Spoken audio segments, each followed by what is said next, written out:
On February the 1st, 1887, the Lady Vane was lost by collision with a derelict when about the latitude 10 degrees south and longitude 107 degrees west.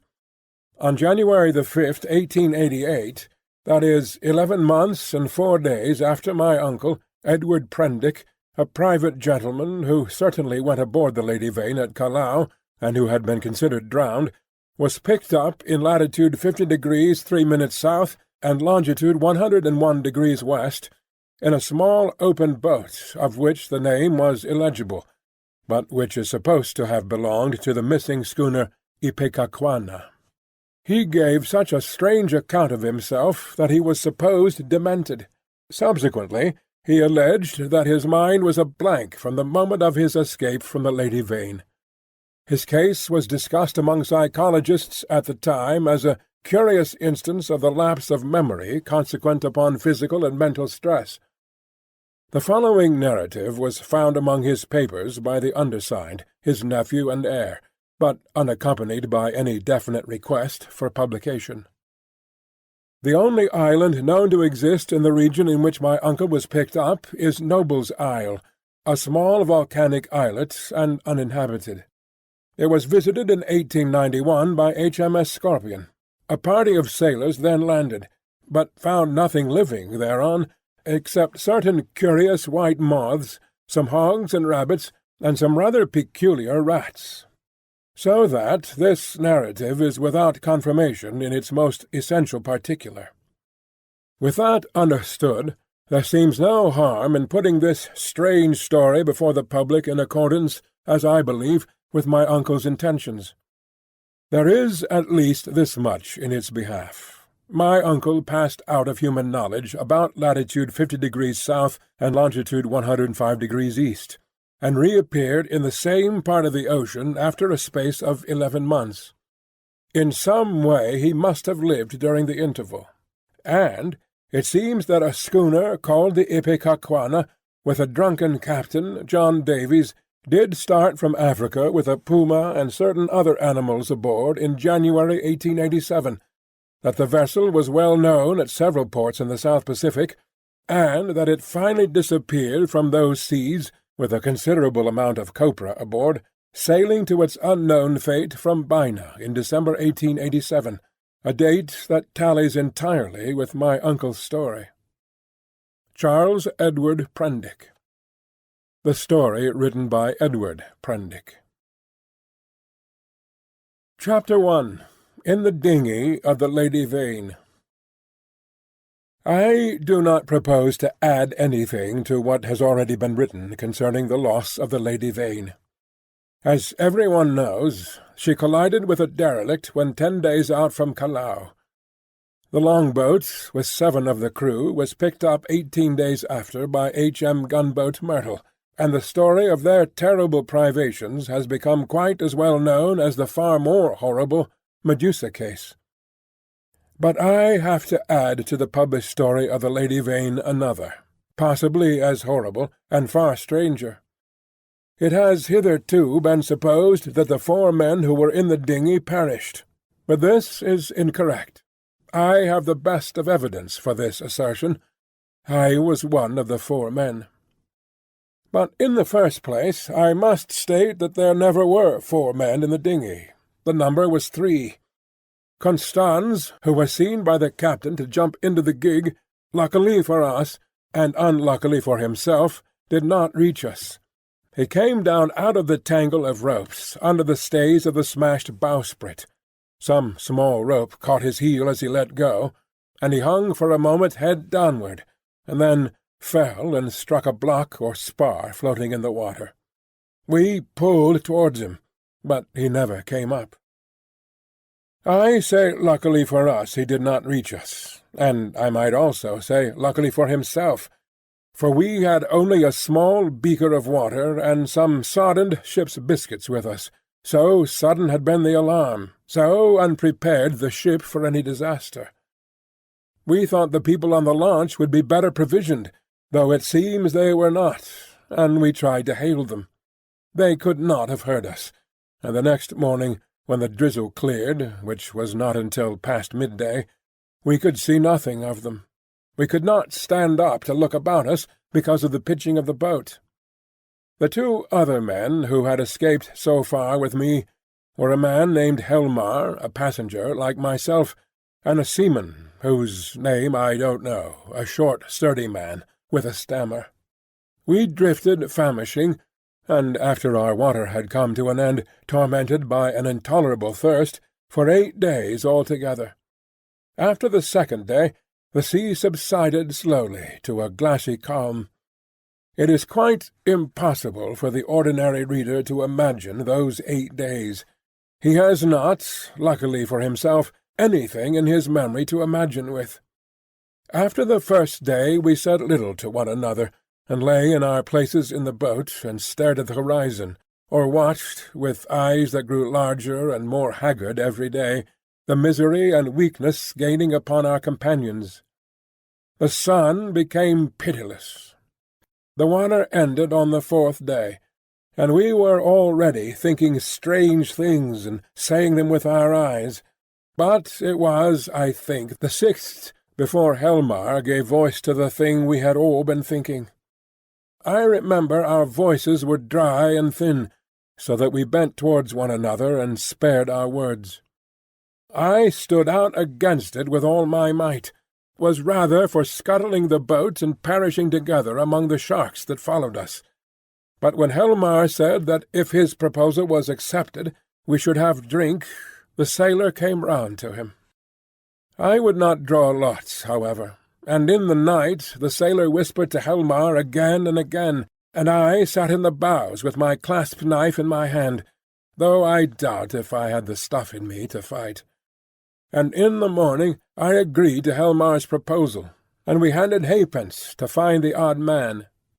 The lot fell upon the sailor, but he was the strongest of us, and would not abide by it, and attacked Helmar with his hands. They grappled together, and almost stood up. I crawled along the boat to them, intending to help Helmar by grasping the sailor's leg.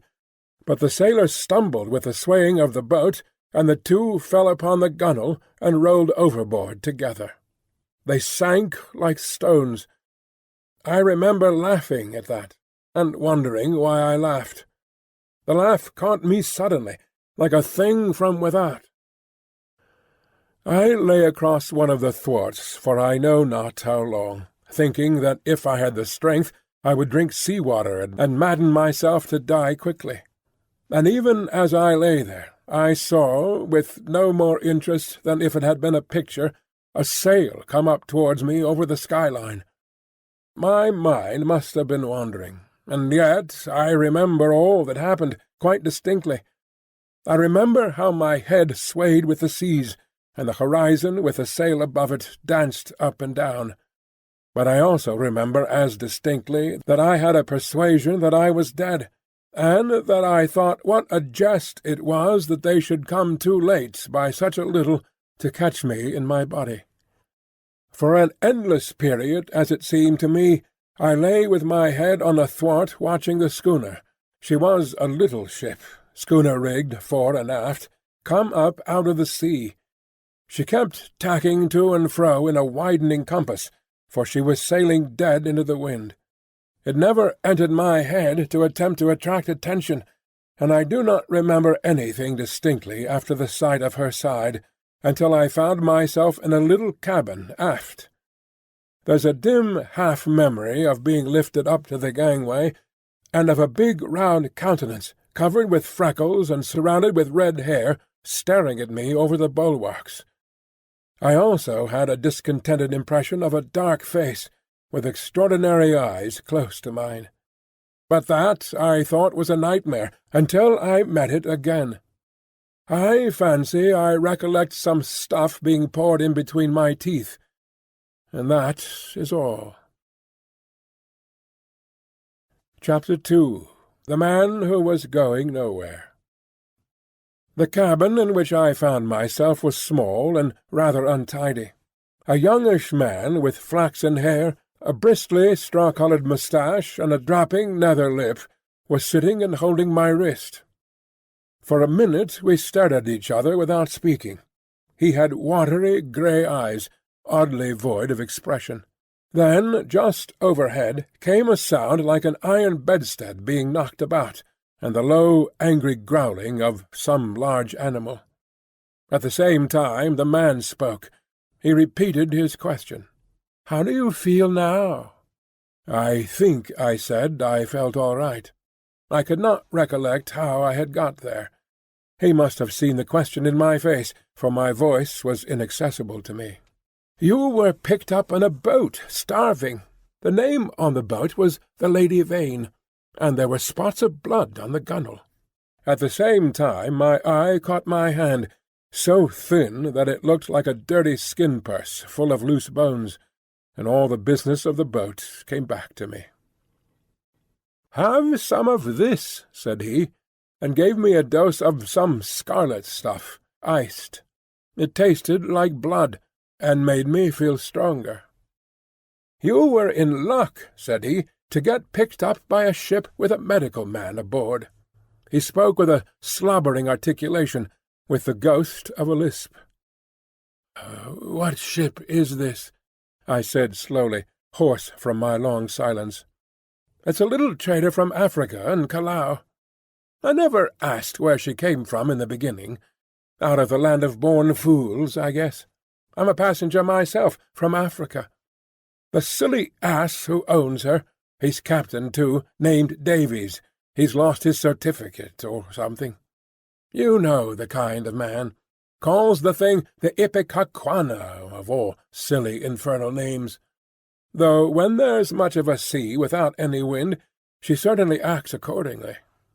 Then the noise overhead began again, a snarling growl and the voice of a human being together, telling some heaven-forsaken idiot to desist.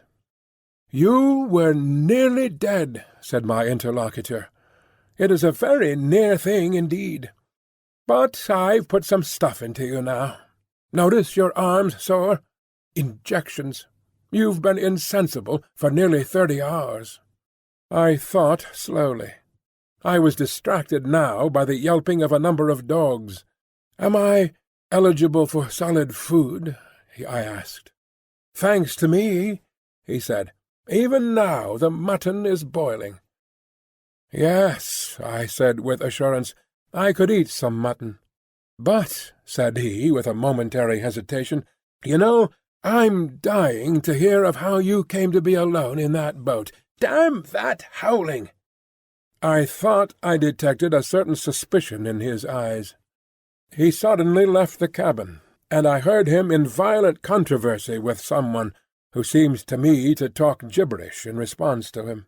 The matter sounded as if it ended in blows, but in that I thought my ears were mistaken. Then he shouted at the dogs, and returned to the cabin. "Well," said he in the doorway, "you were just beginning to tell me." I told him my name, Edward Prendick, and how I had taken to natural history as a relief from the dullness of my comfortable independence. He seemed interested in this. "I've done some science myself. I did my biology at University College, getting out the ovary of the earthworm and the radula of the snail and all that. Lord, it's 10 years ago. But go on. Tell me about the boat." He was evidently satisfied with the frankness of my story, which I told in concise sentences enough, for I felt horribly weak, and when it was finished he reverted at once to the topic of natural history and his own biological studies. He began to question me closely about Tottenham Court Road and Gower Street. "Is Caplatzi still flourishing? What a shop that was!" He had evidently been a very ordinary medical student, and drifted incontinently to the topic of the music-halls. He told me some anecdotes. "Left it all," he said, 10 years ago. How jolly it all used to be! But I made a young ass of myself, played myself out before I was 21. I dare say it's all different now. But I must look up that ass of a cook, and see what he's done to your mutton." The growling overhead was renewed, so suddenly, and with so much savage anger, that it startled me. "What's that?" I called after him, but the door had closed. He came back again with the boiled mutton, and I was so excited by the appetizing smell of it that I forgot the noise of the beast that had troubled me. After a day of alternate sleep and feeding, I was so far recovered as to be able to get from my bunk to the scuttle, and see the green seas trying to keep pace with us. I judged the schooner was running before the wind. Montgomery, that was the name of the flaxen-haired man, came in again as I stood there, and I asked him for some clothes. He lent me some duck things of his own, for those I had worn in the boat had been thrown overboard. They were rather loose for me, for he was large and long in his limbs. He told me casually that the captain was 3 parts drunk in his own cabin. As I assumed the clothes, I began asking him some questions about the destination of the ship. He said the ship was bound to Hawaii, but that it had to land him first. "Where?" said I. "It's an island where I live. So far as I know, it hasn't got a name." He stared at me with his nether lip dropping, and looked so wilfully stupid of a sudden that it came into my head that he desired to avoid my question. I had the discretion to ask no more. Chapter 3. The Strange Face. We left the cabin, and found a man at the companion obstructing our way. He was standing on the ladder with his back to us, peering over the combing of the hatchway. He was, I could see, a misshapen man, short, broad, and clumsy, with a crooked back, a hairy neck, and a head sunk between his shoulders. He was dressed in dark blue serge, and had peculiarly thick, coarse black hair. I heard the unseen dogs growl furiously, and forthwith he ducked back, coming into contact with the hand I put out to fend him off from myself. He turned with animal swiftness. In some indefinable way the black face thus flashed upon me shocked me profoundly. It was a singularly deformed one. The facial part projected, forming something dimly suggestive of a muzzle, and the huge half-open mouth showed as big white teeth as I had ever seen in a human mouth. His eyes were bloodshot at the edges, with scarcely a rim of white round the hazel pupils. There was a curious glow of excitement in his face. "Confound you!" said Montgomery. "Why the devil don't you get out of the way?" The black-faced man started aside without a word. I went on up the companion, staring at him instinctively as I did so. Montgomery stayed at the foot for a moment. "You have no business here, you know," he said in a deliberate tone. "Your place is forward." The black-faced man cowered. "They won't have me forward." He spoke slowly, with a queer, hoarse quality in his voice. "Won't have you forward," said Montgomery in a menacing voice. "But I tell you to go." He was on the brink of saying something further, then looked up at me suddenly, and followed me up the ladder. I had paused halfway through the hatchway, looking back, still astonished beyond measure at the grotesque ugliness of the black-faced creature. I had never beheld such a repulsive and extraordinary face before. And yet, if the contradiction is credible, I experienced at the same time an odd feeling that in some way I had already encountered exactly the features and gestures that now amazed me. Afterwards it occurred to me that probably I had seen him as I was lifted aboard, and yet that scarcely satisfied my suspicion of a previous acquaintance. Yet how one could have set eyes on so singular a face, and yet have forgotten the precise occasion, passed my imagination. Montgomery's movements to follow me released my attention, and I turned and looked about me at the flush deck of the little schooner. I was already half prepared by the sounds I had heard for what I saw. Certainly I never beheld a deck so dirty. It was littered with scraps of carrot, shreds of green stuff, and indescribable filth. Fastened by chains to the main mast were a number of grisly staghounds, who now began leaping and barking at me. And by the mizzen a huge puma was cramped in a little iron cage far too small even to give it turning room. farther under the starboard bulwark were some big hutches containing a number of rabbits, and a solitary llama was squeezed in a mere box of a cage forward. The dogs were muzzled by leather straps. The only human being on deck was a gaunt and silent sailor at the wheel. The patched and dirty spankers were tense before the wind, and up aloft the little ship seemed carrying every sail she had. The sky was clear, the sun midway down the western sky. Long waves, capped by the breeze with froth, were running with us. We went past the steersman to the taffrail, saw the water come foaming under the stern, and the bubbles go dancing and vanishing in her wake.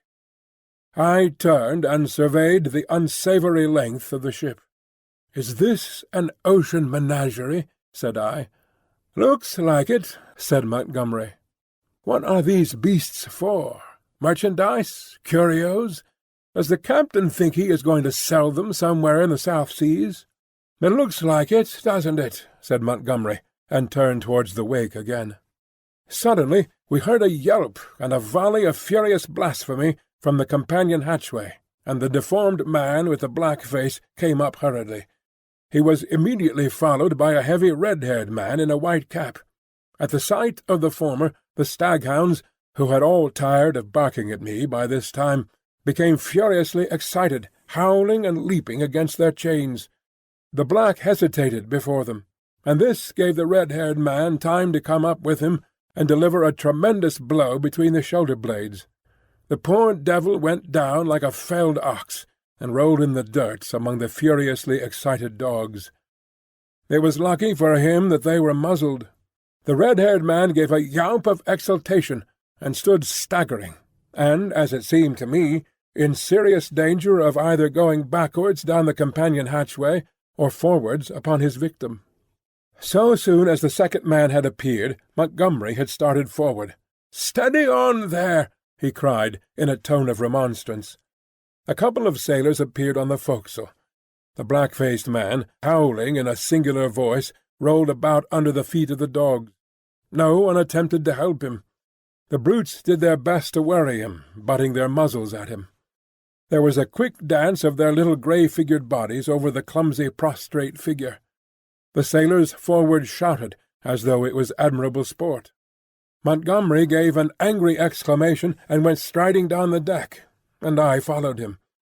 The black-faced man scrambled up and staggered forward, going and leaning over the bulwark by the main shrouds, where he remained, panting and glaring over his shoulder at the dogs. The red-haired man laughed a satisfied laugh. "Look here, Captain," said Montgomery, with his lisp a little accentuated, gripping the elbows of the red-haired man. "This won't do." I stood behind Montgomery. The captain came half round and regarded him with the dull and solemn eyes of a drunken man. "What won't do?" he said, and added, after looking sleepily into Montgomery's face for a minute, "Blasted sawbones!" With a sudden movement he shook his arms free, and after 2 ineffectual attempts stuck his freckled fists into his side pockets. "That man's a passenger," said Montgomery. "I'd advise you to keep your hands off him." "Go to hell," said the captain loudly. He suddenly turned and staggered towards the side. "Do what I like on my own ship," he said. I think Montgomery might have left him then, seeing the brute was drunk. But he only turned a shade paler and followed the captain to the bulwarks. "Look you here, Captain," he said. "That man of mine is not to be ill-treated. He has been hazed ever since he came aboard." For a minute alcoholic fumes kept the captain speechless. "Blasted sawbones!" was all he considered necessary. I could see that Montgomery had one of those slow, pertinacious tempers that will warm day after day to a white heat, and never again cool to forgiveness. And I saw, too, that this quarrel had been some time growing. "The man's drunk," said I, perhaps officiously. "You'll do no good." Montgomery gave an ugly twist to his dropping lip. "He's always drunk. Do you think that excuses his assaulting his passengers?" "My ship," began the captain, waving his hand unsteadily towards the cages, "was a clean ship. Look at it now." It was certainly anything but clean. "Crew," continued the captain, "clean, respectable crew. You agreed to take the beasts. I wish I never set eyes on your infernal island. What the devil want beasts for on an island like that? Then, that man of yours, understood he was a man. He's a lunatic, and he hadn't no business aft. Do you think the whole damned ship belongs to you? Your sailors began to haze the poor devil as soon as he came aboard. That's just what he is. He's a devil, an ugly devil. My men can't stand him. I can't stand him. None of us can't stand him. Nor you, either." Montgomery turned away. "You leave that man alone, anyhow," he said, nodding his head as he spoke. But the captain meant to quarrel now. He raised his voice. "If he comes this end of the ship again, I'll cut his insides out, I tell you. Cut out his blasted insides. Who are you to tell me what I'm to do? I tell you I'm captain of this ship, captain and owner. I'm the law here, I tell you, the law and the prophets. I bargained to take a man and his attendant to and from Africa and bring back some animals. I never bargained to carry a mad devil and a silly sawbones, well, never mind what he called Montgomery. I saw the latter take a step forward and interposed. "He's drunk," said I. The captain began some abuse even fouler than the last. "Shut up," I said, turning on him sharply, for I had seen danger in Montgomery's white face. With that I brought the downpour on myself. However, I was glad to avert what was uncommonly near a scuffle, even at the price of the captain's drunken ill-will. I do not think I have ever heard quite so much vile language come in a continuous stream from any man's lips before, though I have frequented eccentric company enough. I found some of it hard to endure, though I am a mild-tempered man. But certainly, when I told the captain to shut up, I had forgotten that I was merely a bit of human flotsam, cut off from my resources, and with my fare unpaid. A mere casual dependent on the bounty, or speculative enterprise, of the ship. He reminded me of it with considerable vigour, but at any rate I prevented a fight. Chapter 4. At the Schooner's Rail. That night land was sighted after sundown, and the schooner hove to. Montgomery intimated that was his destination. It was too far to see any details. It seemed to me then simply a low-lying patch of dim blue in the uncertain blue-grey sea. An almost vertical streak of smoke went up from it into the sky. The captain was not on deck when it was sighted. After he had vented his wrath on me he had staggered below, and I understood he went to sleep on the floor of his own cabin. The mate practically assumed the command. He was the gaunt, taciturn individual we had seen at the wheel. Apparently he was in an evil temper with Montgomery. He took not the slightest notice of either of us. We dined with him in a sulky silence, after a few ineffectual efforts on my part to talk. It struck me, too, that the men regarded my companion and his animals in a singularly unfriendly manner. I found Montgomery very reticent about his purpose with these creatures, and about his destination, and though I was sensible of a growing curiosity as to both, I did not press him. We remained talking on the quarter-deck until the sky was thick with stars. Except for an occasional sound in the yellow-lit forecastle and a movement of the animals now and then, the night was very still. The puma lay crouched together, watching us with shining eyes, a black heap in the corner of its cage. Montgomery produced some cigars. He talked to me of London in a tone of half-painful reminiscence, asking all kinds of questions about changes that had taken place. He spoke like a man who had loved his life there, and had been suddenly and irrevocably cut off from it. I gossiped as well as I could of this and that. All the time the strangeness of him was shaping itself in my mind, and as I talked I peered at his odd, pallid face in the dim light of the binnacle lantern behind me. Then I looked out at the darkling sea, where in the dimness his little island was hidden. This man, it seemed to me, had come out of immensity merely to save my life. Tomorrow he would drop over the side and vanish again out of my existence. Even if it had been under commonplace circumstances, it would have made me a trifle thoughtful. But in the first place was the singularity of an educated man living on this unknown little island, and coupled with that extraordinary nature of his luggage. I found myself repeating the captain's question. What did he want with the beasts?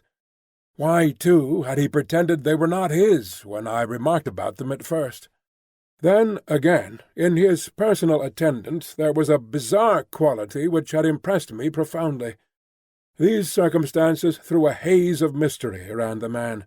They laid hold of my imagination and hampered my tongue. Towards midnight our talk of London died away, and we stood side by side, leaning over the bulwarks and staring dreamily over the silent, starlit sea, each pursuing his own thoughts. It was the atmosphere for sentiment, and I began upon my gratitude. "If I may say it," I said after a time, "you have saved my life." "Chance," he answered, "just chance. I prefer to make my thanks to this accessible agent." "Thank no one. You had the need, and I had the knowledge, and I injected and fed you much as I might have collected a specimen. I was bored, and wanted something to do. If I'd been jaded that day, or hadn't liked your face, well, it's a curious question where you would have been now." This damped my mood a little. "At any rate," I began. "It's a chance, I tell you," he interrupted, "as everything is in a man's life. Only the asses won't see it. Why am I here now, an outcast from civilization, instead of being a happy man enjoying all the pleasures of London? Simply because 11 years ago I lost my head for 10 minutes on a foggy night." He stopped. "Yes," said I. "That's all." We relapsed into silence. Presently he laughed. "There's something in this starlight that loosens one's tongue. I'm an ass, and yet somehow I would like to tell you. Whatever you tell me, you may rely upon my keeping it to myself, if that's it." He was on the point of beginning, and then shook his head doubtfully. "Don't," said I. "It is all the same to me. After all, it is better to keep your secret. There's nothing gained but a little relief if I respect your confidence. If I don't, well—" He grunted undecidedly. I felt I had him at a disadvantage, had caught him in the mood of indiscretion, and to tell the truth, I was not curious to learn what might have driven a young medical student out of London. I have an imagination. I shrugged my shoulders and turned away. Over the taffrail leant a silent black figure, watching the stars. It was Montgomery's strange attendant. It looked over its shoulder quickly with my movement, then looked away again. It may seem a little thing to you, perhaps, but it came like a sudden blow to me. The only light near us was a lantern at the wheel. The creature's face was turned for one brief instant out of the dimness of the stern towards this illumination, and I saw that the eyes that glanced at me shone with a pale green light. I did not know then that a reddish luminosity at least is not uncommon in human eyes. The thing came to me as stark inhumanity. That black figure with its eyes of fire struck down through all my adult thoughts and feelings, and for a moment the forgotten horrors of childhood came back to my mind. Then the effect passed as it had come. An uncouth black figure of a man, a figure of no particular import, hung over the taffrail against the starlight, and I found Montgomery was speaking to me. "I'm thinking of turning in, then," said he, "if you've had enough of this." I answered him incongruously. We went below, and he wished me good night at the door of my cabin. That night I had some very unpleasant dreams. The waning moon rose late. Its light struck a glossy white beam across my cabin, and made an ominous shape on the planking by my bunk. Then the staghounds woke, and began howling and baying, so that I dreamt fitfully, and scarcely slept until the approach of dawn. Chapter 5. The Man Who Had Nowhere to Go. In the early morning, it was the second morning after my recovery, and I believe the fourth after I was picked up, I awoke through an avenue of tumultuous dreams of guns and howling mobs, and became sensible of a hoarse shouting above me. I rubbed my eyes and lay listening to the noise, doubting for a little while of my whereabouts. Then came a sudden pattering of bare feet, the sound of heavy objects being thrown about, a violent creaking and the rattling of chains. I heard the swish of the water as the ship was suddenly brought round, and a foamy yellow-green wave flew across the little round window and left it streaming. I jumped into my clothes and went on deck. As I came up the ladder, I saw against the flushed sky, for the sun was just rising, the broad back and red hair of the captain, the puma spinning from a tackle rigged on to the mizzen spanker-boom. The poor brute seemed horribly scared, and crouched in the bottom of its little cage. "Overboard with 'em!" bawled the captain. "Overboard with 'em! We'll have a clean ship soon of the whole bilin' of 'em." He stood in my way, so that I had perforce to tap his shoulder to come on deck. He came round with a start, and staggered back a few paces to stare at me. It needed no expert eye to tell that the man was still drunk. "Hullo," said he stupidly, and then, with a light coming into his eyes, "Why, it's Mr. "Prendick," said I. "Prendick be damned," said he. "Shut up. That's your name, Mr. Shut Up." It was no good answering the brute, but I certainly did not expect his next move. He held out his hand to the gangway by which Montgomery stood talking to a massive grey-haired man in dirty blue flannels, who had apparently just come aboard. "That way, Mr. Blasted Shut Up! That way!" roared the captain. Montgomery and his companion turned as he spoke. "What do you mean?" I said. "That way, Mr. Blasted Shut Up! That's what I mean! Overboard, Mr. Shut Up, and sharp! We're cleaning the ship out, cleaning the whole blessed ship out, and overboard you go." I stared at him dumbfounded. Then it occurred to me that it was exactly the thing I wanted. The lost prospect of a journey as sole passenger with this quarrelsome sot was not one to mourn over. I turned towards Montgomery. "Can't have you," said Montgomery's companion concisely. "You can't have me?" said I, aghast. He had the squarest and most resolute face I ever set eyes upon. "Look here," I began, turning to the captain. "Overboard," said the captain. "This ship ain't for beasts and cannibals and worse than beasts any more. Overboard you go, Mr. Shut Up. If they can't have you, you goes overboard. But, anyhow, you go with your friends. I've done with this blessed island for evermore. Amen. I've had enough of it." "But, Montgomery," I appealed. He distorted his lower lip, and nodded his head hopelessly at the grey-haired man beside him to indicate his powerlessness to help me. "I'll see to you presently," said the captain. Then began a curious three-cornered altercation. Alternately I appealed to one and another of the three men, first to the grey-haired man to let me land, and then to the drunken captain to keep me aboard. I even bawled entreaties to the sailors.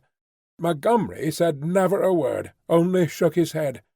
"You're going overboard, I tell you," was the captain's refrain. "Law be damned, I'm king here." At last, I must confess, my voice suddenly broke in the middle of a vigorous threat. I felt a gust of hysterical petulance, and went aft and stared dismally at nothing. Meanwhile the sailors progressed rapidly with the task of unshipping the packages and caged animals. A large launch with 2 standing lugs lay under the lee of the schooner, and into this the strange assortment of goods were swung. I did not then see the hands from the island that were receiving the packages, for the hull of the launch was hidden from me by the side of the schooner. Neither Montgomery nor his companion took the slightest notice of me, but busied themselves in assisting and directing the 4 or 5 sailors who were unloading the goods. The captain went forward interfering rather than assisting. I was alternately despairful and desperate.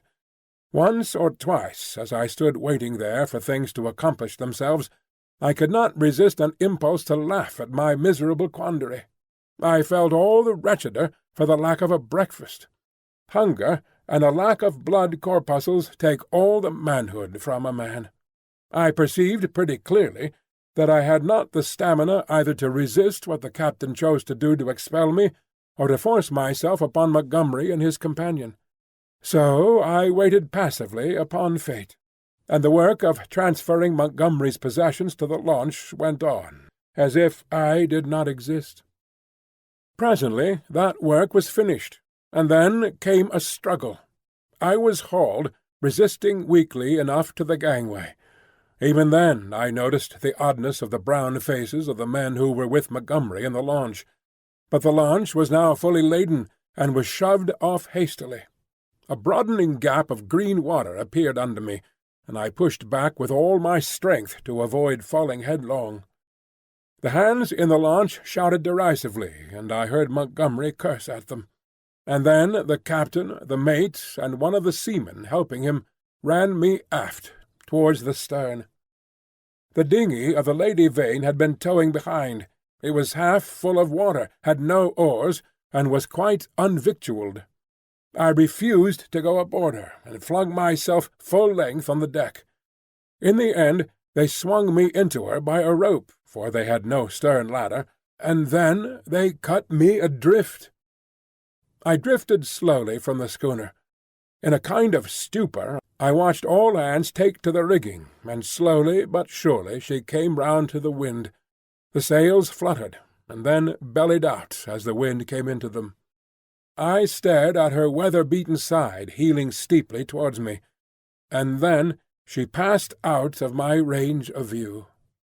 I did not turn my head to follow her. At first I could scarcely believe what had happened. I crouched in the bottom of the dinghy, stunned and staring blankly at the vacant, oily sea.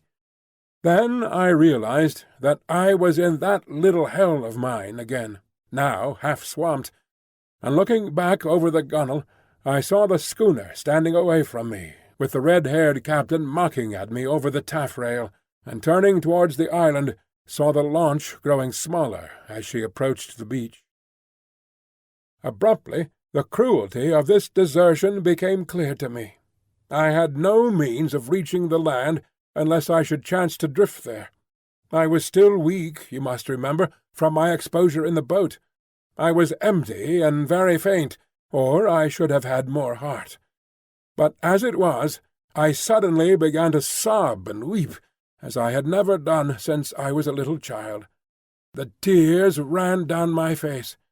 In a passion of despair I struck with my fists at the water in the bottom of the boat, and kicked savagely at the gunwale.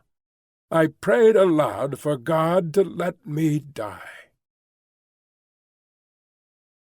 Chapter 6. The Evil-Looking Boatmen. But the islanders, seeing that I was really adrift, took pity on me. I drifted very slowly to the eastward, approaching the island slantingly, and presently I saw, with hysterical relief, the launch come round and return towards me.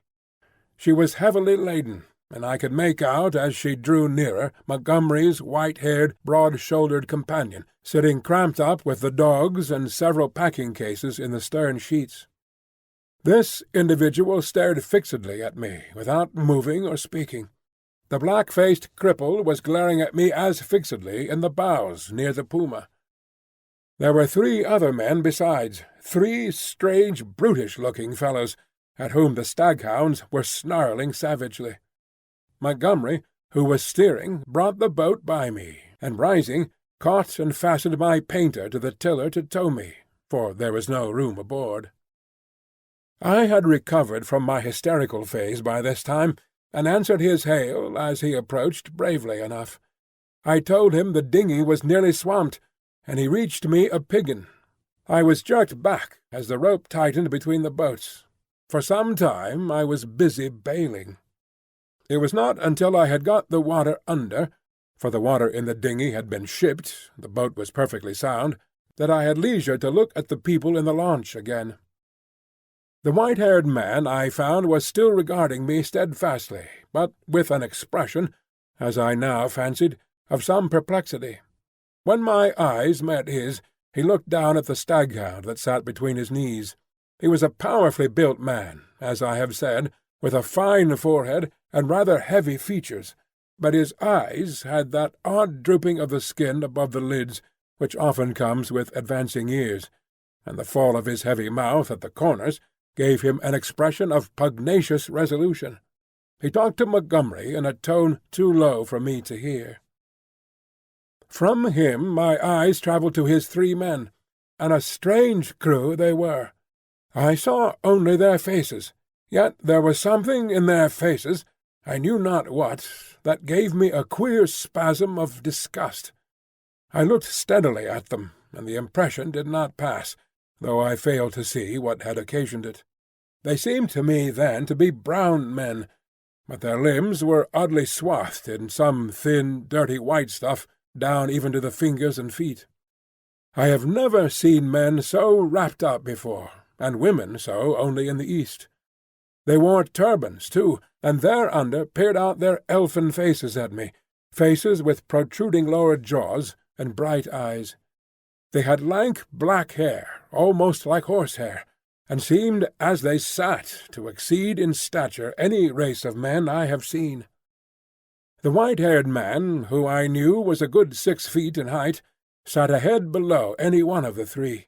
I found afterwards that really none were taller than myself, but their bodies were abnormally long, and the thigh part of the leg short and curiously twisted. At any rate, they were an amazingly ugly gang, and over the heads of them, under the forward lug, peered the black face of the man whose eyes were luminous in the dark. As I stared at them, they met my gaze, and then first one and then another turned away from my direct stare and looked at me in an odd, furtive manner. It occurred to me that I was perhaps annoying them, and I turned my attention to the island we were approaching. It was low and covered with thick vegetation, chiefly a kind of palm that was new to me. From one point a thin white thread of vapour rose slantingly to an immense height, and then frayed out like a down feather.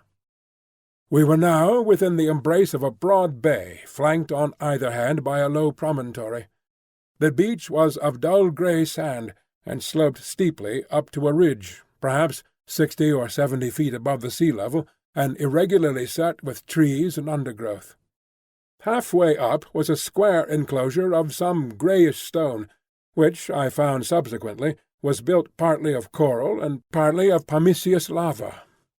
2 thatched roofs peeped from within this enclosure.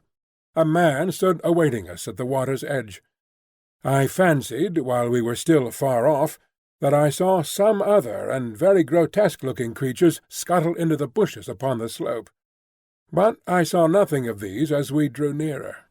This man was of a moderate size, and with a black negroid face.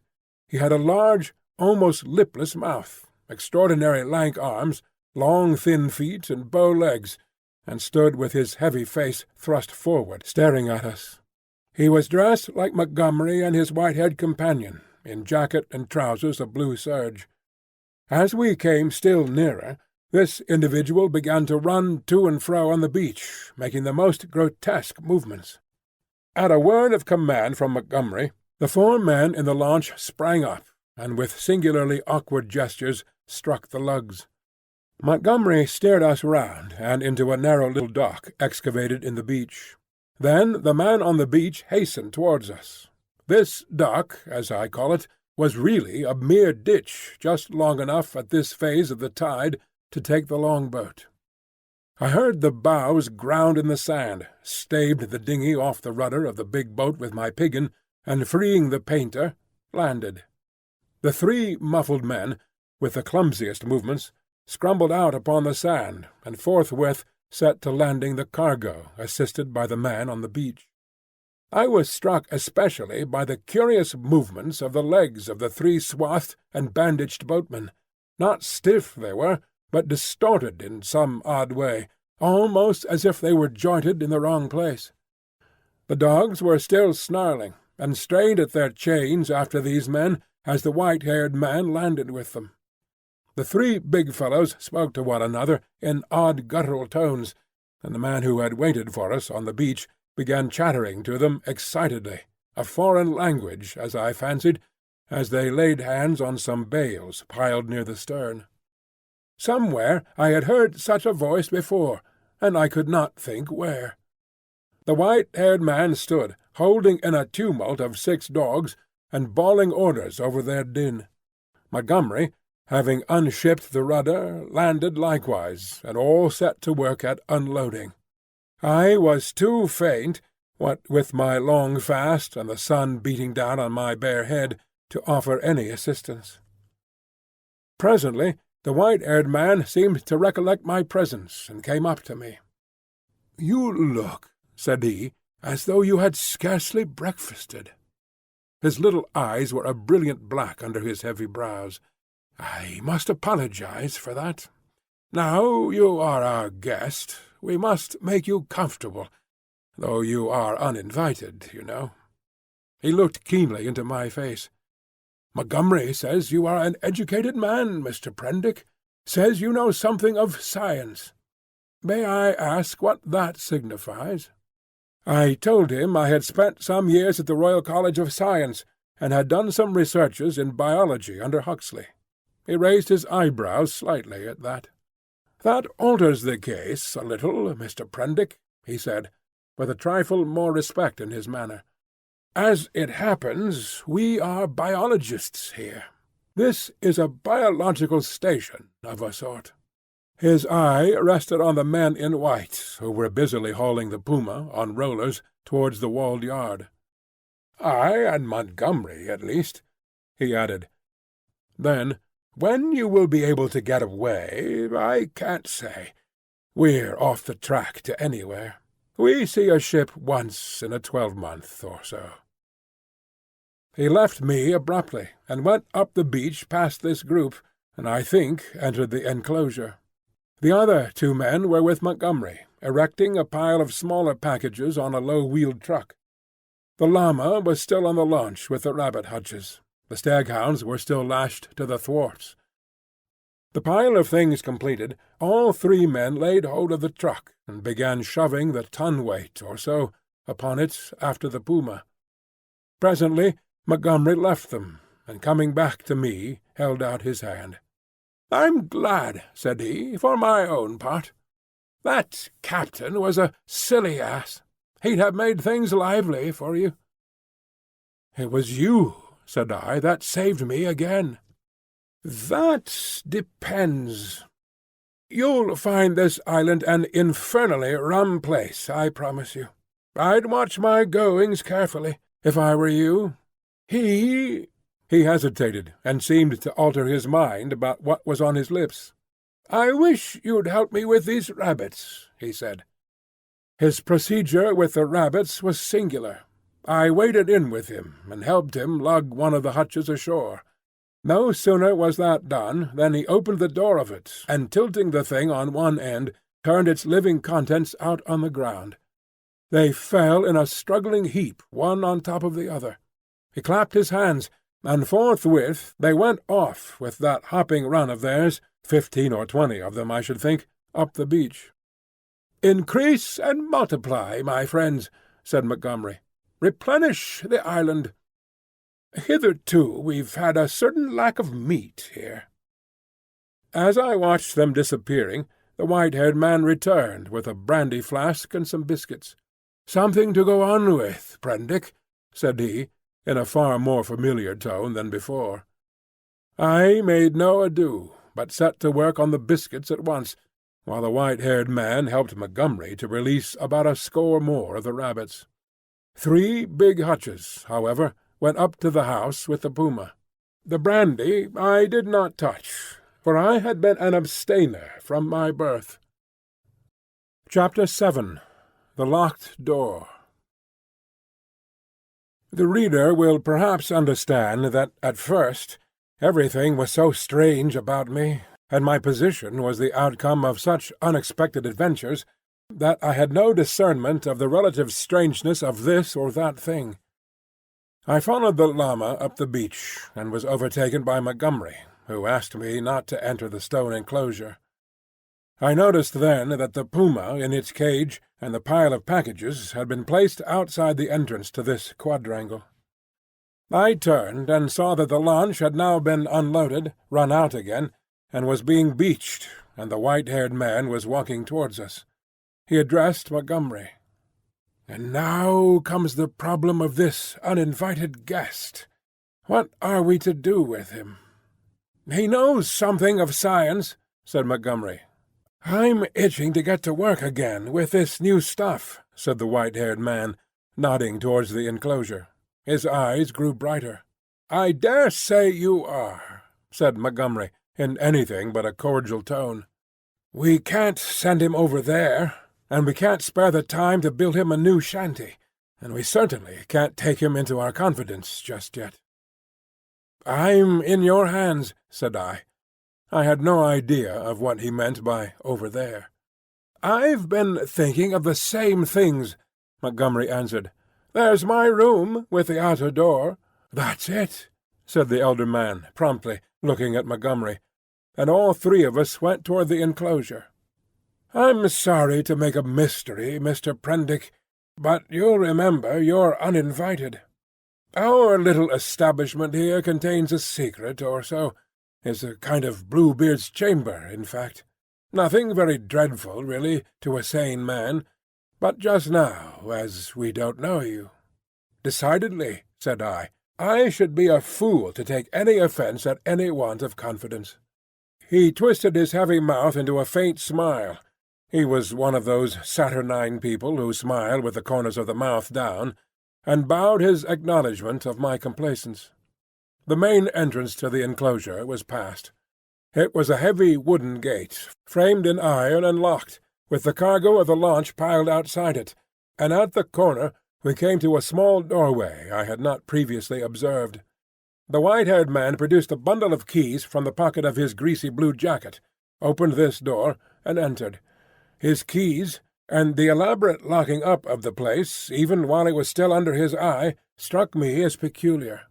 I followed him, and found myself in a small apartment, plainly but not uncomfortably furnished, and with its inner door, which was slightly ajar, opening into a paved courtyard. This inner door Montgomery at once closed.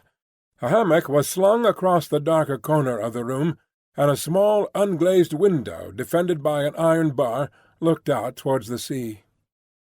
This, the white-haired man told me, was to be my apartment, and the inner door, which, for fear of accidents, he said, he would lock on the other side, was my limit inward. He called my attention to a convenient deck-chair before the window, and to an array of old books, chiefly, I found, surgical works, and editions of the Latin and Greek classics, languages I cannot read with any comfort, on a shelf near the hammock. He left the room by the outer door, as if to avoid opening the inner one again. "We usually have our meals in here," said Montgomery, and then, as if in doubt, went out after the other. "Moreau," I heard him call, and for the moment I do not think I noticed. Then, as I handled the books on the shelf, It came up in consciousness. Where had I heard the name of Moreau before? I sat down before the window, took out the biscuits that still remained to me, and ate them with an excellent appetite. Moreau! Through the window I saw one of those unaccountable men in white, lugging a packing-case along the beach. Presently the window frame hid him. Then I heard a key inserted and turned in the lock behind me. After a little while I heard through the locked door the noise of the staghounds that had now been brought up from the beach. They were not barking, but sniffing and growling in a curious fashion. I could hear the rapid patter of their feet, and Montgomery's voice soothing them. I was very much impressed by the elaborate secrecy of these two men regarding the contents of the place, and for some time I was thinking of that and of the unaccountable familiarity of the name of Moreau. But so odd is the human memory that I could not then recall that well-known name in its proper connection. From that my thoughts went to the indefinable queerness of the deformed man on the beach. I never saw such a gait, such odd motions as he pulled at the box. I recalled that none of these men had spoken to me, though most of them I had found looking at me at one time or another in a peculiarly furtive manner, quite unlike the frank stare of your unsophisticated savage. Indeed, they had all seemed remarkably taciturn, and when they did speak, endowed with very uncanny voices. What was wrong with them? Then I recalled the eyes of Montgomery's ungainly attendant. Just as I was thinking of him, he came in. He was now dressed in white, and carried a little tray with some coffee and boiled vegetables thereon. I could hardly repress a shuddering recoil as he came, bending amiably, and placed the tray before me on the table. Then astonishment paralyzed me. Under his stringy black locks I saw his ear. It jumped upon me suddenly close to my face. The man had pointed ears, covered with a fine brown fur. "Your breakfast, sir?" he said. I stared at his face without attempting to answer him. He turned and went towards the door, regarding me oddly over his shoulder. I followed him out with my eyes, and as I did so, by some odd trick of unconscious cerebration, there came surging into my head the phrase, "The Moreau Hollows," was it? The Moreau— it set my memory back 10 years. The Moreau horrors. The phrase drifted loose in my mind for a moment, and then I saw it in red lettering on a little buff-coloured pamphlet, to read which made one shiver and creep. Then I remembered distinctly all about it. That long-forgotten pamphlet came back with startling vividness to my mind. I had been a mere lad then, and Moreau was, I suppose, about 50, a prominent and masterful physiologist, well known in scientific circles for his extraordinary imagination and his brutal directness in discussion. Was this the same Moreau? He had published some very astonishing facts in connection with the transfusion of blood, and in addition was known to be doing valuable work on morbid growths. Then suddenly his career was closed. He had to leave England. A journalist obtained access to his laboratory in the capacity of laboratory assistant, with the deliberate intention of making sensational exposure. And by the help of a shocking accident, if it was an accident, his gruesome pamphlet became notorious. On the day of its publication, a wretched dog, flayed and otherwise mutilated, escaped from Moreau's house. It was in the silly season, and a prominent editor, a cousin of the temporary laboratory assistant, appealed to the conscience of the nation. It was not the first time that conscience has turned against the methods of research. The doctor was simply howled out of the country. It may be that he deserved to be, but I still think that the tepid support of his fellow investigators and his desertion by the great body of scientific workers was a shameful thing. Yet some of his experiments, by the journalist's account, were wantonly cruel. He might perhaps have purchased his social peace by abandoning his investigations, but he apparently preferred the latter, as most men would who have once fallen under the overmastering spell of research. He was unmarried, and had, indeed, nothing but his own interest to consider. I felt convinced that this must be the same man. Everything pointed to it. It dawned upon me to what end the puma and the other animals, which had now been brought with other luggage into the enclosure behind the house, were destined, and a curious faint odour, the halitus of something familiar, an odour that had been in the background of my consciousness hitherto, suddenly came forward into the forefront of my thoughts. It was the antiseptic odour of the dissecting-room. I heard the puma growling through the wall, and one of the dogs yelped as though it had been struck. Yet surely, and especially to another scientific man, there was nothing so horrible in vivisection as to account for this secrecy, and by some odd leap in my thoughts, the pointed ears and luminous eyes of Montgomery's attendant came back again before me with the sharpest definition. I stared before me out at the green sea, frothing under a freshening breeze, and let these and other strange memories of the last few days chase one another through my mind. What could it all mean? A locked enclosure on a lonely island, a notorious vivisector, and these crippled and distorted men. Chapter 8. The Crying of the Puma. Montgomery interrupted my tangle of mystification and suspicion about 1 o'clock, and his grotesque attendant followed him with a tray bearing bread, some herbs and other eatables, a flask of whisky, a jug of water, and 3 glasses and knives. I glanced askance at this strange creature, and found him watching me with his queer, restless eyes. Montgomery said that he would lunch with me, but that Moreau was too preoccupied with some work to come. "Moreau," said I. "I know that name." "The devil you do," said he. "What an ass I was to mention it to you. I might have thought. Anyhow, it will give you an inkling of our mysteries. Whiskey?" "No, thanks. I'm an abstainer." "I wish I'd been. But it's no use locking the door after the steed is stolen. It was that infernal stuff which led to my coming here, that and a foggy night. I thought myself in luck at the time, when Moreau offered to get me off. It's queer.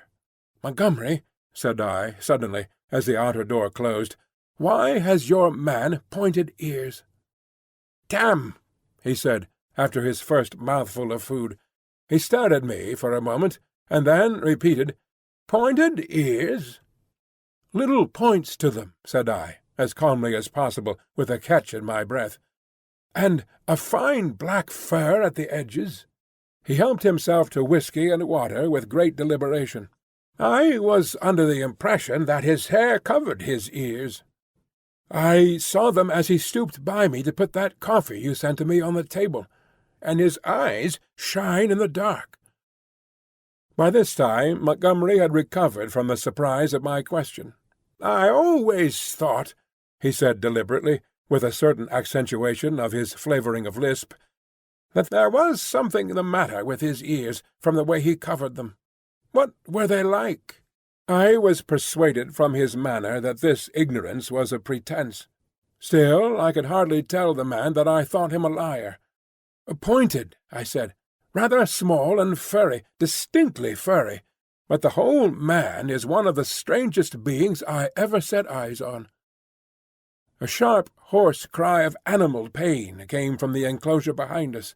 Its depth and volume testified to the puma. I saw Montgomery wince. "Yes," he said. "Where did you pick up the creature?" "San Francisco. He's an ugly brute, I admit. Half-witted, you know. Can't remember where he came from. But I'm used to him, you know. We both are. How does he strike you?" "He's unnatural," I said. "There's something about him. Don't think me fanciful, but it gives me a nasty little sensation, a tightening of my muscles when he comes near me. It's a touch of the diabolical, in fact." Montgomery had stopped eating while I told him this. "Rum," he said. "I can't see it." He resumed his meal. "I had no idea of it," he said, and masticated. The crew of the schooner must have felt it the same. Made a dead set at the poor devil. You saw the captain. Suddenly the puma howled again, this time more painfully. Montgomery swore under his breath. I had half a mind to attack him about the men on the beach. Then the poor brute within gave vent to a series of short, sharp cries. "Your men on the beach," said I. "What race are they?" "Excellent fellows, aren't they?" said he, absent-mindedly, knitting his brows as the animal yelled out sharply. I said no more. There was another outcry worse than the former. He looked at me with his dull grey eyes, and then took some more whiskey. He tried to draw me into a discussion about alcohol, professing to have saved my life with it. He seemed anxious to lay stress on the fact that I owed my life to him. I answered him distractedly. Presently our meal came to an end. The misshapen monster with the pointed ears cleared the remains away, and Montgomery left me alone in the room again. All the time he had been in a state of ill-conceived irritation at the noise of the vivisected puma. He had spoken of his odd want of nerve, and left me to the obvious application. I found myself that the cries were singularly irritating, and they grew in depth and intensity as the afternoon wore on. They were painful at first, but their constant resurgence at last altogether upset my balance. I flung aside a crib of Horace I had been reading, and began to clench my fists, to bite my lips, and to pace the room. Presently I got to stopping my ears with my fingers. The emotional appeal of those yells grew upon me steadily, grew at last to such an exquisite expression of suffering that I could stand it in that confined room no longer. I stepped out of the door into the slumberous heat of the late afternoon, and walking past the main entrance, locked again, I noticed, turned the corner of the wall. The crying sounded even louder out of doors. It was as if all the pain in the world had found a voice. Yet, had I known such pain was in the next room, and had it been dumb, I believe, I have thought since, I could have stood it well enough. It is when suffering finds a voice and sets our nerves quivering that this pity comes troubling us. But in spite of the brilliant sunlight and the green fans of the trees waving in the soothing sea breeze, the world was a confusion, blurred with drifting black and red phantasms, until I was out of earshot of the house in the checkered wall. Chapter 9. The Thing in the Forest. I strode through the undergrowth that clothed the ridge behind the house, scarcely heeding whither I went, passed on through the shadow of a thick cluster of straight-stemmed trees beyond it, and so, presently, found myself some way on the other side of the ridge, and descending towards a streamlet that ran through a narrow valley. I paused and listened. The distance I had come, or the intervening masses of thicket, deafened any sound that might be coming from the enclosure. The air was still. Then, with a rustle, a rabbit emerged, and went scampering up the slope before me. I hesitated, and sat down in the edge of the shade. The place was a pleasant one. The rivulet was hidden by the luxuriant vegetation of the banks, save at one point, where I caught a triangular patch of its glittering water. On the farther side I saw through a bluish haze a tangle of trees and creepers, and above these again the luminous blue of the sky. Here and there a splash of white or crimson marked the blooming of some trailing epiphyte. I let my eyes wander over this scene for a while, and then began to turn over in my mind again the strange peculiarities of Montgomery's man. But it was too hot to think elaborately, and presently I fell into a tranquil state, midway between dozing and waking. From this I was aroused, after I know not how long, by a rustling amidst the greenery on the other side of the stream. For a moment I could see nothing but the waving summits of the ferns and reeds. Then suddenly upon the bank of the stream appeared something. At first I could not distinguish what it was. It bowed its round head to the water and began to drink. Then I saw it was a man, going on all fours like a beast. He was clothed in bluish cloth, and was of a copper-coloured hue, with black hair. It seemed that grotesque ugliness was an invariable character of these islanders. I could hear the suck of the water at his lips as he drank. I leaned forward to see him better, and a piece of lava, detached by my hand, went pattering down the slope. He looked up guiltily, and his eyes met mine. Forthwith he scrambled to his feet, and stood wiping his clumsy hand across his body and regarding me. His legs were scarcely half the length of his body. So, staring one another out of countenance, we remained for perhaps the space of a minute. Then, stopping to look back once or twice, he slunk off among the bushes to the right of me, and I heard the swish of the fronds grow faint in the distance and die away. Long after he had disappeared, I remained sitting up, staring in the direction of his retreat. My drowsy tranquillity had gone. I was startled by a noise behind me, and turning suddenly saw the flapping white tail of a rabbit vanishing up the slope. I jumped to my feet. The apparition of this grotesque, half-bestial character had suddenly populated the stillness of the afternoon for me. I looked around me rather nervously, and regretted that I was unarmed. Then I thought that the man I had just seen had been clothed in bluish cloth, had not been naked as a savage would have been, and I tried to persuade myself from that fact that he was, after all, probably a peaceful character, that the dull ferocity of his countenance belied him. Yet I was greatly disturbed at the apparition. I walked to the left along the slope, turning my head about and peering this way and that among the straight stems of the trees. Why should a man go on all fours and drink with his lips? Presently I heard an animal wailing again, and taking it to be the puma, I turned about and walked in a direction diametrically opposite to the sound. This led me down to the stream, across which I stepped and pushed my way up through the undergrowth beyond. I was startled by a great patch of vivid scarlet on the ground, and going up to it, found it to be a peculiar fungus, branched and corrugated like a foliaceous lichen, but deliquescing into slime at the touch. And then, in the shadow of some luxuriant ferns, I came upon an unpleasant thing, the dead body of a rabbit covered with shining flies, but still warm and with the head torn off.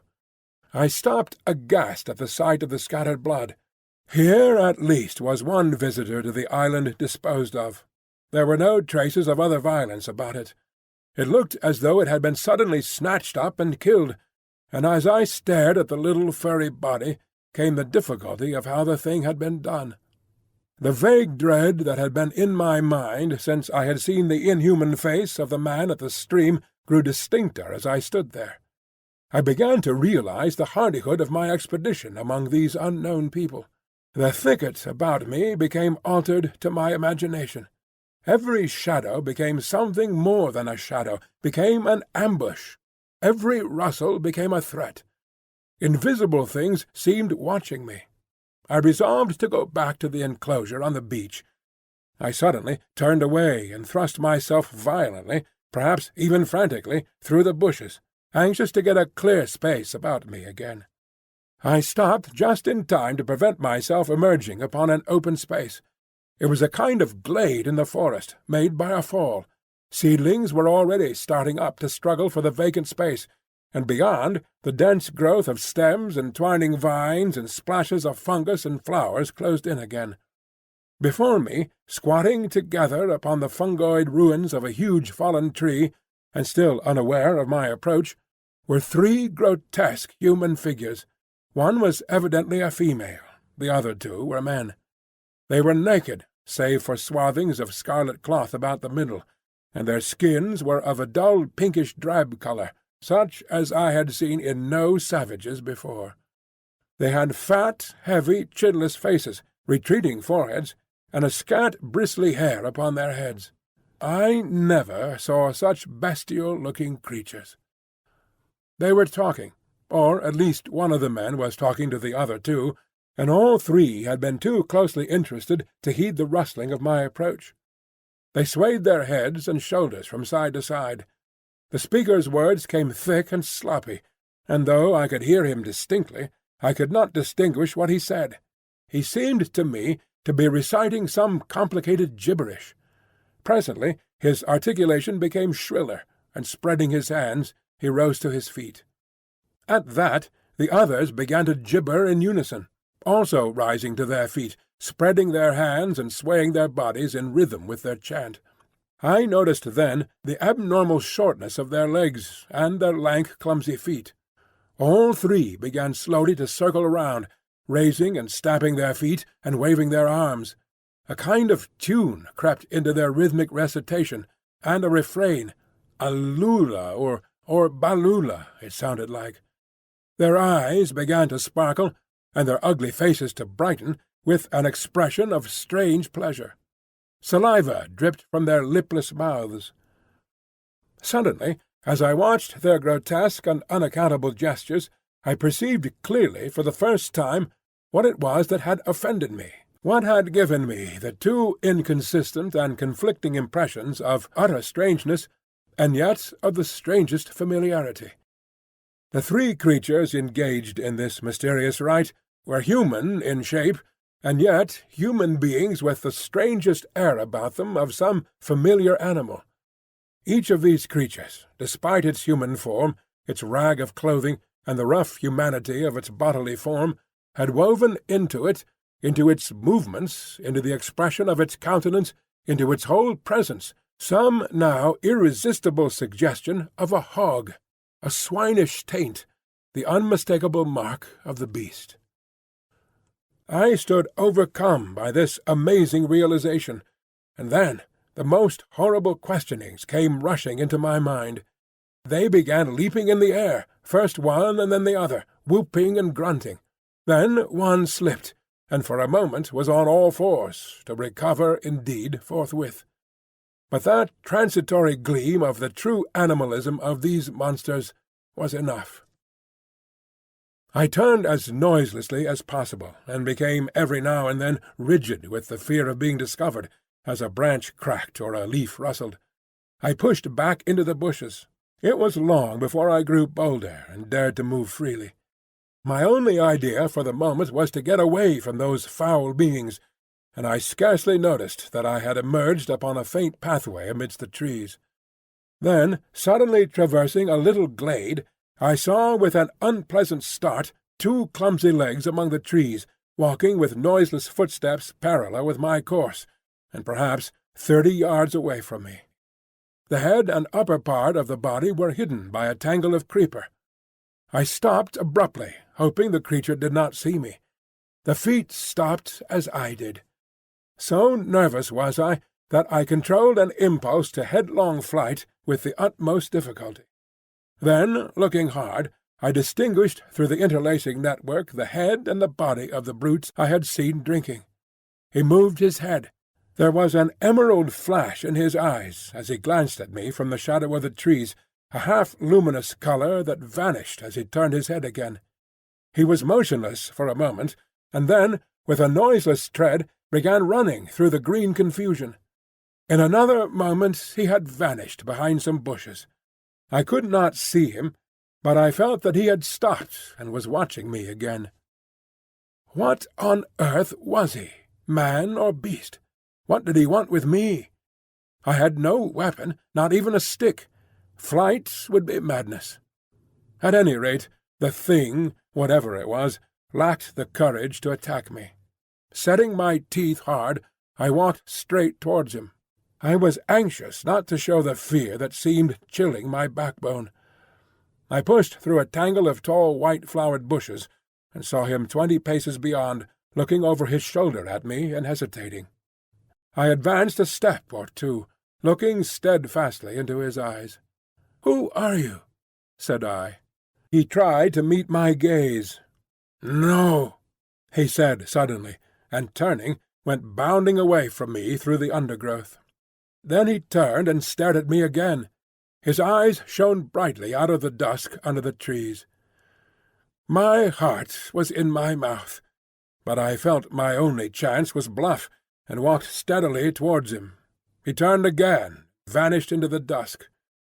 Once more I thought I caught the glint of his eyes, and that was all. For the first time I realized how the lateness of the hour might affect me. The sun had set some minutes since, The swift dusk of the tropics was already fading out of the eastern sky, and a pioneer moth fluttered silently by my head.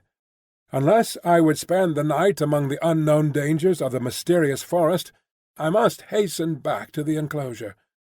The thought of a return to that pain-haunted refuge was extremely disagreeable, but still more so was the idea of being overtaken in the open by darkness and all that darkness might conceal.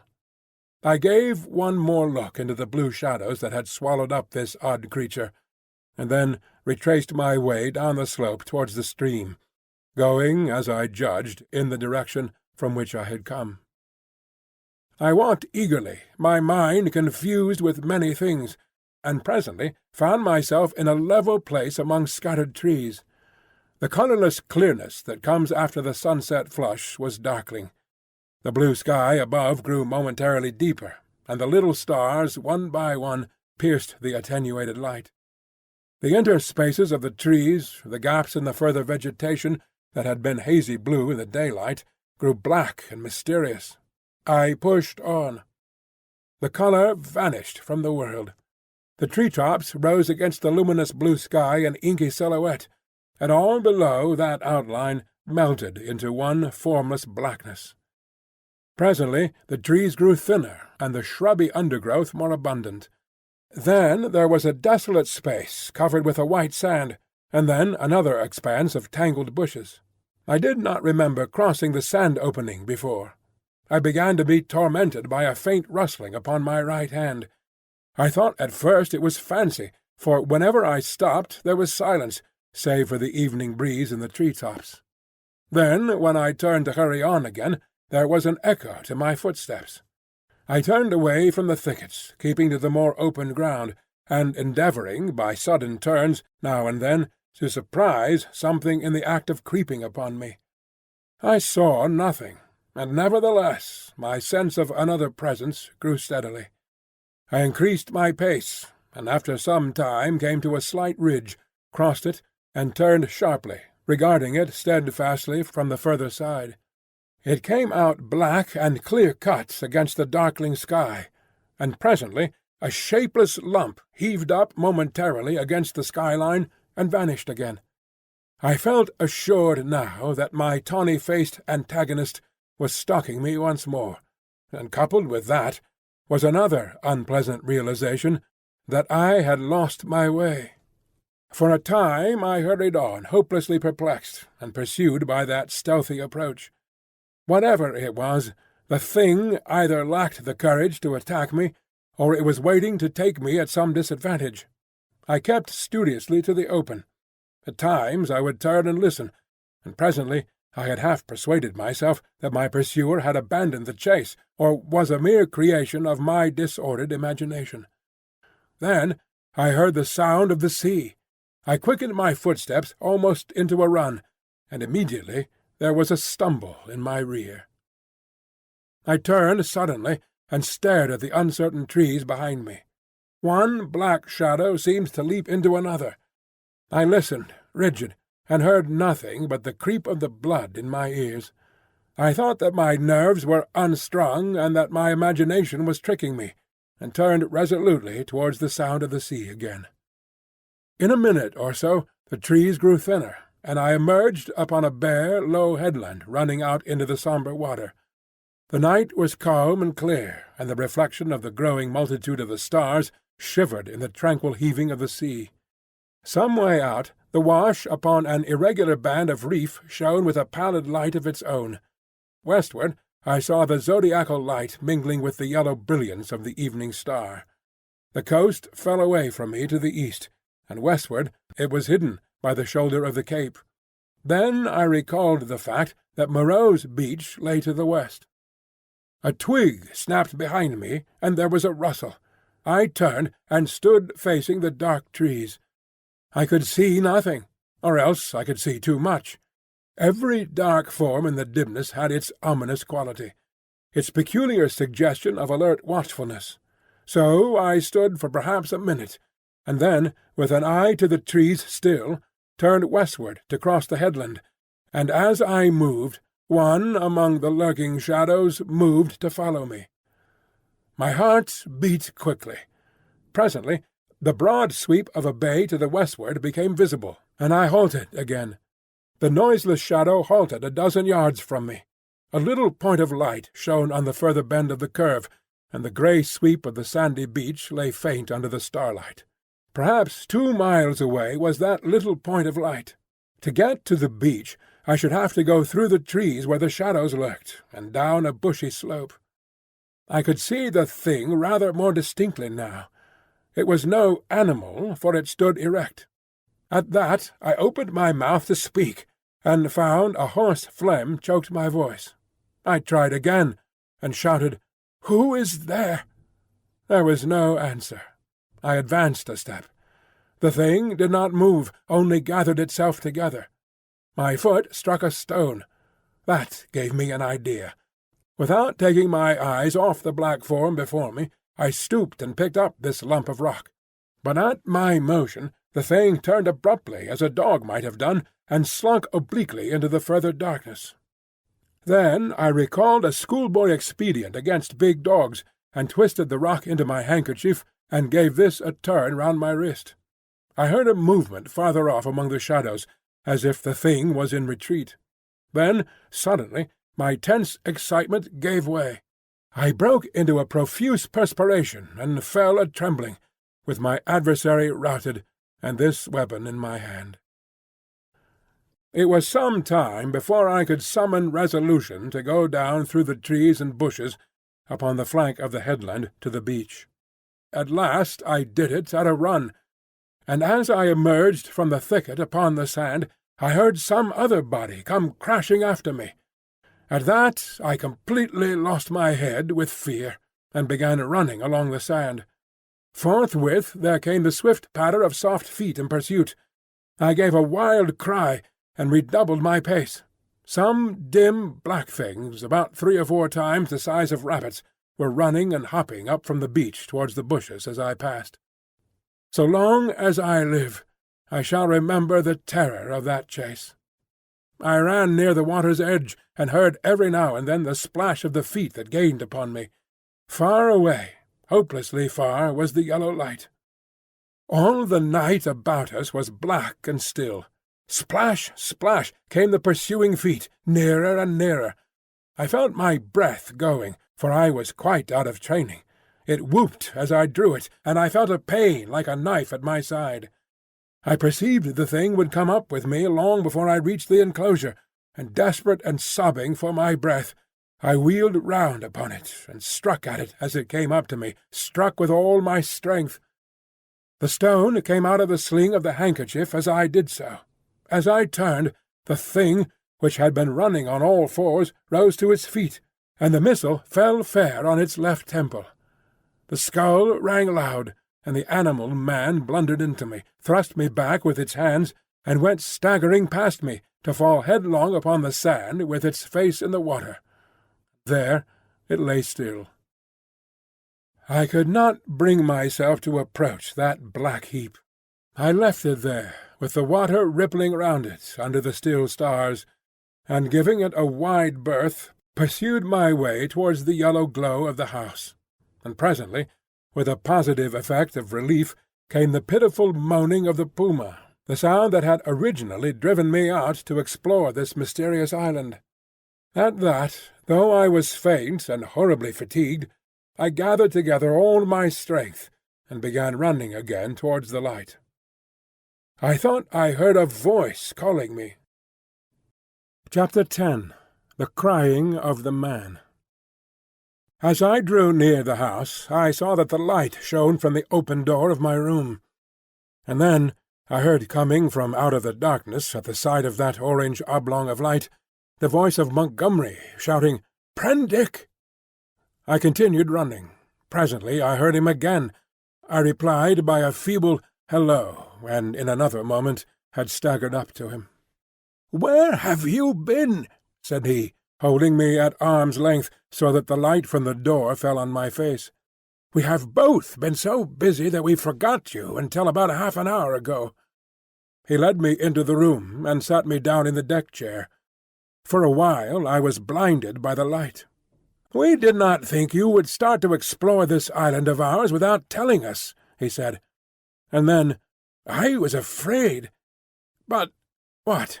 Hello?" My last remaining strength slipped from me, and my head fell forward on my chest. I think he found a certain satisfaction in giving me brandy. "For God's sake," said I, "fasten that door." "You've been meeting some of our curiosities, eh?" said he.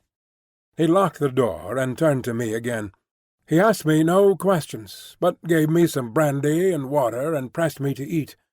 I was in a state of collapse. He said something vague about his forgetting to warn me, and asked me briefly when I left the house and what I had seen. I answered him as briefly, in fragmentary sentences.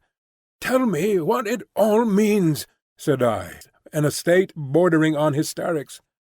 "It's nothing so very dreadful," said he, "but I think you have had about enough for one day." The puma suddenly gave a sharp yell of pain. At that he swore under his breath. "I'm damned," said he, "if this place is not as bad as Gower Street with its cats." "Montgomery," said I, "what was that thing that came after me? Was it a beast, or was it a man?" "If you don't sleep tonight," he said, "you'll be off your head tomorrow." I stood up in front of him. "What was that thing that came after me?" I asked. He looked me squarely in the eyes and twisted his mouth askew. His eyes, which had seemed animated a minute before, went dull. "From your account," said he, "I'm thinking it was a bogle." I felt a gust of intense irritation, which passed as quickly as it came. I flung myself into the chair again, pressed my hands on my forehead. The puma began once more. Montgomery came round behind me and put his hand on my shoulder. "Look here, Prendick," he said, "I had no business to let you drift off into this silly island of ours. But it's not so bad as you feel, man. Your nerves are worked to rags. Let me give you something that will make you sleep. That will keep on for hours yet. You must simply get to sleep, or I won't answer for it." I did not reply. I bowed forward and covered my face with my hands. Presently he returned with a small measure containing a dark liquid. This he gave me. I took it unresistingly, and he helped me into the hammock. When I awoke it was broad day. For a little while I lay flat, staring at the roof above me. The rafters, I observed, were made out of the timbers of a ship. Then I turned my head and saw a meal prepared for me on the table. I perceived that I was hungry, and prepared to clamber out of the hammock, which, very politely anticipating my intention, twisted round and deposited me upon all fours on the floor. I got up and sat down before the food. I had a heavy feeling in my head, and only the vaguest memory at first of the things that had happened overnight. The morning breeze blew very pleasantly through the unglazed window, and that and the food contributed to the sense of animal comfort which I experienced. Presently the door behind me, the door inward towards the yard of the enclosure, opened. I turned and saw Montgomery's face. "All right," said he, "I'm frightfully busy," and he shut the door. Afterwards I discovered that he forgot to relock it. Then I recalled the expression of his face the previous night, and with that the memory of all I had experienced reconstructed itself before me. Even as that fear came back to me, came a cry from within. But this time it was not the cry of a puma. I put down the mouthful that hesitated upon my lips and listened. Silence, save for the whisper of the morning breeze. I began to think my ears had deceived me. After a long pause I resumed my meal, but with my ears still vigilant. Presently I heard something else, very faint and low. I sat as if frozen in my attitude. Though it was faint and low, it moved me more profoundly than all that I had hitherto heard of the abominations behind the wall. There was no mistake this time in the quality of the dim, broken sounds, no doubt at all of their source, for it was a groaning, broken by sobs and gasps of anguish. It was no brute this time. It was a human being in torment. As I realized this, I rose, and in 3 steps had crossed the room, seized the handle of the door into the yard, and flung it open before me. "Prendick, man, stop!" cried Montgomery, intervening. A startled deerhound yelped and snarled. There was blood, I saw, in the sink, brown and some scarlet, and I smelt the peculiar smell of carbolic acid. Then, through an open doorway beyond, in the dim light of the shadow, I saw something bound painfully upon a framework, scarred, red, and bandaged, and then, blotting this out, appeared the face of old Moreau, white and terrible. In a moment he had gripped me by the shoulder with a hand that was smeared red, had twisted me off my feet, and flung me headlong back into my own room. He lifted me as though I was a little child. I fell at full length upon the floor, and the door slammed and shut out the passionate intensity of his face. Then I heard the key turn in the lock, and Montgomery's voice in expostulation. "Ruined the work of a lifetime," I heard Moreau say. "He does not understand," said Montgomery, and other things that were inaudible. "I can't spare the time yet," said Moreau. The rest I did not hear. I picked myself up and stood trembling, my mind a chaos of the most horrible misgivings. Could it be possible, I thought, that such a thing as the vivisection of men was carried on here? The question shot like lightning across a tumultuous sky, and suddenly the clouded horror of my mind condensed into a vivid realization of my own danger. Chapter 11. The Hunting of the Man. It came before my mind with an unreasonable hope of escape that the outer door of my room was still open to me. I was convinced now, absolutely assured, that Moreau had been vivisecting a human being. All the time since I had heard his name, I had been trying to link in my mind in some way the grotesque animalism of the islanders with his abominations. And now I thought I saw it all. The memory of his work on the transfusion of blood recurred to me. These creatures I had seen were the victims of some hideous experiment. These sickening scoundrels had merely intended to keep me back, to fool me with their display of confidence, and presently to fall upon me with a fate more horrible than death, with torture, and after torture the most hideous degradation it is possible to conceive, to send me off a lost soul, a beast, to the rest of their comus rout. I looked round for some weapon. Nothing. Then, with an inspiration, I turned over the deck-chair, put my foot on the side of it, and tore away the side rail. It happened that a nail came away with the wood, and, projecting, gave a touch of danger to an otherwise petty weapon. I heard a step outside, and incontinently flung upon the door, and found Montgomery within a yard of it. He meant to lock the outer door. I raised this nailed stick of mine and cut at his face, but he sprang back. I hesitated a moment, then turned and fled round the corner of the house. "Prendick, man!" I heard his astonished cry. "Don't be a silly ass, man!" Another minute, thought I, and he would have me locked in and as ready as a hospital rabbit for my fate. He emerged behind the corner, for I had heard him shout, "Prendick!" Then he began to run after me, shouting things as he ran. This time, running blindly, I went northeastward, in a direction of right angles to my previous expedition. Once, as I went running headlong up the beach, I glanced over my shoulder and saw his attendant with him. I ran furiously up the slope, over it, then, turning eastward along a rocky valley fringed on either side with jungle, I ran for perhaps a mile altogether, my chest straining, my heart beating in my ears, and then, hearing nothing of Montgomery or his man, and feeling upon the verge of exhaustion, I doubled sharply back towards the beach as I judged and lay down in the shelter of a canebrake. There I remained for a long time, too fearful to move, and indeed too fearful even to plan a course of action.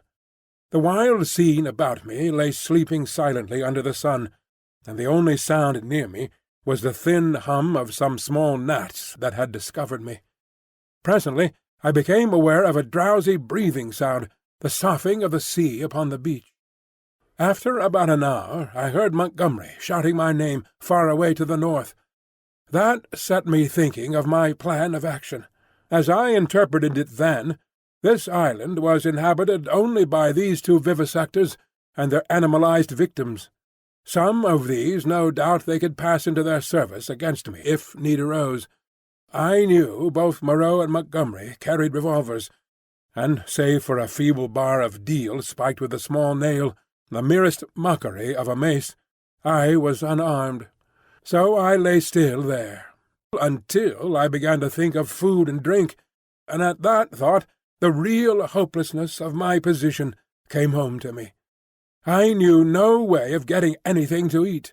I was too ignorant of botany to discover any resort of root or fruit that might lie about me. I had no means of trapping the few rabbits upon the island. It grew blanker the more I turned the prospect over. At last, in the desperation of my position, my mind turned to the animal men I had encountered. I tried to find some hope in what I remembered of them. In turn I recalled each one I had seen, and tried to draw some augury of assistance from my memory. Then, suddenly, I heard a staghound bay, and at that realized a new danger. I took little time to think, or they would have caught me then, but snatching up my nailed stick, rushed headlong from my hiding-place towards the sound of the sea. I remember a growth of thorny plants with spines that stabbed like penknives. I emerged, bleeding and with torn clothes, upon the lip of a long creek opening northward. I went straight into the water without a minute's hesitation, wading up the creek, and presently finding myself knee-deep in a little stream. I scrambled out at last on the westward bank, and with my heart beating loudly in my ears, crept into a tangle of ferns to await the issue. I heard the dog, there was only one, draw nearer and yelp when it came to the thorns. Then I heard no more, and presently began to think I had escaped. The minutes passed, the silence lengthened out, and at last, after an hour of security, my courage began to return to me. By this time I was no longer very much terrified or very miserable. I had, as it were, passed the limit of terror and despair. I felt now that my life was practically lost, and that persuasion made me capable of daring anything.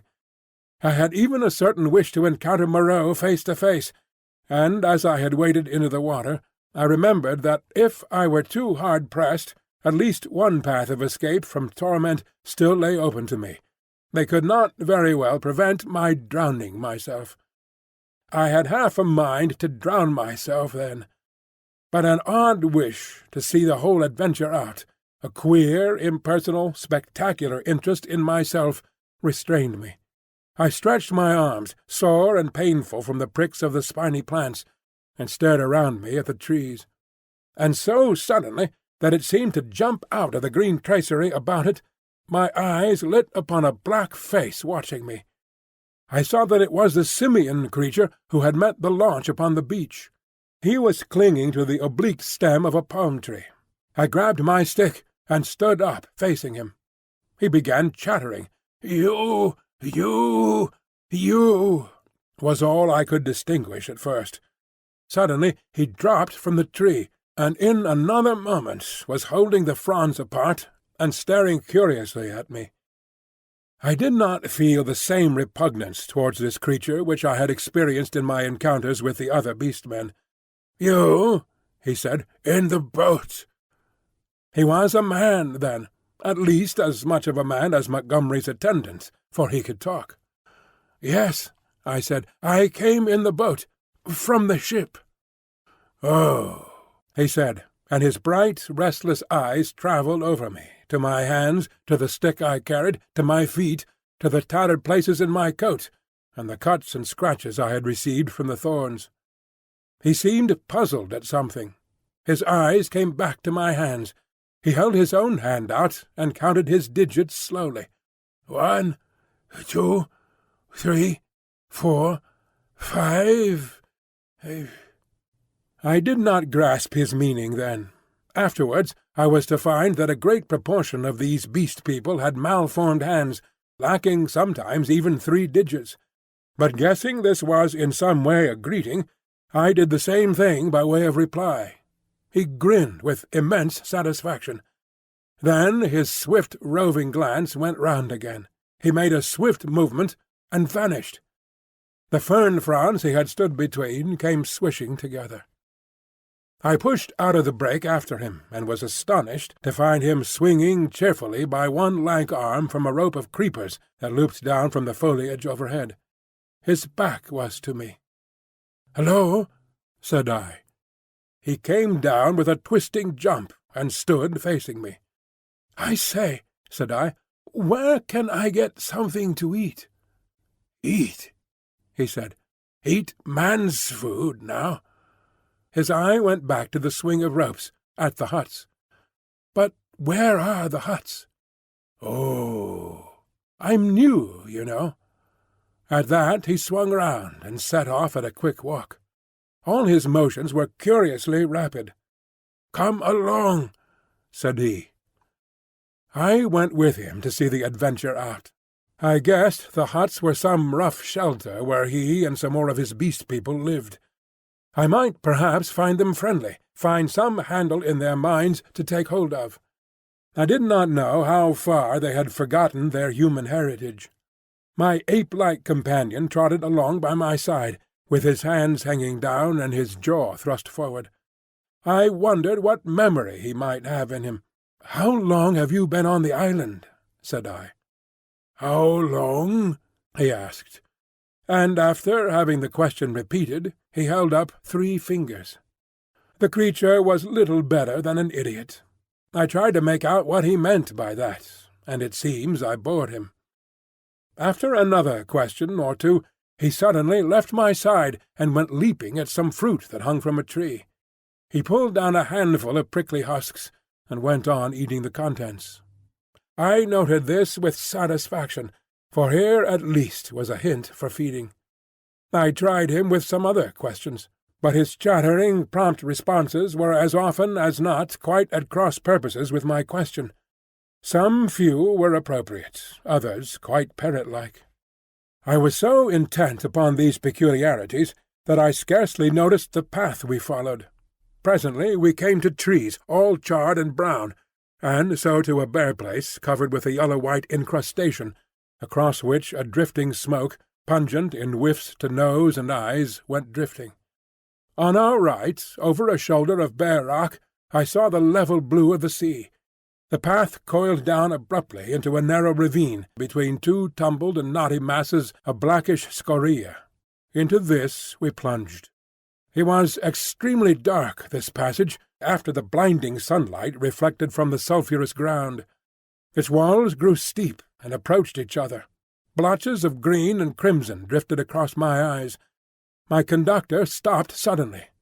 "Home," said he, and I stood in a floor of a chasm that was at first absolutely dark to me. I heard some strange noises, and thrust the knuckles of my left hand into my eyes. I became aware of a disagreeable odour, like that of a monkey's cage ill-cleaned.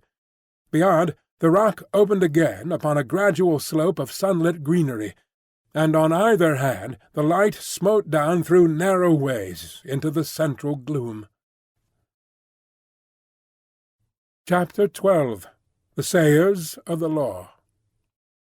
Then something cold touched my hand. I started violently, and saw close to me a dim pinkish thing, looking more like a flayed child than anything else in the world. The creature had exactly the mild but repulsive features of a sloth, the same forehead and slow gestures. As the first shock of the change of light passed, I saw about me more distinctly. The little sloth-like creature was standing and staring at me. My conductor had vanished. The place was a narrow passage between high walls of lava, a crack in the knotted rock, and on either side interwoven heaps of sea-mat, palm fans, and reeds leaning against the rock formed rough and impenetrably dark dens.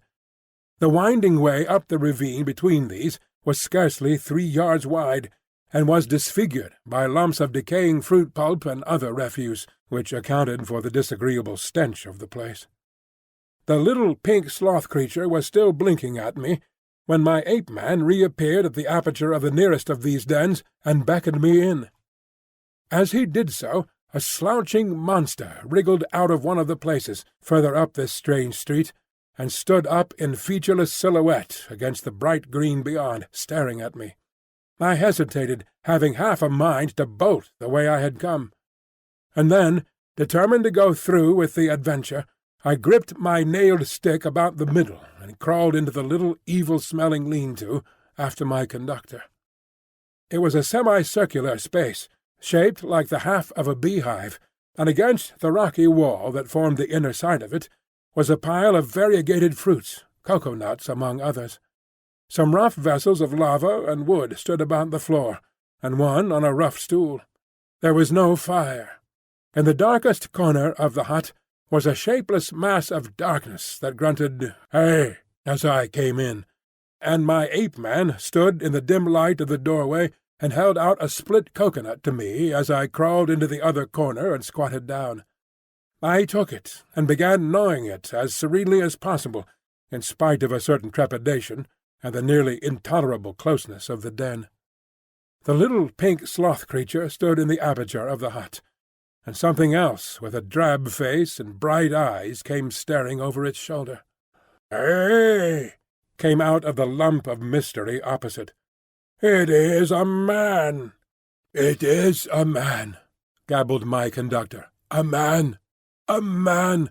A 5-man, like me!" "Shut up!" said the voice from the dark, and grunted. I gnawed my cocoanut amid an impressive stillness. I peered hard into the blackness, but could distinguish nothing. "It is a man," the voice repeated. "He comes to live with us." It was a thick voice, with something in it, a kind of whistling overtone, that struck me as peculiar. But the English accent was strangely good. The ape-man looked at me as though he expected something. I perceived the pause was interrogative. "He comes to live with you," I said. "It is a man. He must learn the law." I began to distinguish now a deeper blackness in the black, a vague outline of a hunched-up figure. Then I noticed the opening of the place was darkened by 2 more black heads. My hand tightened on my stick. The thing in the dark repeated in a louder tone, "Say the words." I had missed its last remark. "Not to go on all fours. That is the law," it repeated in a kind of sing-song. I was puzzled. "Say the words," said the ape-man, repeating, and the figures in the doorway echoed this, with a threat in the tone of their voices. I realized that I had to repeat this idiotic formula, and then began the insanest ceremony. The voice in the dark began intoning a mad litany, line by line, and I and the rest to repeat it. As they did so, they swayed from side to side in the oddest way, and beat their hands upon their knees, and I followed their example. I could have imagined I was already dead and in another world. That dark hut, these grotesque dim figures, just flecked here and there by a glimmer of light, and all of them swaying in unison and chanting. "Not to go on all fours, that is the law.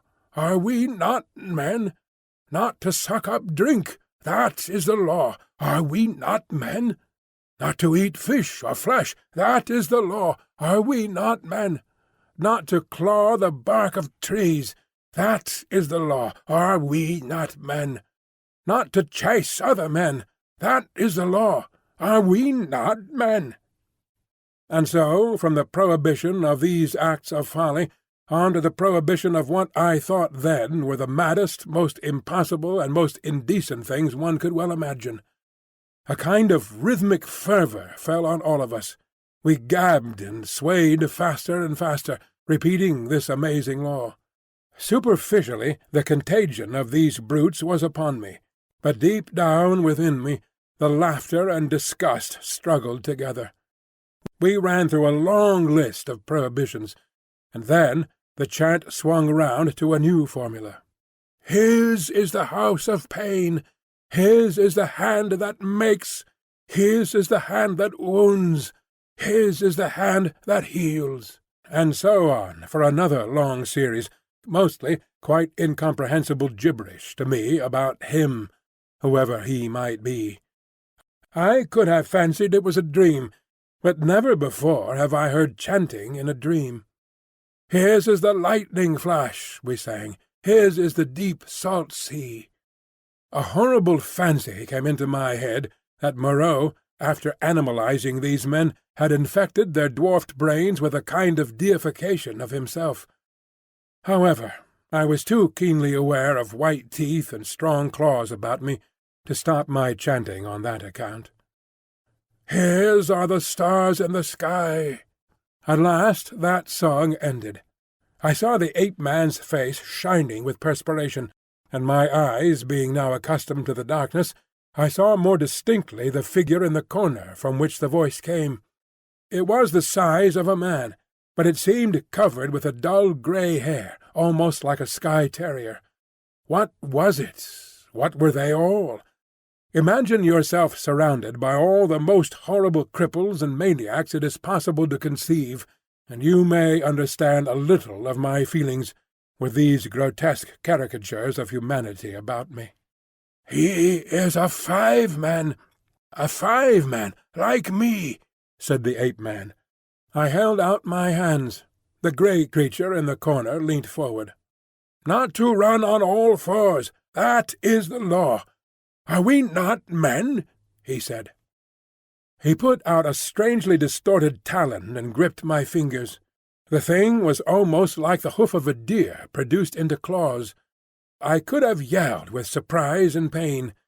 His face came forward and peered at my nails, came forward into the light of the opening of the hut, and I saw with a quivering disgust that it was like the face of neither man nor beast, but a mere shock of grey hair, with 3 shadowy overarchings to mark the eyes and mouth. "He has little nails," said this grisly creature in his hairy beard. "It is well." He threw my hand down, and instinctively I gripped my stick. "Eat roots and herbs. It is his will," said the ape-man. "I am the sayer of the law," said the grey figure. "Here come all that be new to learn the law. I sit in the darkness and say the law." "It is even so," said one of the beasts in the doorway. "Evil are the punishments of those who break the law. None escape." "None escape," said the beast-folk, glancing furtively at one another. "None," said the ape-man. "None escape. See, I did a little thing, a wrong thing once. I jabbered, stopped talking. None could understand. I am burnt, branded in the hand. He is great, he is good. None escape," said the grey creature in the corner. "None escape," said the beast people, looking askance at one another. "For every one the want that is bad," said the great sayer of the law. "What you will want we do not know. We shall know. Some want to follow things that move, to watch and slink and wait and spring, to kill and bite deep and rich, sucking the blood. It is bad. Not to chase other men, that is the law. Are we not men? Not to eat flesh or fish, that is the law. Are we not men? None escape," said a dappled brute standing in the doorway. "For every one the want is bad," said the grey sayer of the law. "Some want to go tearing with teeth and hands into the roots of things, snuffing into the earth. It is bad." "None escape," said the men in the door. "Some go clawing trees. Some go scratching at the graves of the dead. Some go fighting with foreheads or feet or claws. Some bite suddenly, none giving occasion. Some love uncleanness. "None escape," said the ape-man, scratching his calf. "None escape," said the little pink sloth creature. "Punishment is sharp and sure. Therefore learn the law. Say the words." And incontinently he began again the strange litany of the law, and again I and all these creatures began singing and swaying. My head reeled with this jabbering and the close stench of the place, but I kept on, trusting to find presently some chance of a new development. "Not to go on all fours, that is the law. Are we not men?" We were making such a noise that I noticed nothing of a tumult outside until someone, who I think was one of the two swine men I had seen, thrust his head over the little pink sloth creature and shouted something excitedly, something that I did not catch. Incontinently those at the opening of the hut vanished. My ape-man rushed out. The thing that had sat in the dark followed him. I only observed that it was big and clumsy, and covered with silvery hair, and I was left alone. Then, before I reached the aperture, I heard the yelp of a staghound. In another moment I was standing outside the hovel, my chair-rail in my hand, every muscle of me quivering. Before me were the clumsy backs of perhaps a score of these beast-people, their misshapen heads half hidden by their shoulder-blades. They were gesticulating excitedly. Other half-animal faces glared interrogation out of the hovels. Looking in the direction in which they faced, I saw, coming through the haze under the trees beyond the end of the passage of dens, the dark figure and awful white face of Moreau. He was holding the leaping staghound back, and close behind him came Montgomery, revolver in hand. For a moment I stood horror-struck. I turned and saw the passage behind me blocked by another heavy brute, with a huge grey face and twinkling little eyes, advancing towards me. I turned and saw the passage behind me blocked by another heavy brute, with a huge grey face and twinkling little eyes, advancing towards me.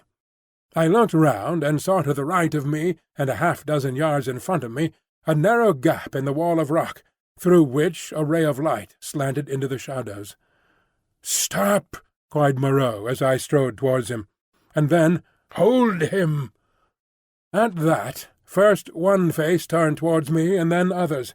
Their bestial minds were happily slow. I dashed my shoulder into a clumsy monster who was turning to see what Moreau meant, and flung him forward into another. I felt his hands fly round, clutching at me and missing me. The little pink sloth creature dashed at me, and I gashed down its ugly face with the nail in my stick, and in another minute was scrambling up a steep side pathway, a kind of sloping chimney, out of the ravine. I heard a howl behind me, and cries of "Catch him! Hold him!" and a grey-faced creature appeared behind me and jammed his huge bulk into the cleft. "Go on!" they howled. I clambered up the narrow cleft in the rock, and came out upon the sulphur on the west side of the village of the Beast-Men. That gap was altogether fortunate for me, for the narrow chimney, slanting obliquely upward, must have impeded the nearer pursuers. I ran over the white space and down a steep slope, through a scattered growth of trees, and came to a low-lying stretch of tall reeds, through which I pushed into a dark, thick undergrowth that was black and succulent underfoot. As I plunged into the reeds, my foremost pursuers emerged from the gap. I broke my way through this undergrowth for some minutes. The air behind me and about me was soon full of threatening cries. I heard the tumult of my pursuers in the gap up the slope, then the crashing of the reeds, and every now and then the crackling crash of a branch. Some of the creatures roared like excited beasts of prey. The staghound yelped to the left. I heard Moreau and Montgomery shouting in the same direction. I turned sharply to the right. It seemed to me even then that I heard Montgomery shouting for me to run for my life. Presently the ground gave rich and oozy under my feet. But I was desperate and went headlong into it, struggled through knee-deep, and so came to a winding path among tall canes. The noise of my pursuers passed away to my left.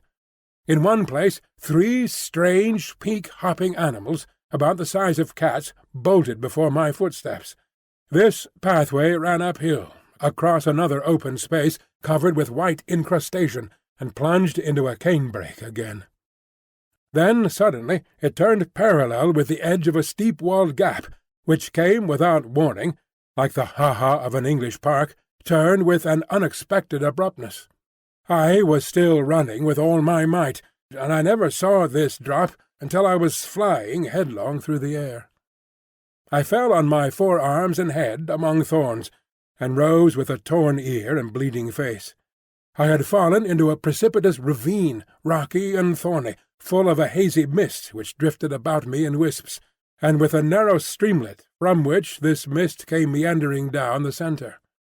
I was astonished at this thin fog in the full blaze of daylight, but I had no time to stand wondering then. I turned to my right, downstream, hoping to come to the sea in that direction, and so have my way open to drown myself. It was only later I found that I had dropped my nailed stick in my fall. Presently the ravine grew narrower for a space, and carelessly I stepped into the stream. I jumped out again pretty quickly, for the water was almost boiling. I noticed, too, there was a thin sulphurous scum drifting upon its coiling water. Almost immediately came a turn in the ravine and the indistinct blue horizon. The nearer sea was flashing the sun from a myriad facets. I saw my death before me. But I was hot and panting, with the warm blood oozing out on my face and running pleasantly through my veins. I felt more than a touch of exultation, too, at having distanced my pursuers. It was not in me then to go out and drown myself yet. I stared back the way I had come. I listened. Save for the hum of the gnats and the chirp of some small insects that hopped among the thorns, the air was absolutely still. Then came the yelp of a dog, very faint, and a chattering and gibbering, the snap of a whip, and voices. They grew louder, then fainter again. The noise receded up the stream and faded away. For a while the chase was over, but I knew now how much hope of help for me lay in the Beast People. Chapter 13. A Parley. I turned again and went on down towards the sea. I found the hot stream broadened out to a shallow, weedy sand, in which an abundance of crabs and long-bodied, many-legged creatures started from my footfall. I walked to the very edge of the salt water, and then I felt I was safe. I turned and stared, arms akimbo, at the thick green behind me, into which the steamy ravine cut like a smoking gash. But, as I say, I was too full of excitement and—a true saying, though those who have never known danger may doubt it—too desperate to die.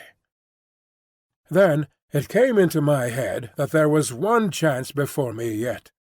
While Moreau and Montgomery and their bestial rabble chased me through the island, might I not go round the beach until I came to their enclosure, make a flank march upon them, in fact, and then, with a rock lugged out of their loosely built wall, perhaps smash in the lock of the smaller door, and see what I could find, knife, pistol, or what not, to fight them with when they returned. It was, at any rate, something to try. So I turned to the westward and walked along by the water's edge. The setting sun flashed his blinding heat into my eyes. The slight Pacific tide was running in with a gentle ripple. Presently the shore fell away southward, and the sun came round upon my right hand. Then, suddenly, far in front of me, I saw first one and then several figures emerging from the bushes, Moreau with his grey staghound, then Montgomery, and 2 others. At that I stopped. They saw me, and began gesticulating and advancing. I stood watching them approach. The 2 beast-men came running forward to cut me off from the undergrowth, inland. Montgomery came, running also, but straight towards me. Moreau followed slower with his dog. At last I roused myself from my inaction, and turning seaward, walked straight into the water. The water was very shallow at first. I was 30 yards out before the waves reached my waist. Dimly I could see the intertidal creatures darting away from my feet. "What are you doing, man?" cried Montgomery. I turned, standing waist-deep, and stared at them. Montgomery stood panting at the margin of the water. His face was bright red with exertion, his long flaxen hair blown about his head, and his dropping nether lip showed his irregular teeth. Moreau was just coming up, his face pale and firm, and the dog at his hand barked at me. Both men had heavy whips. Farther up the beach stared the beast-men. "What am I doing? I'm going to drown myself," said I. Montgomery and Moreau looked at each other. "Why?" asked Moreau. "Because that is better than being tortured by you." "I told you so," said Montgomery, and Moreau said something in a low tone. "What makes you think I shall torture you?" asked Moreau. "What I saw," I said, "and those yonder." "Hush!" said Moreau, and held up his hand. "I will not," said I. "They were men. What are they now? I, at least, will not be like them." I looked past my interlocutors. Up the beach were Emling, Montgomery's attendant, and one of the white-swathed brutes from the boat. Farther up, in the shadow of the trees, I saw my little ape-man, and behind him some other dim figures. "Who are these creatures?" said I, pointing to them and raising my voice more and more that it might reach them. "They were men like yourselves, whom you have infected with some bestial taint, men whom you have enslaved, and whom you still fear." "You who listen!" I cried, pointing now to Moreau and shouting past him to the beast-men. "You who listen! Do you not see these men still fear you, go in dread of you? Why then do you fear them? You are many." "For God's sake," cried Montgomery, "stop that, Prendick!" "Prendick!" cried Moreau. They both shouted together as if to drown my voice, and behind them lowered the staring faces of the beast-men, wondering, their deformed hands hanging down, their shoulders hunched up. They seemed, as I fancied, to be trying to understand me, to remember, I thought, something of their human past.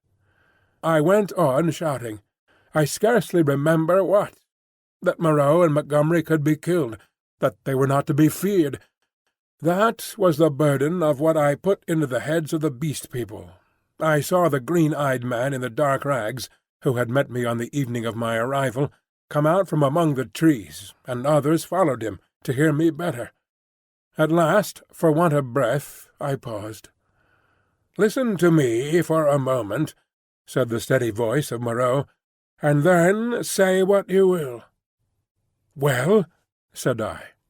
He coughed, thought, then shouted, "Latin, Prendick! Bad Latin, schoolboy Latin, but try and understand. He non sunt homines, sunt animalia, qui nos habemus vivisected. A humanizing process. I will explain. Come ashore."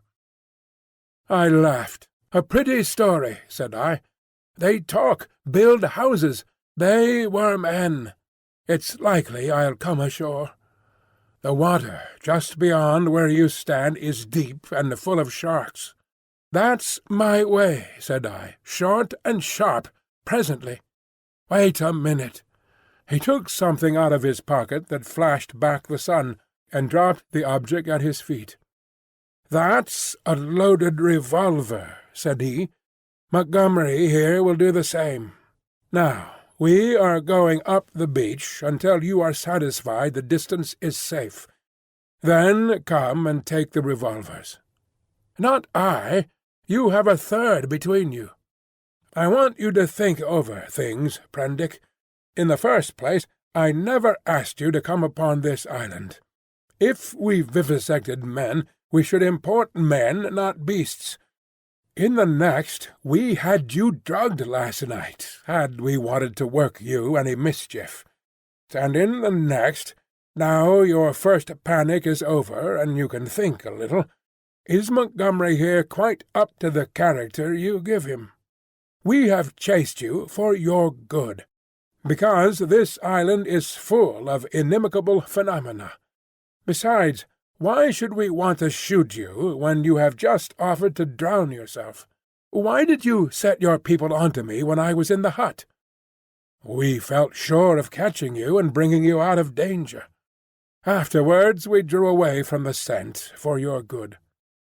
I mused. It seemed just possible. Then I remembered something again. "But I saw," said I, "in the enclosure.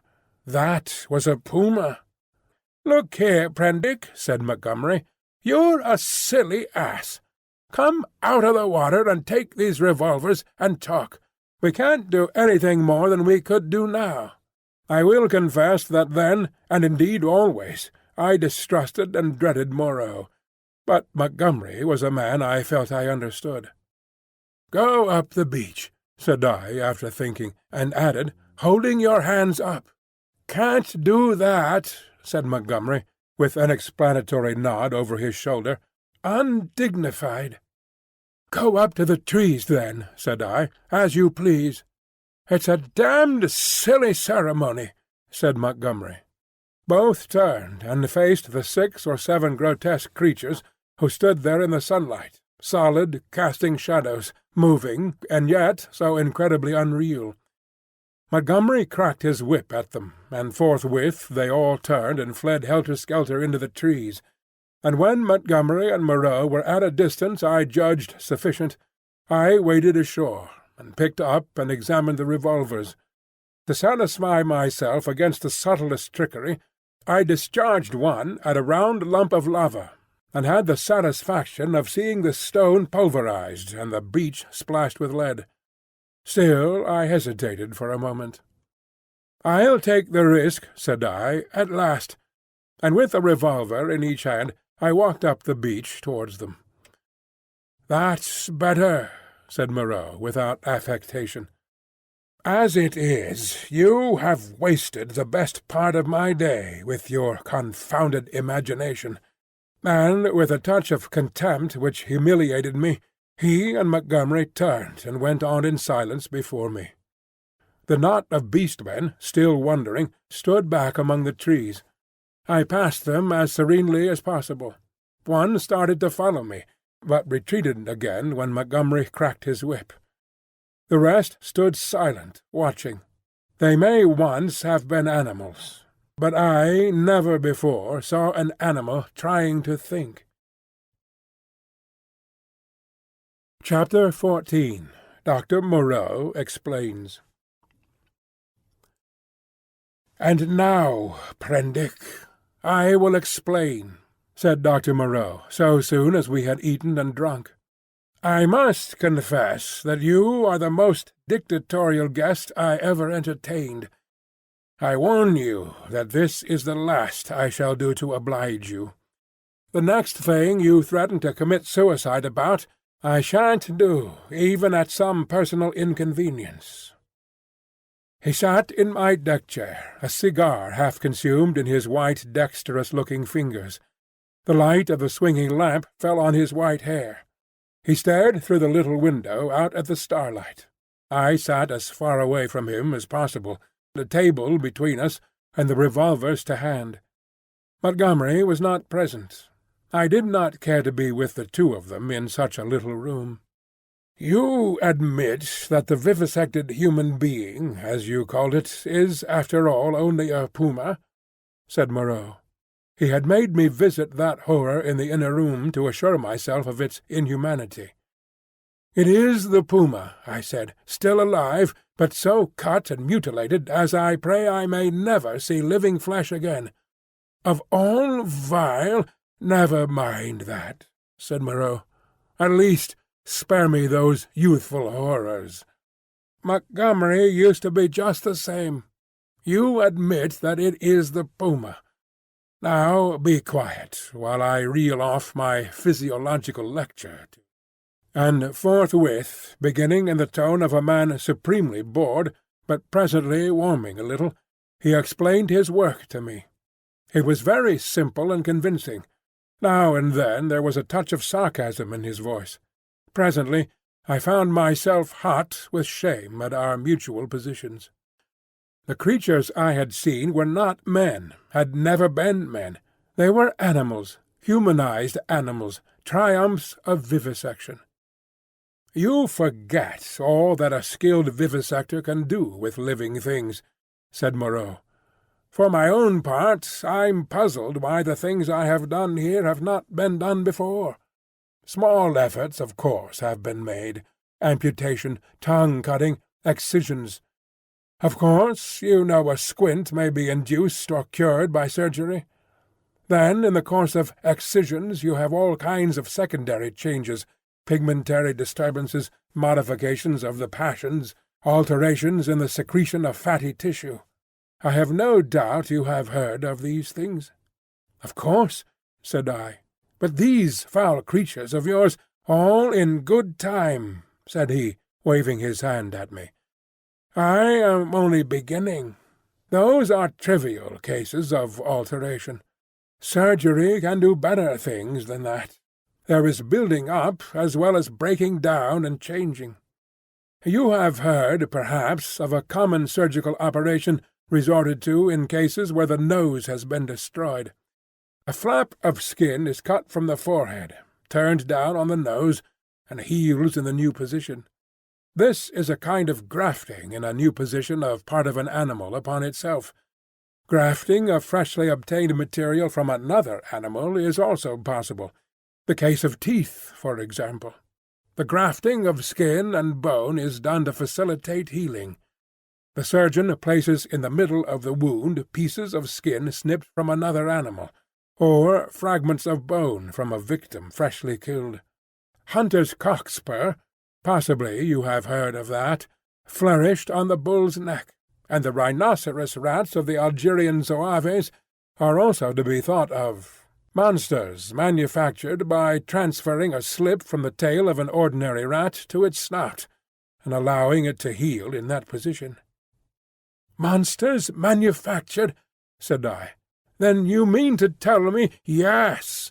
These creatures you have seen are animals, carven and wrought into new shapes. To that, to the study of the plasticity of living forms, my life has been devoted. I have studied for years, gaining in knowledge as I go. I see you look horrified, and yet I am telling you nothing new. It all lay in the surface of practical anatomy years ago, but no one had the temerity to touch it.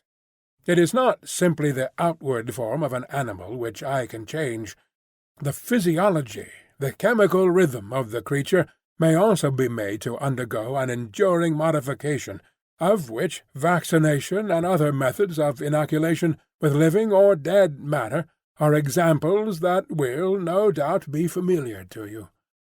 A similar operation is the transfusion of blood, with which subject, indeed, I began. These are all familiar cases. Less so, and probably far more extensive, were the operations of those medieval practitioners who made dwarfs and beggar cripples, show monsters, some vestiges of whose art still remain in the preliminary manipulation of the young mountebank or contortionist. Victor Hugo gives an account of them in L'Homme qui rit. But perhaps my meaning grows plain now. You begin to see that it is a possible thing to transplant tissue from one part of an animal to another, or from one animal to another. To alter its chemical reactions and methods of growth, to modify the articulations of its limbs, and indeed to change it in its most intimate structure. And yet this extraordinary branch of knowledge has never been sought as an end and systematically by modern investigators until I took it up. Some such things have been hit upon in the last resort of surgery, Most of the kindred evidence that will recur to your mind has been demonstrated, as it were, by accident, by tyrants, by criminals, by the breeders of horses and dogs, by all kinds of untrained, clumsy-handed men working for their own immediate ends. I was the first man to take up this question armed with antiseptic surgery, and with a really scientific knowledge of the laws of growth. Yet one would imagine it must have been practised in secret before. Such creatures as the Siamese twins, and in the vaults of the Inquisition. No doubt their chief aim was artistic torture, but some, at least, of the Inquisitors must have had a touch of scientific curiosity. "But," said I, "these things, these animals, talk." He said that was so, and proceeded to point out that the possibility of vivisection does not stop at a mere physical metamorphosis. A pig may be educated. The mental structure is even less determinate than the bodily.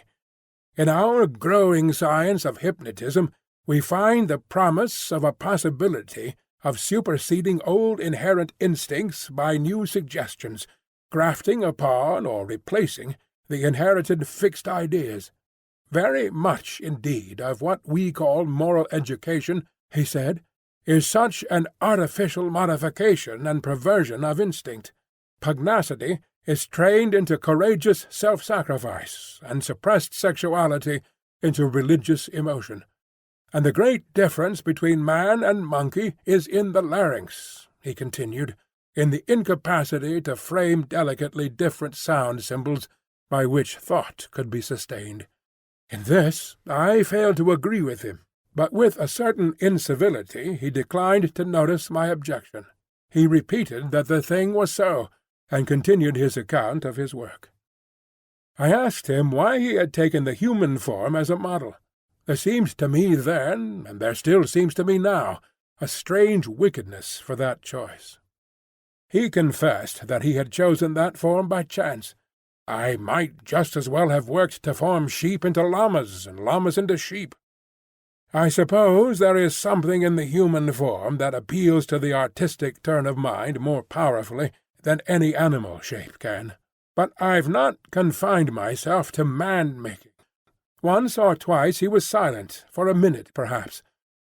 These years, how they have slipped by! And here I have wasted a day saving your life, and am now wasting an hour explaining myself. "But," said I still do not understand. Where is your justification for inflicting all this pain? The only thing that could excuse vivisection to me would be some application—" "Precisely," said he. "But, you see, I am differently constituted. We are on different platforms. You are a materialist." "I am not a materialist," I began hotly. In my view. For it is just this question of pain that parts us. So long as visible or audible pain turns you sick, so long as your own pains drive you, so long as pain underlies your propositions about sin, so long, I tell you, you are an animal, thinking a little less obscurely what an animal feels. This pain—" I gave an impatient shrug at such sophistry. "Oh, but it is such a little thing. A mind truly opened to what science has to teach must see that it is a little thing. It may be that, save in this little planet, this speck of cosmic dust, invisible long before the nearest star could be attained, it may be, I say, that nowhere else does this thing called pain occur. But the laws we feel our way towards, why, even on this earth, even among living things, what pain is there?" As he spoke he drew a little penknife from his pocket, opened the smaller blade, and moved his chair so that I could see his thigh. Then, choosing the place deliberately, he drove the blade into his leg and withdrew it. "No doubt," he said, "you have seen that before. It does not hurt a pin-prick. But what does it show? The capacity for pain is not needed in the muscle. and it is not placed there, is but little needed in the skin, and only here and there over the thigh is a spot capable of feeling pain. Pain is simply our intrinsic medical adviser to warn us and stimulate us. Not all living flesh is painful, nor is all nerve, not even our sensory nerve. There's no taint of pain, real pain, in the sensations of the optic nerve. If you wound the optic nerve, you merely see flashes of light, just as disease of the auditory nerve merely means a humming in our ears. Plants do not feel pain, nor the lower animals. It's possible that such animals as the starfish and crayfish do not feel pain at all. Then, with men, the more intelligent they become, the more intelligently they will see after their own welfare, and the less they will need the goad to keep them out of danger. I never yet heard of a useless thing that was not ground out of existence by evolution sooner or later. Did you? And pain gets needless. Then I am a religious man, Prendick, as every sane man must be. It may be, I fancy, that I have seen more of the ways of this world's Maker than you, for I have sought his laws, in my way, all my life, while you, I understand, have been collecting butterflies. And I tell you, pleasure and pain have nothing to do with heaven or hell. Pleasure and pain, bah! What is your theologian's ecstasy but Mahomet's Uri in the dark? This store which men and women set on pleasure and pain, Prendick, is the mark of the beast upon them, the mark of the beast from which they came. Pain and pleasure, they are for us only so long as we wriggle in the dust. You see, I went on with this research just the way it led me. That is the only way I ever heard of true research going. I asked a question, devised some method of obtaining an answer, and got a fresh question. Was this possible or that possible? You cannot imagine what this means to an investigator, what an intellectual passion grows upon him. You cannot imagine the strange, colourless delight of these intellectual desires. The thing before you is no longer an animal, a fellow creature, but a problem. Sympathetic pain, all I know of it, I remember as a thing I used to suffer from years ago. I wanted—it was the one thing I wanted—to find out the extreme limit of plasticity in a living shape. "But," said I, "the thing is an abomination." "To this day I have never troubled about the ethics of the matter," he continued. "The study of nature makes a man at last as remorseless as nature. I have gone on, not heeding anything but the question I was pursuing, and the material has dripped into the huts yonder. It is nearly 11 years since we came here, I and Montgomery and 6 Kanakas. I remember the green stillness of the island and the empty ocean about us as though it was yesterday. The place seemed waiting for me. The stores were landed and the house was built. The Kanakas founded some huts near the ravine. I went to work here upon what I had brought with me. There were some disagreeable things happened at first. I began with a sheep, and killed it after a day and a half by a slip of the scalpel. I took another sheep, and made a thing of pain and fear, and left it bound up to heal. It looked quite human to me when I had finished it, but when I went to it I was discontented with it. It remembered me, and was terrified beyond imagination, and it had no more than the wits of a sheep. The more I looked at it, the clumsier it seemed, until at last I put the monster out of its misery. These animals without courage, these fear-haunted, pain-driven things, without a spark of pugnacious energy to face torment, they are no good for man-making. Then I took a gorilla I had, and upon that, working with infinite care and mastering difficulty after difficulty, I made my first man. All the week, night and day, I moulded him. With him It was chiefly the brain that needed moulding. Much had to be added, much changed. I thought him a fair specimen of the negroid type when I had finished him, and he lay bandaged, bound, and motionless before me. It was only when his life was assured that I left him and came into this room again, and found Montgomery much as you are. He had heard some of the cries as the thing grew human, cries like those that disturbed you so. I didn't take him into my confidence at first, and the Kanakas, too, had realized something of it. They were scared out of their wits by the sight of me. I got Montgomery over to me, in a way, but I and he had the hardest job to prevent the Kanakas deserting. Finally they did, and so we lost the yacht. I spent many days educating the brute. Altogether I had him for 3 or 4 months.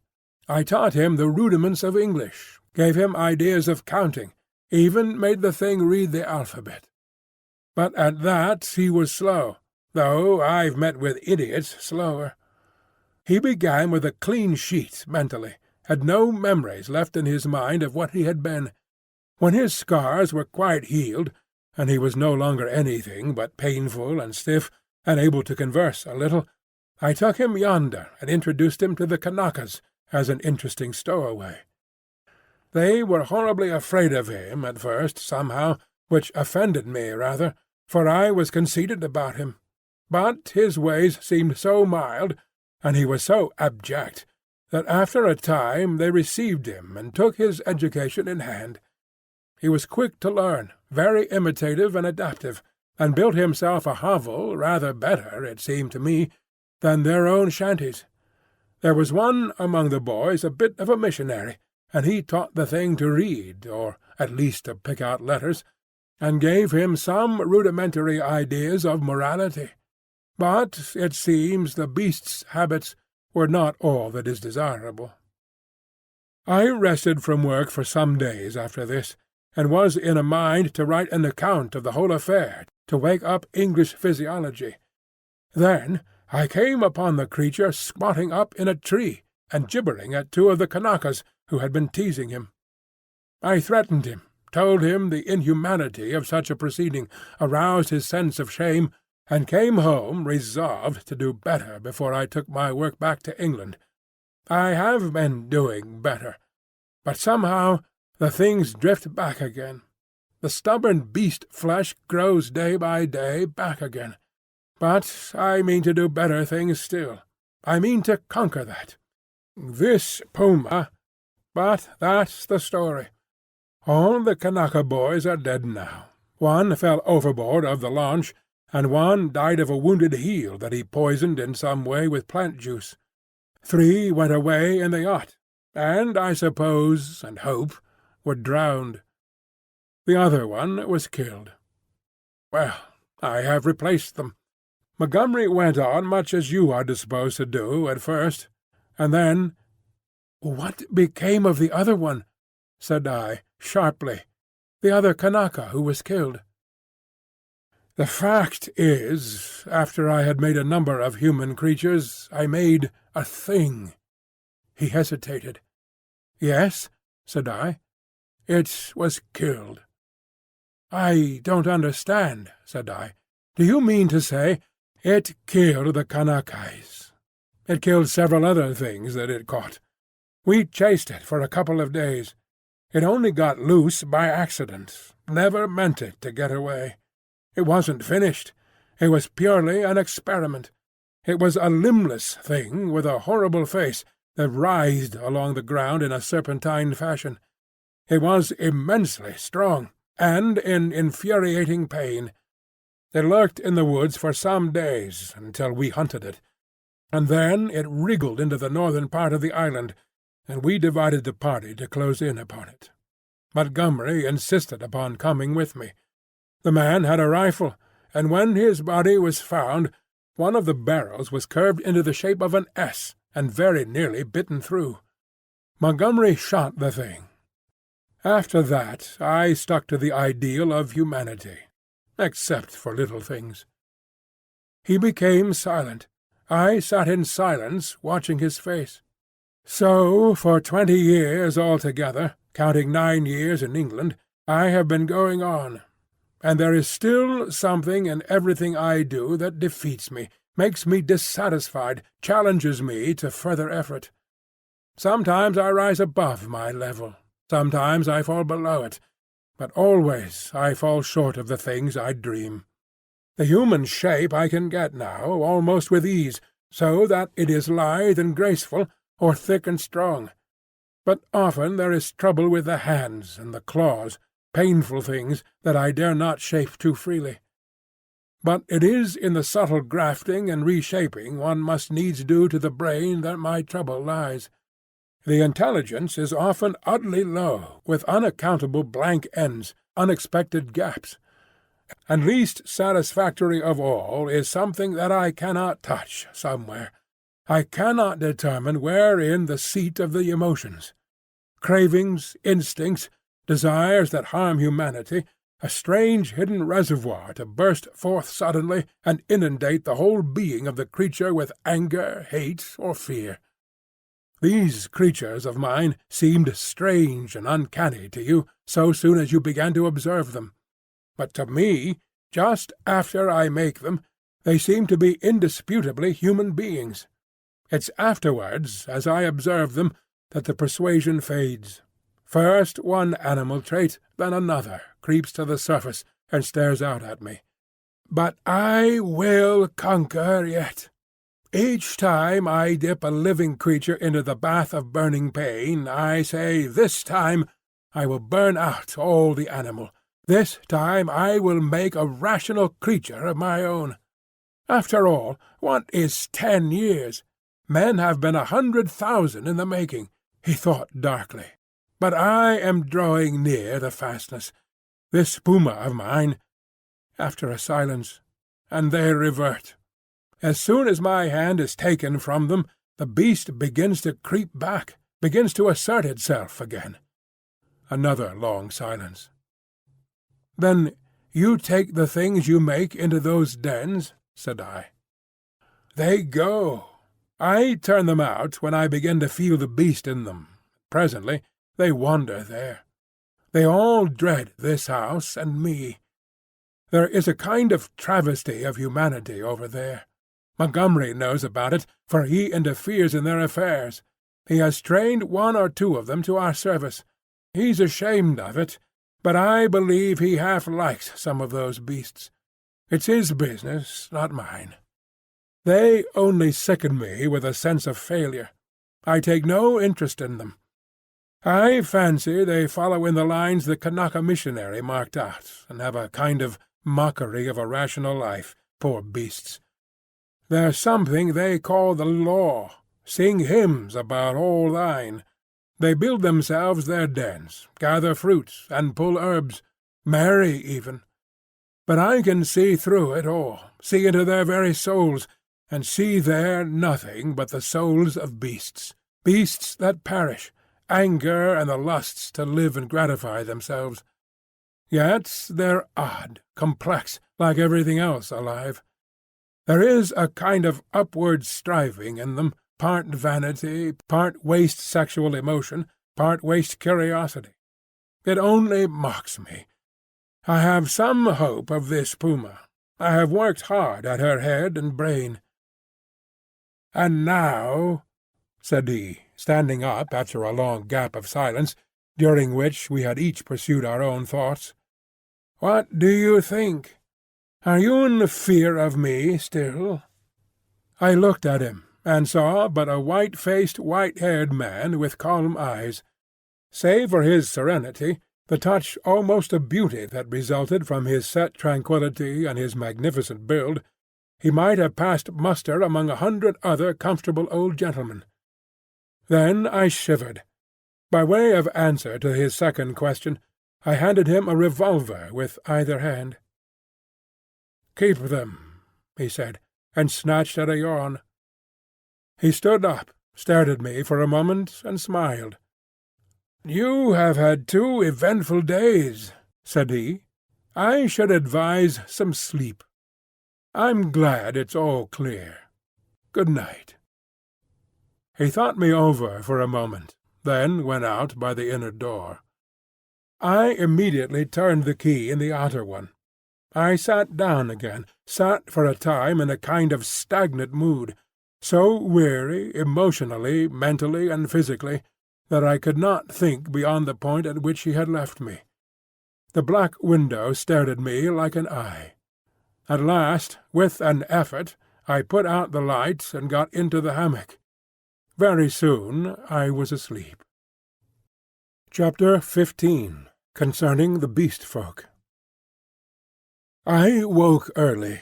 Moreau's explanation stood before my mind, clear and definite, from the moment of my awakening. I got out of the hammock and went to the door to assure myself that the key was turned. Then I tried the window bar and found it firmly fixed. That these man-like creatures were in truth only bestial monsters, mere grotesque travesties of men, filled me with a vague uncertainty of their possibilities which was far worse than any definite fear. A tapping came at the door, and I heard the glutinous accents of M'ling speaking. I pocketed one of the revolvers, keeping one hand upon it, and opened to him. "Good morning, sir," he said, bringing in addition to the customary herb breakfast, an ill-cooked rabbit. Montgomery followed him. His roving eye caught the position of my arm, and he smiled askew. The puma was resting to heal that day, but Moreau, who was singularly solitary in his habits, did not join us. I talked with Montgomery to clear my ideas of the way in which the beast folk lived. In particular, I was urgent to know how these inhuman monsters were kept from falling upon Moreau and Montgomery, and from rending one another. He explained to me that the comparative safety of Moreau and himself was due to the limited mental scope of these monsters.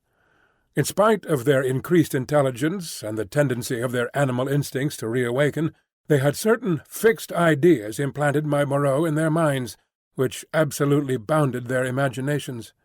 They were really hypnotized, had been told that certain things were impossible, and that certain things were not to be done, and these prohibitions were woven into the texture of their minds beyond any possibility of disobedience or dispute. Certain matters, however, in which old instinct was at war with Moreau's convenience, were in a less stable condition. A series of propositions, called the law, I had already heard them recited, battled in their minds with the deep-seated, ever-rebellious cravings of their animal natures.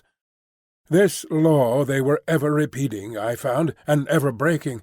Both Montgomery and Moreau displayed particular solicitude to keep them ignorant of the taste of blood. They feared the inevitable suggestions of that flavour.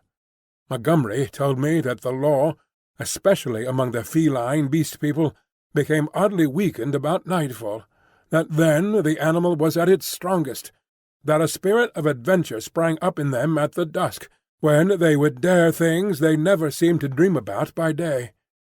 To that I owed my stalking by the Leopard Man, on the night of my arrival. But during these earlier days of my stay they broke the law only furtively and after dark. In the daylight there was a general atmosphere of respect for its multifarious prohibitions. And here, perhaps, I may give a few general facts about the island and the beast people. The island, which is of irregular outline and lay low upon the wide sea, had a total area, I suppose, of 7 or 8 square miles. It was volcanic in origin, and was now fringed on 3 sides by coral reefs. Some fumaroles to the northward and a hot spring were the only vestiges of the forces that had long since originated it. Now and then a faint quiver of earthquake would be sensible, and sometimes the ascent of the spire of smoke would be rendered tumultuous by gusts of steam, but that was all. The population of the island, Montgomery informed me, now numbered rather more than 60 of these strange creations of Moreau's art, not counting the smaller monstrosities which lived in the undergrowth and were without human form. Altogether he had made nearly 120, but many had died, and others, like the writhing, footless thing of which he had told me, had come by violent ends. In answer to my question, Montgomery said that they actually bore offspring, but that these generally died. When they lived, Moreau took them and stamped the human form upon them. There was no evidence of the inheritance of their acquired human characteristics. The females were less numerous than the males, and liable to much furtive persecution, in spite of the monogamy the law enjoined. It would be impossible for me to describe these Beast People in detail. My eye has had no training in details, and unhappily I cannot sketch. Most striking, perhaps, in their general appearance was the disproportion between the legs of these creatures and the length of their bodies, and yet, so relative is our idea of grace, my eye became habituated to their forms, and at last I even fell in with their persuasion that my own long thighs were ungainly. Another point was the forward carriage of the head and the clumsy and inhuman curvature of the spine. Even the ape-man lacked that inward sinuous curve of the back which makes the human figure so graceful. Most had their shoulders hunched clumsily, and their short forearms hung weakly at their sides. Few of them were conspicuously hairy, at least until the end of my time upon the island. The next most obvious deformity was in their faces, almost all of which were prognathous, malformed about the ears, with large and protuberant noses, very furry or very bristly hair, and often strangely coloured or strangely placed eyes. None could laugh, though the ape-man had a chattering titter. Beyond these general characters, their heads had little in common. Each preserved the quality of its particular species. The human mark distorted but did not hide the leopard, the ox, or the sow, or other animal or animals from which the creature had been moulded. The voices, too, varied exceedingly. The hands were almost malformed, and though some surprised me by their unexpected human appearance, almost all were deficient in the number of the digits, clumsy about the finger-nails, and lacking any tactile sensibility. The two most formidable animal men were my leopard man and a creature made of hyena and swine. Larger than these were the three bull creatures who pulled in the boat. Then came the silvery hairy man, who was also sayer of the law, Embling, and a satyr-like creature of ape and goat. There were 3 swine men and a swine woman, a mare rhinoceros creature, and several other females, whose sources I did not ascertain. There were several wolf creatures, a bear bull, and a St. Bernard man. I have already described the ape-man, and there was a particularly hateful and evil-smelling old woman made of vixen and bear, whom I hated from the beginning. She was said to be a passionate votary of the law. Smaller creatures were certain dapple youths and my little sloth creature. But enough of this catalogue. At first I had a shivering horror of the brutes, felt all too keenly that they were still brutes, but insensibly I became a little habituated to the idea of them, and moreover I was affected by Montgomery's attitude towards them. He had been with them so long that he had come to regard them as almost normal human beings. His London days seemed a glorious, impossible past to him. Only once in a year or so did he go to Africa to deal with Moreau's agent, a trader in animals there. He hardly met the finest type of manhood in that seafaring village of Spanish mongrels. The men aboard ship, he told me, seemed at first just as strange to him as the beast men seemed to me, unnaturally long in the leg, flat in the face, prominent in the forehead, suspicious, dangerous, and cold-hearted. In fact, he did not like men. His heart had warmed to me, he thought, because he had saved my life. I fancied even then that he had a sneaking kindness for some of these metamorphosed brutes, a vicious sympathy with some of their ways, but that he attempted to veil it from me at first. Embling, the black-faced man, Montgomery's attendant, the first of the beast folk I had encountered, did not live with the others across the island, but in a small kennel at the back of the enclosure.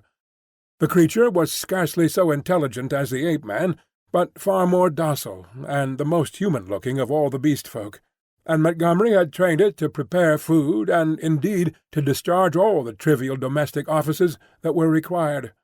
It was a complex trophy of Moreau's horrible skill, a bear, tainted with dog and ox, and one of the most elaborately made of all his creatures.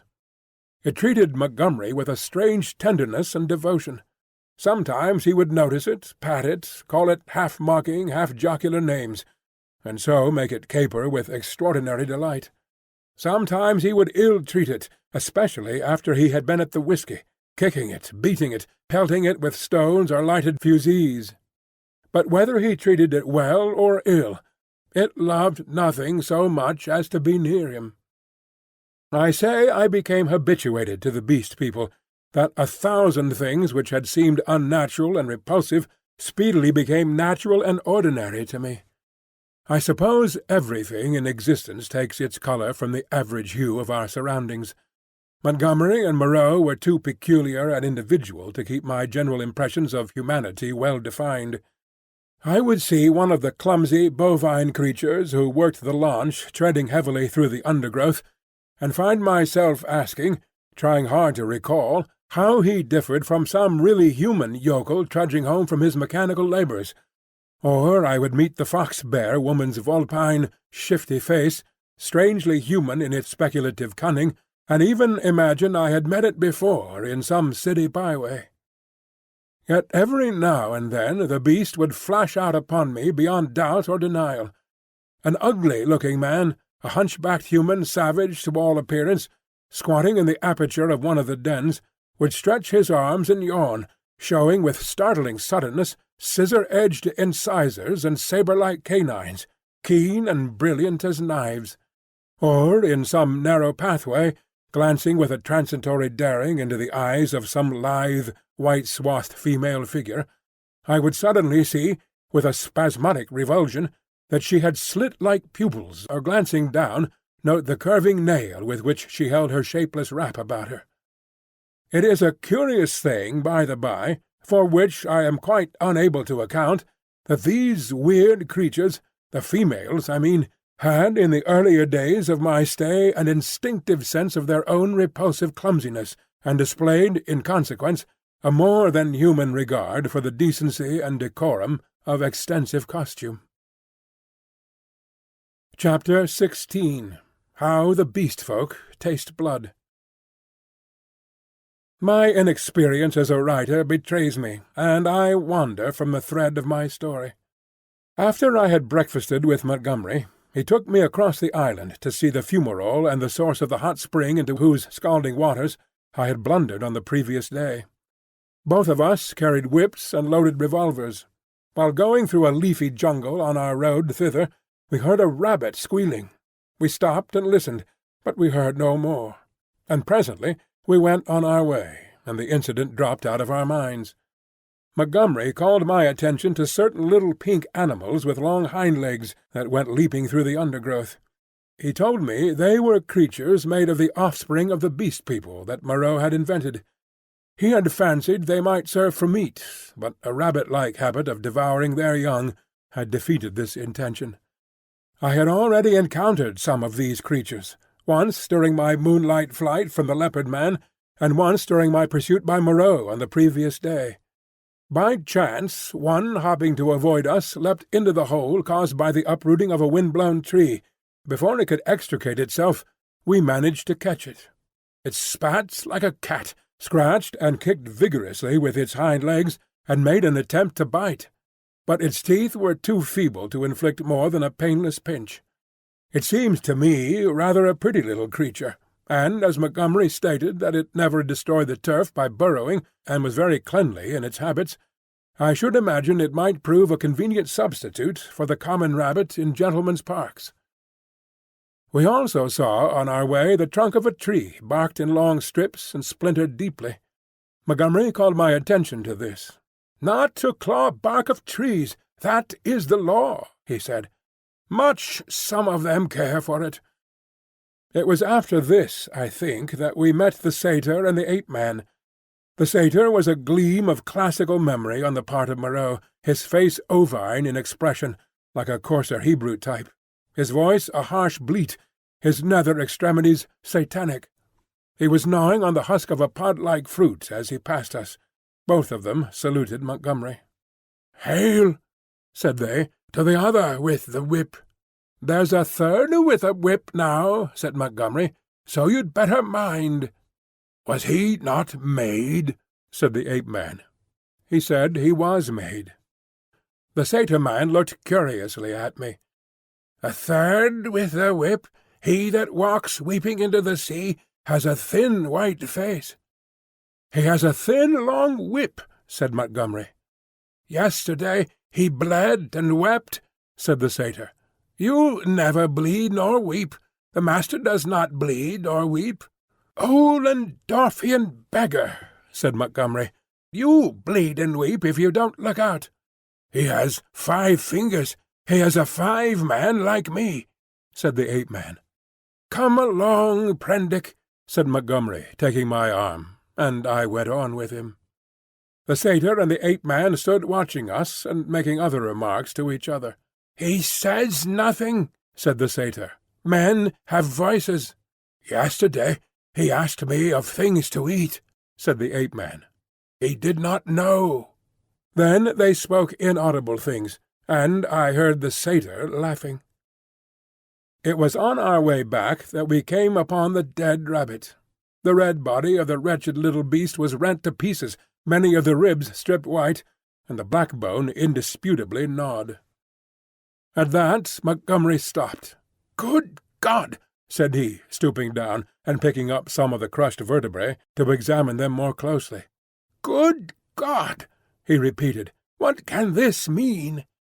"Some carnivore of yours has remembered its old habits," I said after a pause. "This backbone has been bitten through." He stood staring, with his face white and his lip pulled askew. "I don't like this," he said slowly. "I saw something of the same kind," said I, "the first day I came here." "The devil you did! What was it?" "A rabbit with its head twisted off." "The day you came here?" "The day I came here, in the undergrowth at the back of the enclosure, when I went out in the evening. The head was completely wrung off." He gave a long, low whistle. "And what is more, I have an idea which of your brutes did the thing. It's only a suspicion, you know. Before I came on the rabbit, I saw one of your monsters drinking in the stream." "Sucking his drink?" "Yes." "Not to suck your drink. That is the law. Much the brutes care for the law, when Moreau's not about." "It was the brute who chased me." "Of course," said Montgomery. "It's just the way with carnivores. After a kill they drink. It's the taste of blood, you know. What was the brute like?" he continued. "Would you know him again?" He glanced about us, standing astride over the mess of dead rabbit, his eyes roving among the shadows and scenes of greenery, the lurking places and ambuscades of the forest that bounded us in. "The taste of blood," he said again. He took out his revolver, examined the cartridges in it, and replaced it. Then he began to pull at his dropping lip. "I think I should know the brute again," I said. "I stunned him. He ought to have a handsome bruise on the forehead of him." "But then we have to prove that he killed the rabbit," said Montgomery. "I wish I'd never brought the things here." I should have gone on, but he stayed there thinking over the mangled rabbit in a puzzle-headed way. As it was, I went to such a distance that the rabbit's remains were hidden. "Come on," I said. Presently he woke up and came towards me. "You see," he said, almost in a whisper, "they are all supposed to have a fixed idea against eating anything that runs on land. If some brute has by any accident tasted blood—" We went on some way in silence. "I wonder what can have happened," he said to himself. Then, after a pause again, "I did a foolish thing the other day. That servant of mine showed him how to skin and cook a rabbit. It's odd. Saw him licking his hands. It never occurred to me. Then, we must put a stop to this. I must tell Moreau." He could think of nothing else on our homeward journey. Moreau took the matter even more seriously than Montgomery, and I need scarcely say that I was affected by their evident consternation. "We must make an example," said Moreau. "I've no doubts in my own mind that the leopard man was the sinner. But how can we prove it? I wish, Montgomery, you had kept your taste for meat in hand, and gone without these exciting novelties. We may find ourselves in a mess yet through it." "I was a silly ass," said Montgomery. "But the thing's done now, and you said I might have them, you know." "We must see to the thing at once," said Moreau. "I suppose if anything should turn up, M'ling can take care of himself." "I'm not so sure of M'ling," said Montgomery. "I think I ought to know him." In the afternoon, Moreau, Montgomery, myself, and M'ling went across the island to the huts in the ravine. We three were armed. M'ling carried the little hatchet he used in chopping firewood, and some coils of wire. Moreau had a large cowherd's horn slung over his shoulder. "You will see a gathering of the Beast People," said Montgomery. "It's a pretty sight." Moreau said not a word on the way, but the expression of his heavy, white-fringed face was grimly set. We crossed the ravine down which smoked the stream of hot water, and followed the winding pathway through the cane-brakes until we reached a wide area covered over with a thick powdery yellow substance which I believe was sulphur. Above the shoulder of a weedy bank the sea glittered. We came to a kind of shallow natural amphitheatre, and here the four of us halted. Then Moreau sounded the horn, and broke the sleeping stillness of the tropical afternoon. He must have had strong lungs. The hooting note rose and rose amidst its echoes to at last an ear-penetrating intensity. "Ah!" said Moreau, letting the curved instrument fall to his side again. Immediately there was a crashing through the yellow canes, and a sound of voices from the dense green jungle that marked the morass through which I had run on the previous day. Then, at 3 or 4 points on the edge of the sulphurous area, appeared the grotesque forms of the Beast People hurrying towards us. I could not help a creeping horror as I perceived first one and then another trot out from the trees or reeds and come shambling along over the hot dust. But Moreau and Montgomery stood calmly enough, and perforce I stuck beside them. First to arrive was the satyr, strangely unreal for all that he cast a shadow and tossed the dust with his hoofs.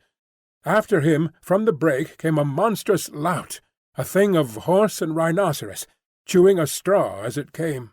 Then appeared the swine-woman and 2 wolf-women, then the fox-bear witch with her red eyes and her peaked red face, and then others, all hurrying eagerly. As they came forward, they began to cringe towards Moreau, and chant, quite regardless of one another, fragments of the latter half of the litany of the law. His is the hand that wounds, his is the hand that heals, and so forth. As soon as they had approached within a distance of perhaps 30 yards, they halted, and bowing on knees and elbows, began flinging the white dust upon their heads. Imagine the scene, if you can. We 3 blue-clad men, with our misshapen, black-faced attendant, standing in a wide expanse of sunlit yellow dust under the blazing blue sky, and surrounded by this circle of crouching and gesticulating monstrosities, some almost human save in their subtle expression and gestures, some like cripples, some so strangely distorted as to resemble nothing but the denizens of our wildest dreams, and beyond, the reedy lines of a canebrake in one direction, a dense tangle of palm trees on the other, separating us from the ravine with the huts, and to the north the hazy horizon of the Pacific Ocean. 62, 63, counted Moreau. There are 4 more. I do not see the leopard man, said I. Presently Moreau sounded the great horn again, and at the sound of it all the Beast People writhed and grovelled in the dust. Then, slinking out of the canebrake, stooping near the ground and trying to join the dust-throwing circle behind Moreau's back, came the leopard man. The last of the Beast People to arrive was the little ape-man. The earlier animals, hot and weary with their grovelling, shot vicious glances at him. "Cease!" said Moreau in his firm, loud voice, and the Beast People sat back upon their hams and rested from their worshipping. "Where is the sayer of the law?" said Moreau, and the hairy grey monster bowed his face in the dust. "Say the words," said Moreau. Forthwith all in the kneeling assembly swaying from side to side and dashing up the sulphur with their hands, first the right hand in a puff of dust, and then the left, began once more to chant their strange litany. When they reached not to eat flesh or fish, that is the law, Moreau held up his lank white hand. "Stop!" he cried, and there fell absolute silence upon them all. I think they all knew and dreaded what was coming. I looked round at their strange faces. When I saw their wincing attitudes and the furtive dread in their bright eyes, I wondered that I had ever believed them to be men. "That law has been broken," said Moreau. "None escape," from the faceless creature with the silvery hair. "None escape," repeated the kneeling circle of beast people. "Who is he?" cried Moreau, and looked round at their faces, cracking his whip. I fancied the hyena swine looked dejected. So too did the leopard man. Moreau stopped, facing this creature, who cringed towards him with the memory and dread of infinite torment. "Who is he?" repeated Moreau in a voice of thunder. "Evil is he who breaks the law," chanted the sayer of the law. Moreau looked into the eyes of the leopard man, and seemed to be dragging the very soul out of the creature. "Who breaks the law?" said Moreau, taking his eyes off his victim and turning towards us. It seemed to me there was a touch of exultation in his voice. "Goes back to the house of pain." They all clamoured, "Goes back to the house of pain, O master!" "Back to the house of pain," gabbled the ape-man, as though the idea was sweet to him. "Do you hear?" said Moreau, turning back to the criminal. "My friend." "Hullo!" For the leopard man, released from Moreau's eye, had risen straight from his knees, and now, with eyes aflame and his huge feline tusks flashing out from under his curling lips, leaped towards his tormentor. I am convinced that only the madness of unendurable fear could have prompted this attack. The whole circle of 80 monsters seemed to rise about us. I drew my revolver. The two figures collided. I saw Moreau reeling back from the leopard man's blow. There was a furious yelling and howling all about us. Every one was moving rapidly. For a moment I thought it was a general revolt. The furious face of the leopard man flashed by mine, with M'ling close in pursuit. I saw the yellow eyes of the hyena swine blazing with excitement, his attitude as if he were half resolved to attack me. The satyr, too, glared at me over the hyena swine's hunched shoulders. I heard the crack of Moreau's pistol, and saw the pink flash dart across the tumult. The whole crowd seemed to swing round in the direction of the glint of fire, and I too was swung round by the magnetism of the movement. In another second I was running, one of a tumultuous shouting crowd, in pursuit of the escaping leopard man. That is all I can tell definitely. I saw the leopard man strike Moreau, and then everything spun about me until I was running headlong. M'ling was ahead, close in pursuit of the fugitive. Behind, their tongues already lolling out, ran the wolf-women in great leaping strides. The swine-folk followed, squealing with excitement, and the two bull-men in their swathings of white. Then came Moreau in a cluster of the beast people, his wide-brimmed straw hat blown off, his revolver in hand, and his lank white hair streaming out. The hyena swine ran beside me, keeping pace with me, and glancing furtively at me out of his feline eyes, and the others came pattering and shouting behind us. The leopard man went bursting his way through the long canes, which sprang back as he passed and rattled in M'ling's face. We others in the rear found a trampled path for us when we reached the break. The chase lay through the break for perhaps 1/4 of a mile, and then plunged into a dense thicket which retarded our movements exceedingly, though we went through it in a crowd together, fronds flicking into our faces, ropey creepers catching us under the chin or gripping our ankles, thorny plants hooking into and tearing cloth and flesh together. "He has gone on all fours through this," panted Moreau, now just ahead of me. "None escape," said the wolf-bear, laughing into my face with the exultation of hunting. We burst out again among rocks, and saw the quarry ahead running lightly on all fours, and snarling at us over his shoulder. At that the wolf-folk howled with delight. The thing was still clothed, and at a distance its face still seemed human, but the carriage of its four limbs was feline, and the furtive droop of its shoulder was distinctly that of a hunted animal.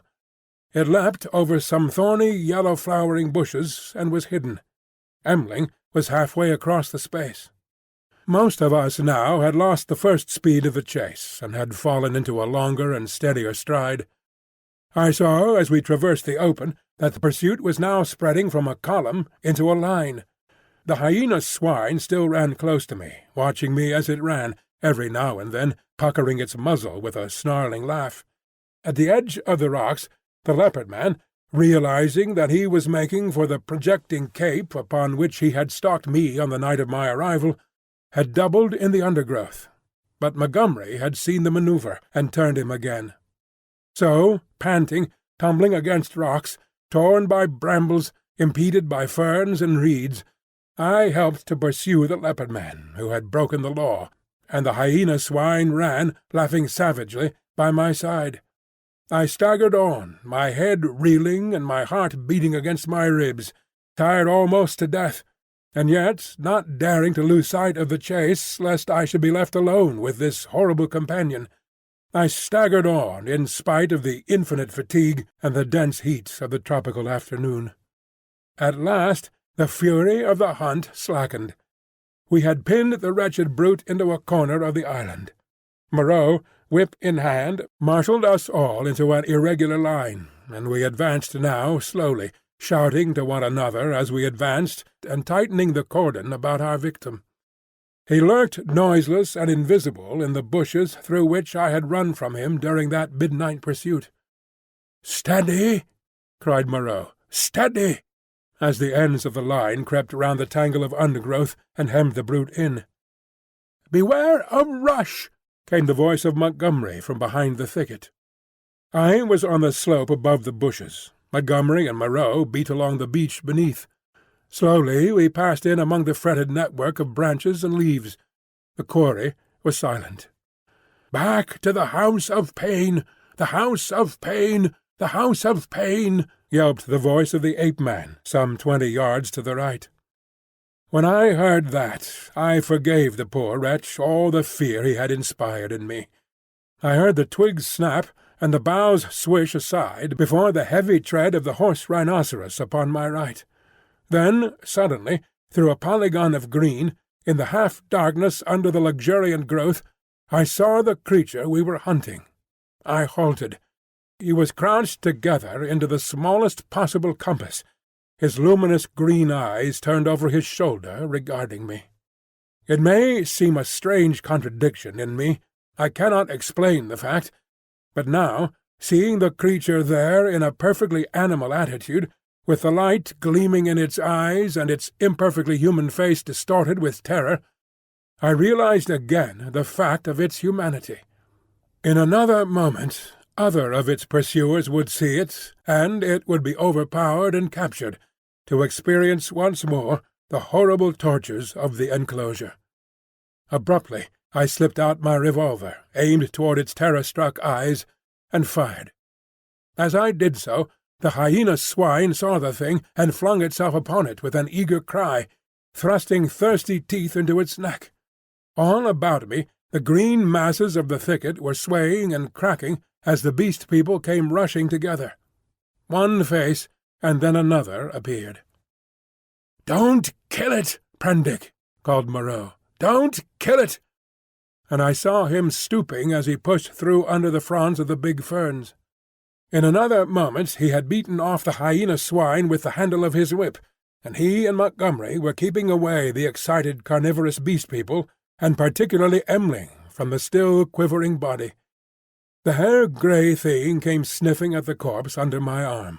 The other animals, in their animal ardour, jostled me to get a nearer view.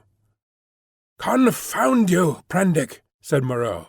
"I wanted him." "I'm sorry," said I. though I was not. It was the impulse of the moment.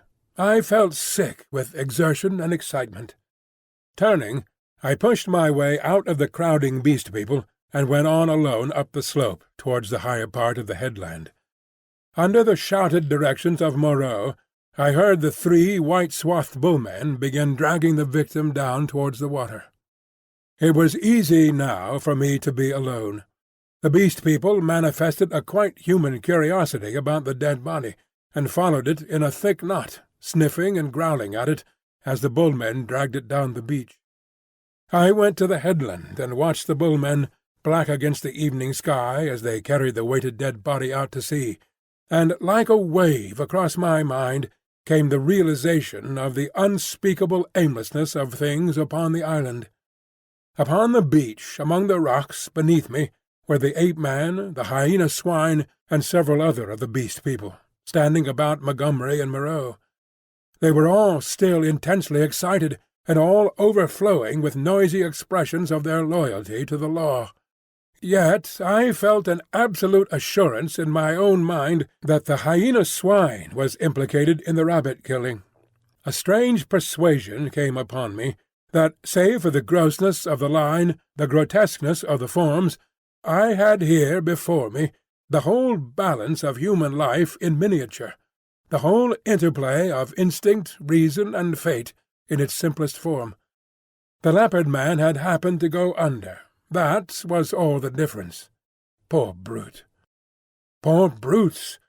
I began to see the viler aspect of Moreau's cruelty. I had not thought before of the pain and trouble that came to these poor victims after they had passed from Moreau's hands. I had shivered only at the days of actual torment in the enclosure, but now that seemed to me the lesser part. Before they had been beasts, their instincts fitly adapted to their surroundings, and happy as living things may be. Now they stumbled in the shackles of humanity, lived in a fear that never died, fretted by a law they could not understand. Their mock-human existence, begun in an agony, was one long internal struggle, one long dread of Moreau. And for what? It was the wantonness of it that stirred me. Had Moreau had any intelligible object, I could have sympathized at least a little with him. I am not so squeamish about pain as that. I could have forgiven him a little, even, had his motive been only hate. But he was so irresponsible, so utterly careless. His curiosity, his mad, aimless investigations drove him on, and the things were thrown out to live a year or so, to struggle and blunder and suffer, and at last to die painfully. They were wretched in themselves. The old animal hate moved them to trouble one another. The law held them back from a brief, hot struggle and a decisive end to their natural animosities. In those days my fear of the Beast People went the way of my personal fear for Moreau. I fell indeed into a morbid state, deep and enduring, and alien to fear, which has left permanent scars upon my mind. I must confess that I lost faith in the sanity of the world when I saw it suffering the painful disorder of this island. A blind fate, a vast pitiless mechanism, seemed to cut and shape the fabric of existence, and I, Moreau, by his passion for research, Montgomery, by his passion for drink, the Beast People, with their instincts and mental restrictions, were torn and crushed, ruthlessly, inevitably, amid the infinite complexity of its incessant wheels. But this condition did not come all at once. I think, indeed, that I anticipate a little in speaking of it now. Chapter 17. A Catastrophe. Scarcely 6 weeks passed before I had lost every feeling but dislike and abhorrence for this infamous experiment of Moreau's. My one idea was to get away from these horrible caricatures of my Maker's image, back to the sweet and wholesome intercourse of men. My fellow creatures, from whom I was thus separated, began to assume idyllic virtue and beauty in my memory. My first friendship with Montgomery did not increase. His long separation from humanity, his secret vice of drunkenness, His evident sympathy with the Beast People tainted him to me. Several times I let him go alone among them. I avoided intercourse with them in every possible way. I spent an increasing proportion of my time upon the beach, looking for some liberating sail that never appeared, until one day there fell upon us an appalling disaster, which put an altogether different aspect upon my strange surroundings. It was about 7 or 8 weeks after my landing, rather more, I think, though I had not troubled to keep account of the time, when this catastrophe occurred. It happened in the early morning, I should think about 6. I had risen and breakfasted early, having been aroused by the noise of 3 beast-men carrying wood into the enclosure. After breakfast I went to the open gateway of the enclosure and stood there smoking a cigarette and enjoying the freshness of the early morning. Moreau presently came round the corner of the enclosure and greeted me. He passed by me, and I heard him, behind me, unlock and enter his laboratory. So indurated was I at that time to the abomination of the place, that I heard, without a touch of emotion, the puma victim begin another day of torture. It met its persecutor with a shriek, almost exactly like that of an angry virago. Then, suddenly, something happened. I do not know what to this day. I heard a short, sharp cry behind me, a fall, and turning, saw an awful face rushing upon me, not human, not animal, but hellish, brown, seamed with red branching scars, red drops starting out upon it, and lidless eyes ablaze. I threw up my arm to defend myself from the blow that flung me headlong with a broken forearm, and the great monster, swathed in lint and with red-stained bandages fluttering about it, leaped over me and passed. I rolled over and over down the beach, tried to sit up, and collapsed upon my broken arm.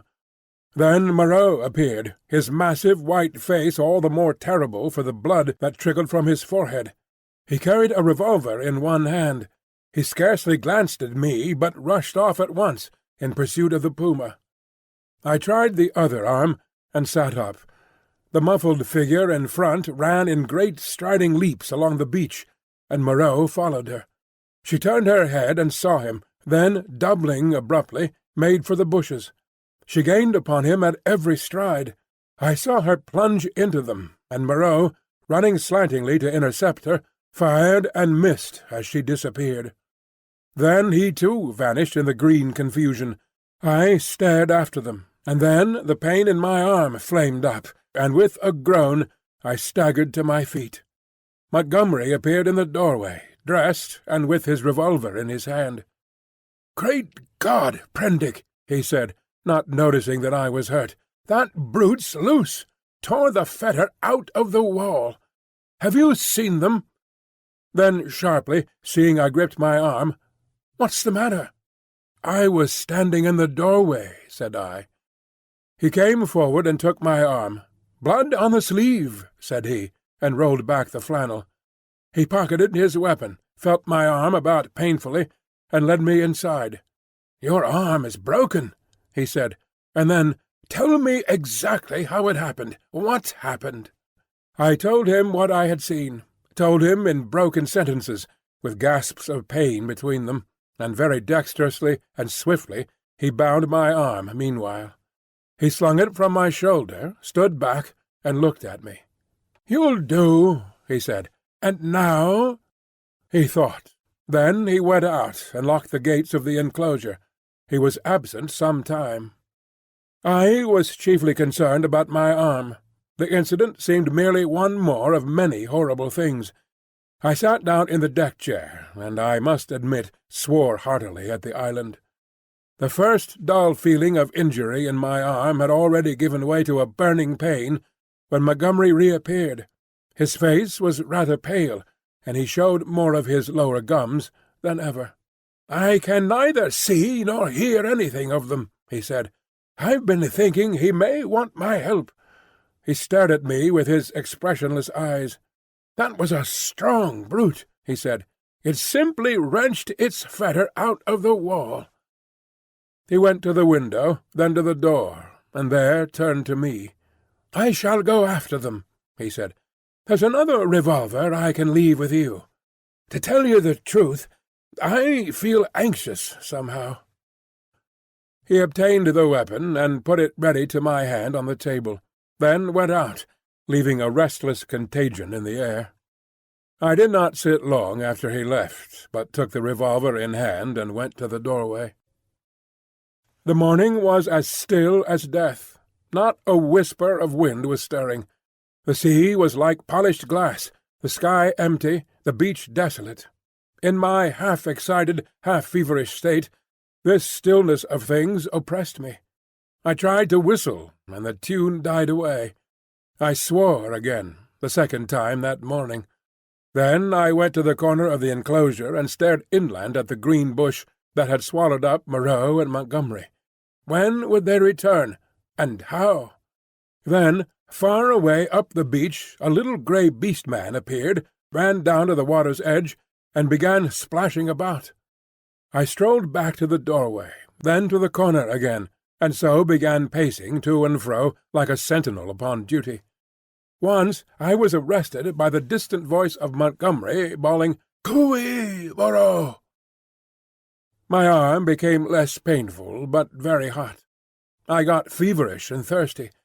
My shadow grew shorter. I watched the distant figure until it went away again.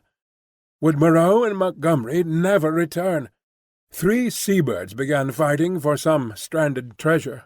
Then, from far away behind the enclosure, I heard a pistol shot. A long silence, and then came another. Then a yelling cry nearer, and another dismal gap of silence. My unfortunate imagination set to work to torment me. Then, suddenly, a shot close by. I went to the corner, startled, and saw Montgomery, his face scarlet, his hair disordered, and the knee of his trousers torn. His face expressed profound consternation. Behind him slouched the beast-man, Emling, and round Emling's jaws were some queer dark stains. "Has he come?" said Montgomery. "Moreau?" said I. "No." "My God!" The man was panting, almost sobbing. "Go back in," he said, taking my arm. "They're mad. They're all rushing about mad. What can have happened? I don't know. I'll tell you when my breath comes. Where's some brandy?" Montgomery limped before me into the room and sat down in the deck-chair. Emling flung himself down just outside the doorway and began panting like a dog. I got Montgomery some brandy and water. He sat staring in front of him at nothing, recovering his breath. After some minutes he began to tell me what had happened. He had followed their track for some way. It was plain enough at first on account of the crushed and broken bushes, white rags torn from the puma's bandages, and occasional smears of blood on the leaves of the shrubs and undergrowth. He lost the track, however, on the stony ground beyond the stream where I had seen the beast-man drinking, and went wandering aimlessly westward, shouting Moreau's name. Then Emling had come to him carrying a little hatchet. Emling had seen nothing of the puma affair, had been felling wood, and heard him calling. They went on shouting together. 2 beast-men came crouching and peering at them through the undergrowth, with gestures and a furtive carriage that alarmed Montgomery by their strangeness. He hailed them, and they fled guiltily. He stopped shooting after that, and after wandering some time farther, in an undecided way, determined to visit the huts. He found the ravine deserted. Growing more alarmed every minute, he began to retrace his steps. Then it was he encountered the 2 swine-men I had seen dancing on the night of my arrival. Blood-stained they were about the mouth, and intensely excited. They came crashing through the ferns, and stopped with fierce faces when they saw him. They cracked his whip in some trepidation, and forthwith they rushed at him. Never before had a beast-man dared to do that. One he shot through the head. Emling flung himself upon the other, and the 2 rolled grappling. Emling got his brute under and with his teeth in its throat, and Montgomery shot that too as it struggled in Emling's grip. He had some difficulty in inducing Emling to come on with him. Thence they hurried back to me. On the way, Emling had suddenly rushed into a thicket and driven out an undersized ocelot man, also blood-stained and lame through a wound in the foot. This brute had run a little way and then turned savagely at bay, and Montgomery, with a certain wantonness, I thought, had shot him. "What does it all mean?" said I. He shook his head, and turned once more to the brandy. Chapter 18. The Finding of Moreau. When I saw Montgomery swallow a third dose of brandy, I took it upon myself to interfere. He was already more than half fuddled. I told him that some serious thing must have happened to Moreau by this time, or he would have returned before this, and that it behooved us to ascertain what that catastrophe was. Montgomery raised some feeble objections, and at last agreed. We had some food, and then all three of us started. It is possibly due to the tension of my mind at the time, but even now that start into the hot stillness of the tropical afternoon is a singularly vivid impression. Emling went first, his shoulder hunched, his strange black head moving with quick starts, as he peered first on this side of the way and then on that. He was unarmed. His axe he had dropped when he encountered the swine-man. Teeth were his weapons when it came to fighting. Montgomery followed with stumbling footsteps, his hands in his pockets, his face downcast. He was in a state of muddled sullenness with me on account of the brandy. My left arm was in a sling. It was lucky it was my left, and I carried my revolver in my right. Soon we traced a narrow path through the wild luxuriance of the island, going northwestward, and presently Emling stopped and became rigid with watchfulness. Montgomery almost staggered into him, and then stopped too. Then, listening intently, we heard coming through the trees the sound of voices and footsteps approaching us. "He is dead," said a deep, vibrating voice. "He is not dead! He is not dead!" jabbered another. "We saw! We saw!" said several voices. "Hello!" suddenly shouted Montgomery. "Hello there!" "Confound you!" said I, and gripped my pistol. There was a silence, then a crashing among the interlacing vegetation, first here, then there, and then half a dozen faces appeared, strange faces, lit by a strange light. Emling made a growling noise in his throat. I recognized the ape-man. I had indeed already identified his voice, and two of the white-swathed, brown-featured creatures I had seen in Montgomery's boat. With these were the two dappled brutes and that grey, horribly crooked creature who said the law, with grey hair streaming down his cheeks, heavy grey eyebrows, and grey locks pouring off from a central parting upon its sloping forehead. A heavy, faceless thing, with strange red eyes, looked at us curiously from amidst the green. For a space no one spoke. Then Montgomery hiccuped, "Who said he was dead?" The monkey-man looked guiltily at the hairy grey thing. "He is dead," said this monster. They saw. There was nothing threatening about this detachment, at any rate. They seemed awe-stricken and puzzled. "Where is he?" said Montgomery. "Beyond," and the grey creature pointed. "Is there a law now?" asked the monkey-man. "Is it still to be this and that? Is he dead indeed?" "Is there a law?" repeated the man in white. "Is there a law, thou other with the whip?" "He is dead," said the hairy grey thing, and they all stood watching us. "Prendick?" said Montgomery, turning his dull eyes to me. "He's dead, evidently." I had been standing behind him during this colloquy. I began to see how things lay with them. I suddenly stopped in front of Montgomery and lifted up my voice. "Children of the law," I said, "he is not dead." Emling turned his sharp eyes on me. "He has changed his shape. He has changed his body," I went on. "For a time you will not see him. He is there," I pointed upward, "where he can watch you. You cannot see him, but he can see you. Fear the law." I looked at them squarely. They flinched. "He is great. He is good," said the ape-man, peering fearfully upward among the dense trees. "And the other thing?" I demanded. "The thing that bled and ran screaming and sobbing, that is dead too," said the grey thing, still regarding me. "That's well," grunted Montgomery. "The other, with the whip," began the grey thing. "Well," said I.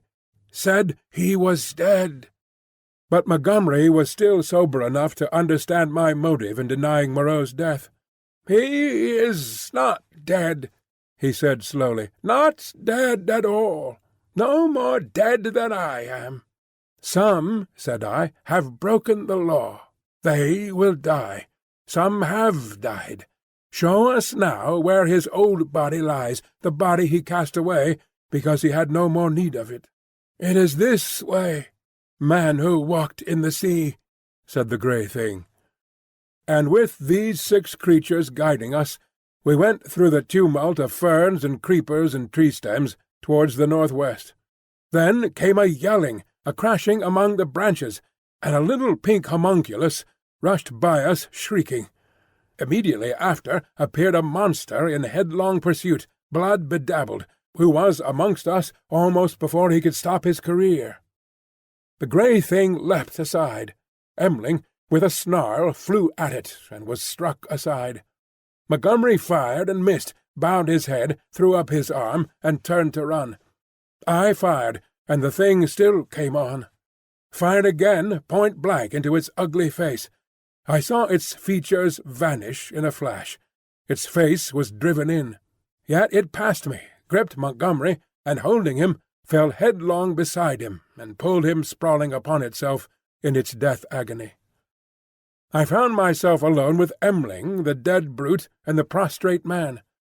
Montgomery raised himself slowly, and stared in a muddled way at the shattered beast-man beside him.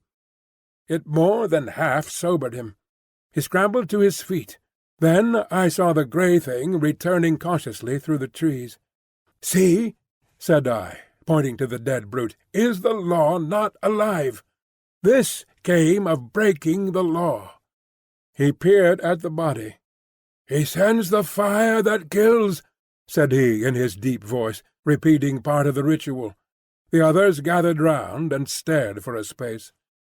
At last we drew near the westward extremity of the island. We came upon the gnawed and mutilated body of the puma, its shoulder-bone smashed by a bullet, and perhaps 20 yards farther found at last what we sought. Moreau lay face downward in a trampled space in a canebrake. One hand was almost severed at the wrist, and his silvery hair was dabbled in blood. His head had been battered in by the fetters of the puma. The broken canes beneath him were smeared with blood. His revolver we could not find. Montgomery turned him over. Resting at intervals, and with the help of the 7 beast people, for he was a heavy man, we carried Moreau back to the enclosure. The night was darkling. Twice we heard unseen creatures howling and shrieking past our little band, and once the little pink sloth creature appeared and stared at us, and vanished again. But we were not attacked again. At the gates of the enclosure our company of beast people left us, M'ling going with the rest. We locked ourselves in, and then took Moreau's mangled body into the yard and laid it upon a pile of brushwood.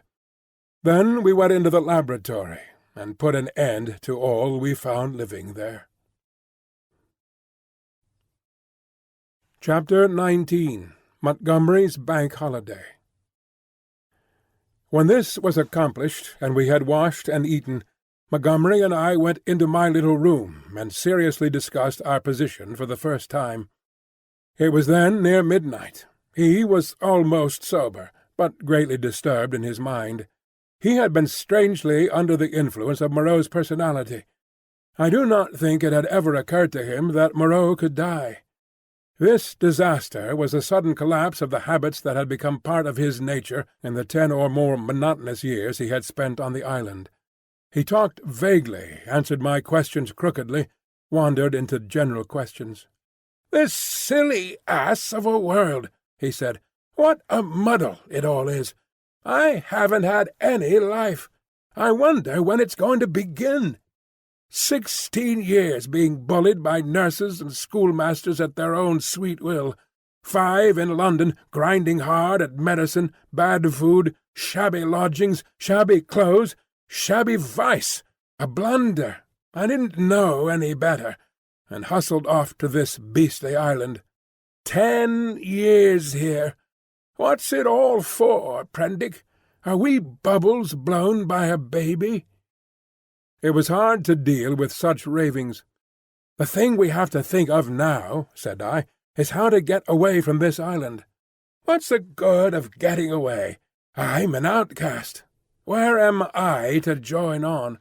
It's all very well for you, Prendick. Poor old Moreau. We can't leave him here to have his bones picked. As it is, and besides, what will become of the decent part of the beast folk?" "Well," said I, "that will do tomorrow. I've been thinking we might make the brushwood into a pyre and burn his body, and those other things. Then what will happen with the beast folk?" "I don't know. I suppose those that were made of beasts of prey will make silly asses of themselves sooner or later. We can't massacre the lot, can we? I suppose that's what your humanity would suggest. But they'll change. They are sure to change." He talked thus inconclusively until at last I felt my temper going.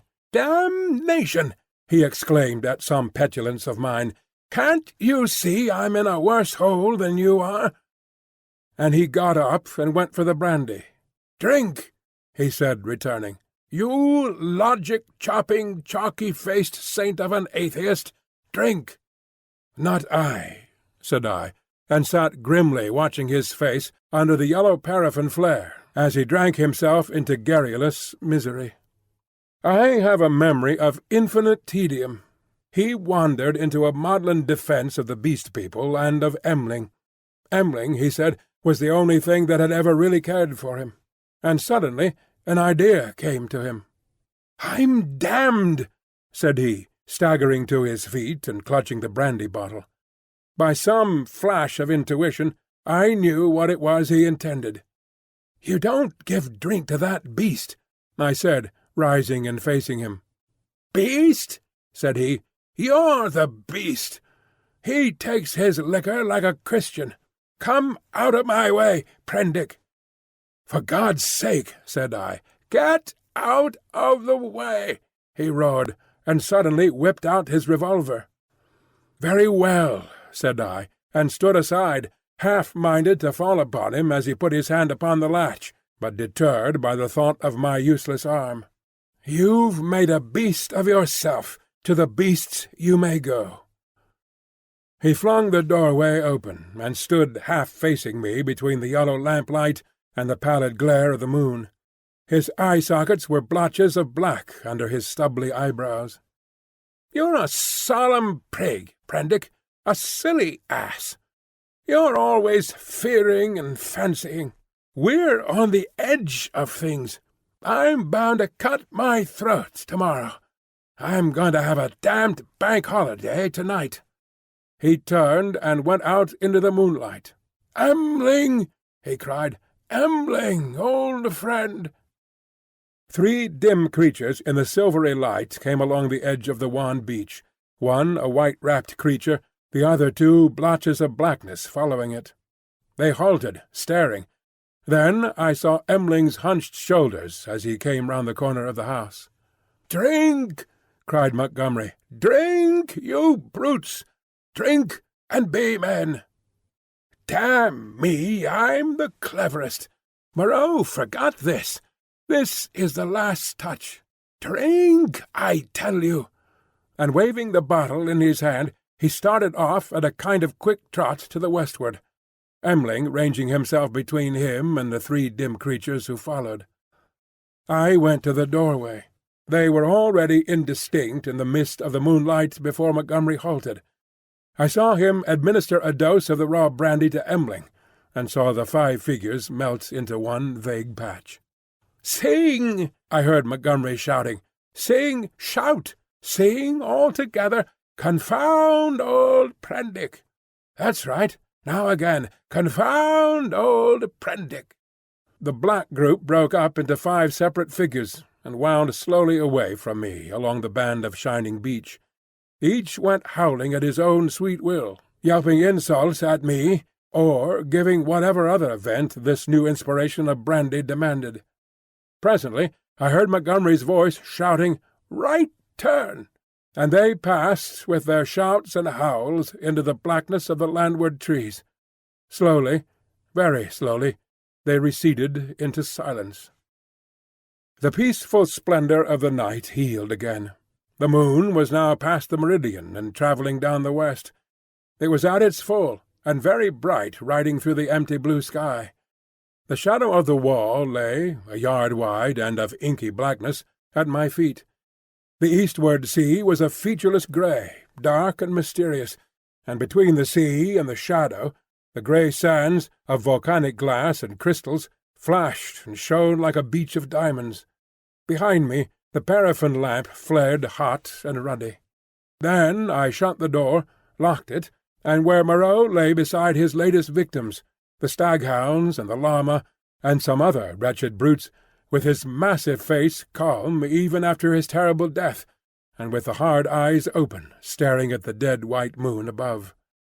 I sat down upon the edge of the sink, and with my eyes upon that ghastly pile of silvery light and ominous shadows, began to turn over my plans. In the morning I would gather some provisions in the dinghy, and after setting fire to the pyre before me, push out into the desolation of the high sea once more. I felt that for Montgomery there was no help, that he was, in truth, half akin to these beast-folk, unfitted for human kindred. I do not know how long I sat there scheming. It must have been an hour or so. Then my planning was interrupted by the return of Montgomery to my neighbourhood. I heard a yelling from many throats, a tumult of exultant cries passing down towards the beach, whooping and howling, and excited shrieks that seemed to come to a stop near the water's edge. The riot rose and fell. I heard heavy blows and the splintering smash of wood, but it did not trouble me then. A discordant chanting began. My thoughts went back to my means of escape. I got up, brought the lamp, and went into a shed to look at some kegs I had seen there. Then I became interested in the contents of some biscuit tins, and opened one. I saw something out of the tail of my eye, a red figure, and turned sharply. Behind me lay the yard, vividly black and white in the moonlight, and the pile of wood and faggots on which Moreau and his mutilated victims lay, one over another. They seemed to be gripping one another in one last revengeful grapple. His wounds gaped, black as night, and the blood that had dripped lay in black patches upon the sand. Then I saw, without understanding, the cause of my phantom, a ruddy glow that came and danced and went upon the wall opposite. I misinterpreted this, fancied it was the reflection of my flickering lamp, and turned again to the stores in the shed. I went on rummaging among them, as well as a one-armed man could, finding this convenient thing and that, and putting them aside for tomorrow's launch. My movements were slow, and the time passed quickly. Insensibly the daylight crept upon me. The chanting died down, giving place to a clamour. Then it began again, and suddenly broke into a tumult. I heard cries of "More! More!" a sound like quarrelling, and a sudden wild shriek. The quality of the sounds changed so greatly that it arrested my attention. I went out into the yard and listened. Then, cutting like a knife across the confusion, came the crack of a revolver. I rushed at once through my room to the little doorway. As I did so, I heard some of the packing cases behind me go sliding down and smash together with a clatter of glass on the floor of the shed. But I did not heed these. I flung the door open and looked out. Up the beach by the boathouse a bonfire was burning, raining up sparks into the indistinctness of the dawn. Around this struggled a mass of black figures. I heard Montgomery call my name. I began to run at once towards this fire, revolver in hand. I saw the pink tongue of Montgomery's pistol lick out once, close to the ground. He was down. I shouted with all my strength and fired into the air. I heard someone cry, "The Master!" The knotted black struggle broke into scattering units. The fire leaped and sank down.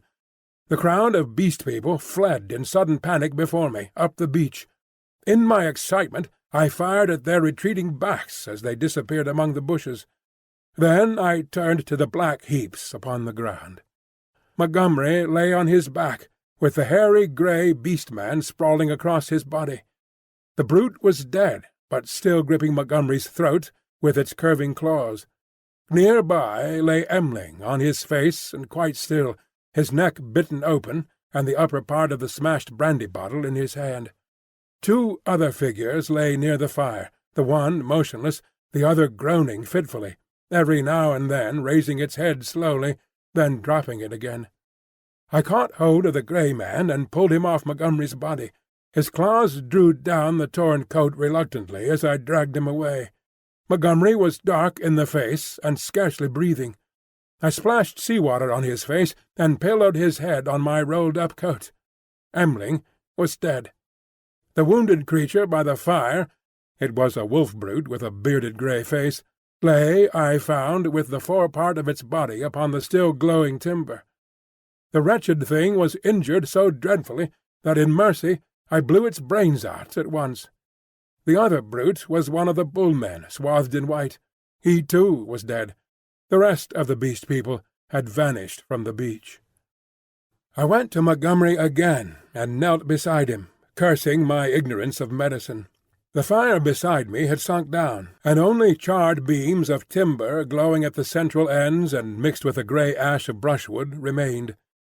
I wondered casually where Montgomery had got his wood. Then I saw that the dawn was upon us. The sky had grown brighter, the setting moon was becoming pale and opaque in the luminous blue of the day. The sky to the eastward was rimmed with red. Suddenly I heard a thud and a hissing behind me, and looking round sprang to my feet with a cry of horror. Against the warm dawn great tumultuous masses of black smoke were boiling up out of the enclosure, and through their stormy darkness shot flickering threads of blood-red flame. Then the thatched roof caught. I saw the curving charge of the flames across the sloping straw. A spurt of fire jetted from the window of my room. I knew at once what had happened. I remembered the crash I had heard. When I had rushed out to Montgomery's assistance, I had overturned the lamp. The hopelessness of saving any of the contents of the enclosure stared me in the face. My mind came back to my plan of flight, and turning swiftly, I looked to see where the 2 boats lay upon the beach. They were gone. 2 axes lay upon the sands beside me. Chips and splinters were scattered broadcast, and the ashes of the bonfire were blackening and smoking under the dawn. Montgomery had burnt the boats to revenge himself upon me and prevent our return to mankind. A sudden convulsion of rage shook me. I was almost moved to batter his foolish head in, as he lay there helpless at my feet. Then suddenly his hand moved, so feebly, so pitifully, that my wrath vanished. He groaned, and opened his eyes for a minute. I knelt down beside him and raised his head. He opened his eyes again, staring silently at the dawn, and then they met mine. The lids fell. "Sorry," he said presently, with an effort. He seemed trying to think. "The last," he murmured, "the last of this silly universe. What a mess!" I listened. His head fell helplessly to one side. I thought some drink might revive him, but there was neither drink nor vessel in which to bring drink at hand. He seemed suddenly heavier. My heart went cold. I bent down to his face, put my hand through the rent in his blouse. He was dead. And even as he died, a line of white heat, the limb of the sun, rose eastward beyond the projection of the bay, splashing its radiance across the sky, and turning the dark sea into a weltering tumult of dazzling light. It fell like a glory upon his death-shrunken face. I let his head fall gently upon the rough pillow I had made for him, and stood up. Before me was the glittering desolation of the sea, the awful solitude upon which I had already suffered so much. Behind me the island, hushed under the dawn, its beast-people silent and unseen. The enclosure, with all its provisions and ammunition, burnt noisily, with sudden gusts of flame, a fitful crackling, and now and then a crash. The heavy smoke drove up the beach away from me, rolling low over the distant tree-tops towards the huts in the ravine. Beside me were the charred vestiges of the boats, and these 5 dead bodies. Then out of the bushes came 3 beast-people, with hunched shoulders, protruding heads, misshapen hands awkwardly held, and inquisitive, unfriendly eyes, and advanced towards me with hesitating gestures. Chapter 20. Alone with the Beast Folk. I faced these people, facing my fate in them, single-handed now, literally single-handed, for I had a broken arm. In my pocket was a revolver with 2 empty chambers. Among the chips scattered about the beach lay the 2 axes that had been used to chop up the boats. The tide was creeping in behind me. There was nothing for it but courage. I looked squarely into the faces of the advancing monsters. They avoided my eyes, and their quivering nostrils investigated the bodies that lay beyond me on the beach. I took 6 steps, picked up the blood-stained whip that lay beneath the body of the wolf-man, and cracked it. They stopped and stared at me. "Salute," said I. "Bow down." They hesitated. One bent his knees.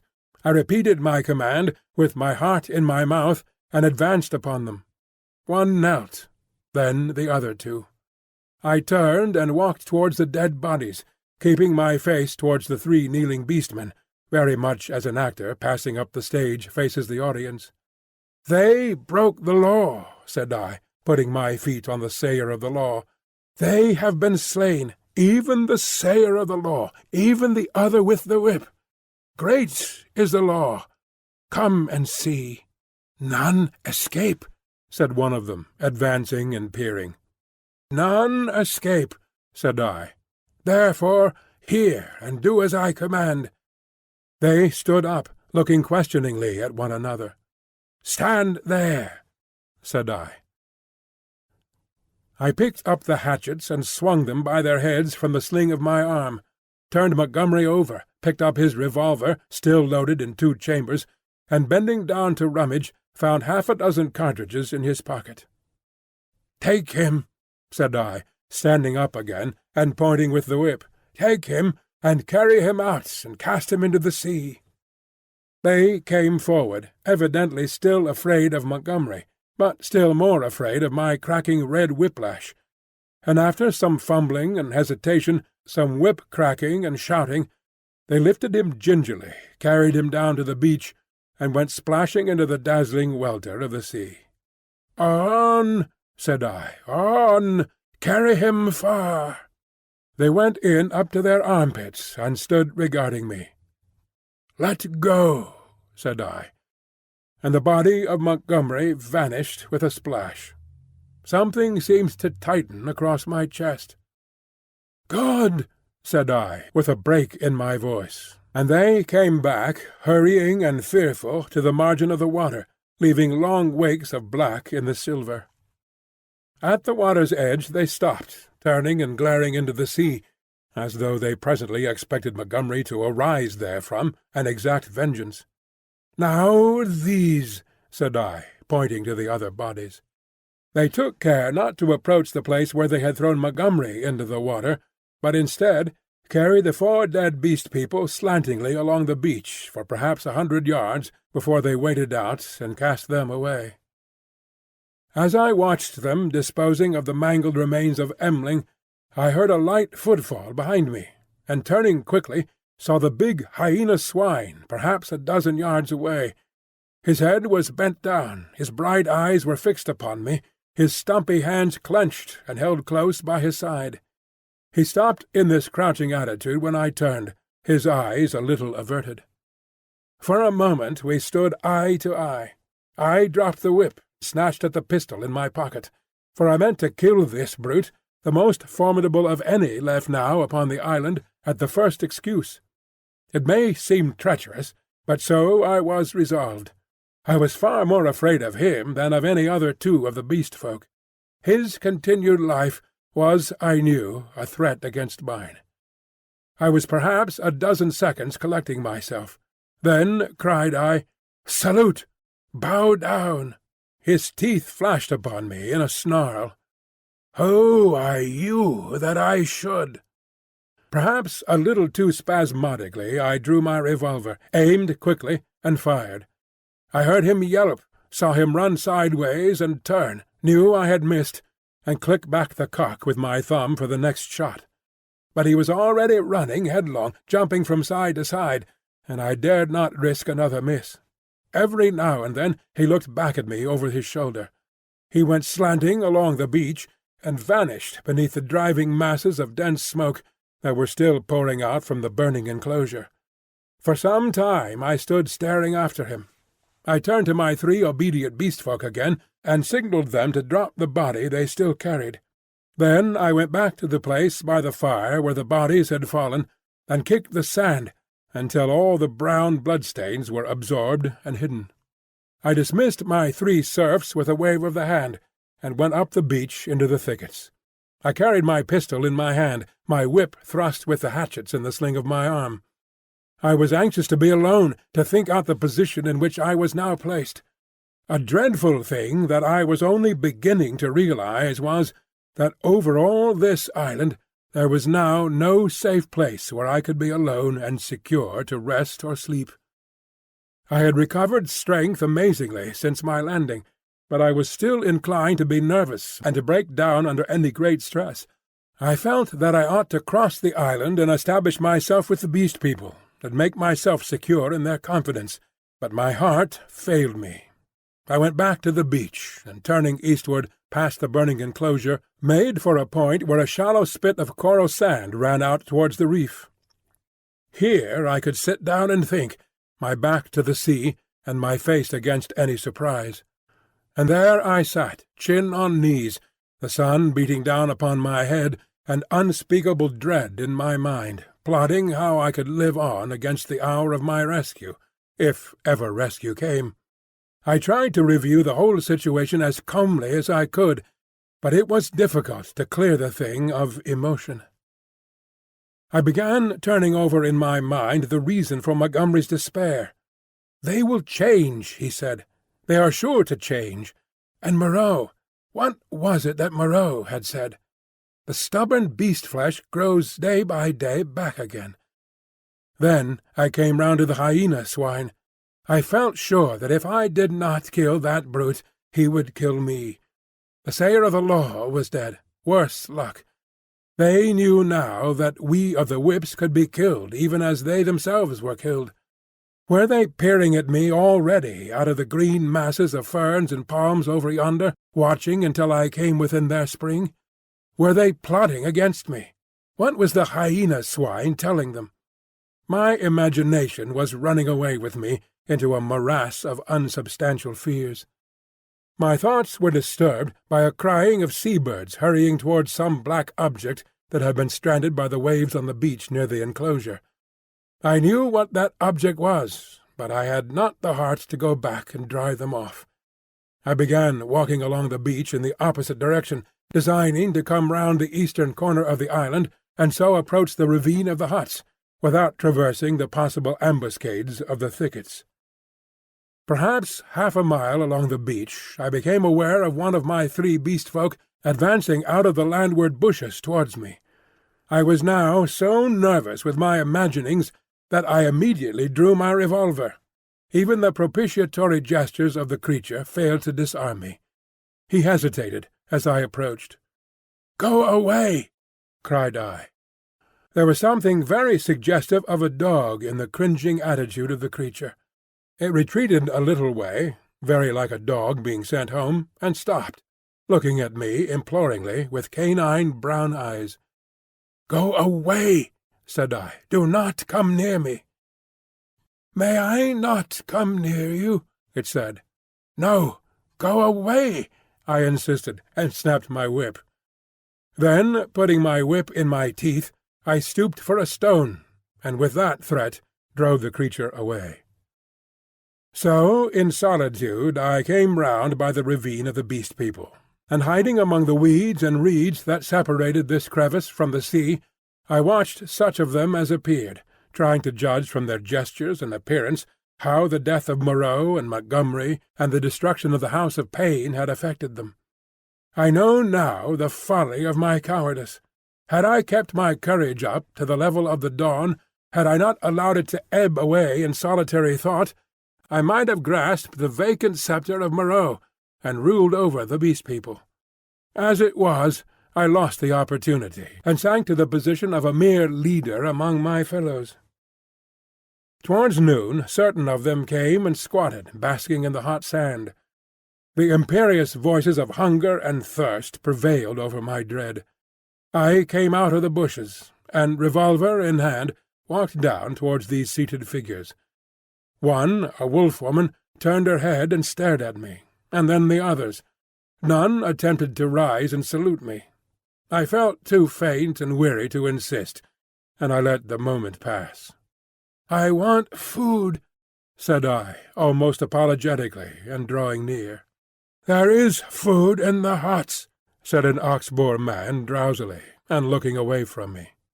I passed them, and went down into the shadow and odours of the almost deserted ravine. In an empty hut I feasted on some specked and half-decayed fruit, and then, after I had propped some branches and sticks about the opening, and placed myself with my face towards it and my hand upon my revolver, the exhaustion of the last 30 hours claimed its own, and I fell into a light slumber, hoping that the flimsy barricades I had erected would cause sufficient noise in its removal to save me from surprise. Chapter 21. The Reversion of the Beast Folk. In this way I became one among the Beast People in the Island of Doctor Moreau. When I awoke it was dark about me. My arm ached in its bandages. I sat up, wondering at first where I might be. I heard coarse voices talking outside. Then I saw that my barricade had gone, and that the opening of the hut stood clear. My revolver was still in my hand. I heard something breathing, saw something crouched together close beside me. I held my breath, trying to see what it was. It began to move slowly, interminably. Then something soft and warm and moist passed across my hand. All my muscles contracted. I snatched my hand away. A cry of alarm began and was stifled in my throat. Then I just realized what had happened sufficiently to stay my fingers on the revolver. "Who is that?" I said in a hoarse whisper, the revolver still pointed. "I, master." "Who are you?" "They say there is no master now, but I know. I carried the bodies into the sea, O walker in the sea. The bodies of those you slew. I am your slave, master." "Are you the one I met on the beach?" I asked. "The same, master." The thing was evidently faithful enough, for it might have fallen upon me as I slept. "It is well," I said, extending my hand for another licking kiss. I began to realize what its presence meant, and the tide of my courage flowed. "Where are the others?" I asked. "They are mad. They are fools," said the dog-man. "Even now they talk together beyond there. They say the master is dead. The other with the whip is dead. That other, who walked in the sea, is as we are. We have no master, no whips, no House of Pain any more. There is an end. We love the law and will keep it, but there is no pain, no master, no whips forever again. So they say. But I know, master, I know." I felt in the darkness and patted the dog-man's head. "It is well," I said again. "Presently you will slay them all," said the dog-man. "Presently," I answered, "I will slay them all, after certain days and certain things have come to pass. Every one of them, save those you spare, every one of them shall be slain. What the Master wishes to kill, the Master kills," said the dog-man, with a certain satisfaction in his voice. "And that their sins may grow," I said, "let them live in their folly until their time is ripe. Let them not know that I am the Master." "The Master's will is sweet," said the dog-man, with the ready tact of his canine blood. "But one has sinned," said I. "Him I will kill whenever I may meet him. When I say to you, 'That is he,' see that you fall upon him. And now I will go to the men and women who are assembled together." For a moment the opening of the hut was blackened by the exit of the dog-man. Then I followed and stood up, almost in the exact spot where I had been when I had heard Moreau and his staghound pursuing me. But now it was night, and all the miasmatic ravine about me was black. And beyond, instead of a green sunlit slope, I saw a red fire, before which hunched, grotesque figures moved to and fro. Farther were the thick trees, a bank of darkness, fringed above with the black lace of the upper branches. The moon was just riding up on the edge of the ravine, and like a bar across its face drove the spire of vapour that was forever streaming from the fumaroles of the island. "Walk by me," said I, nerving myself, and side by side we walked down the narrow way, taking little heed of the dim things that peered at us out of the huts. None about the fire attempted to salute me. Most of them disregarded me, ostentatiously. I looked around for the hyena swine, but he was not there.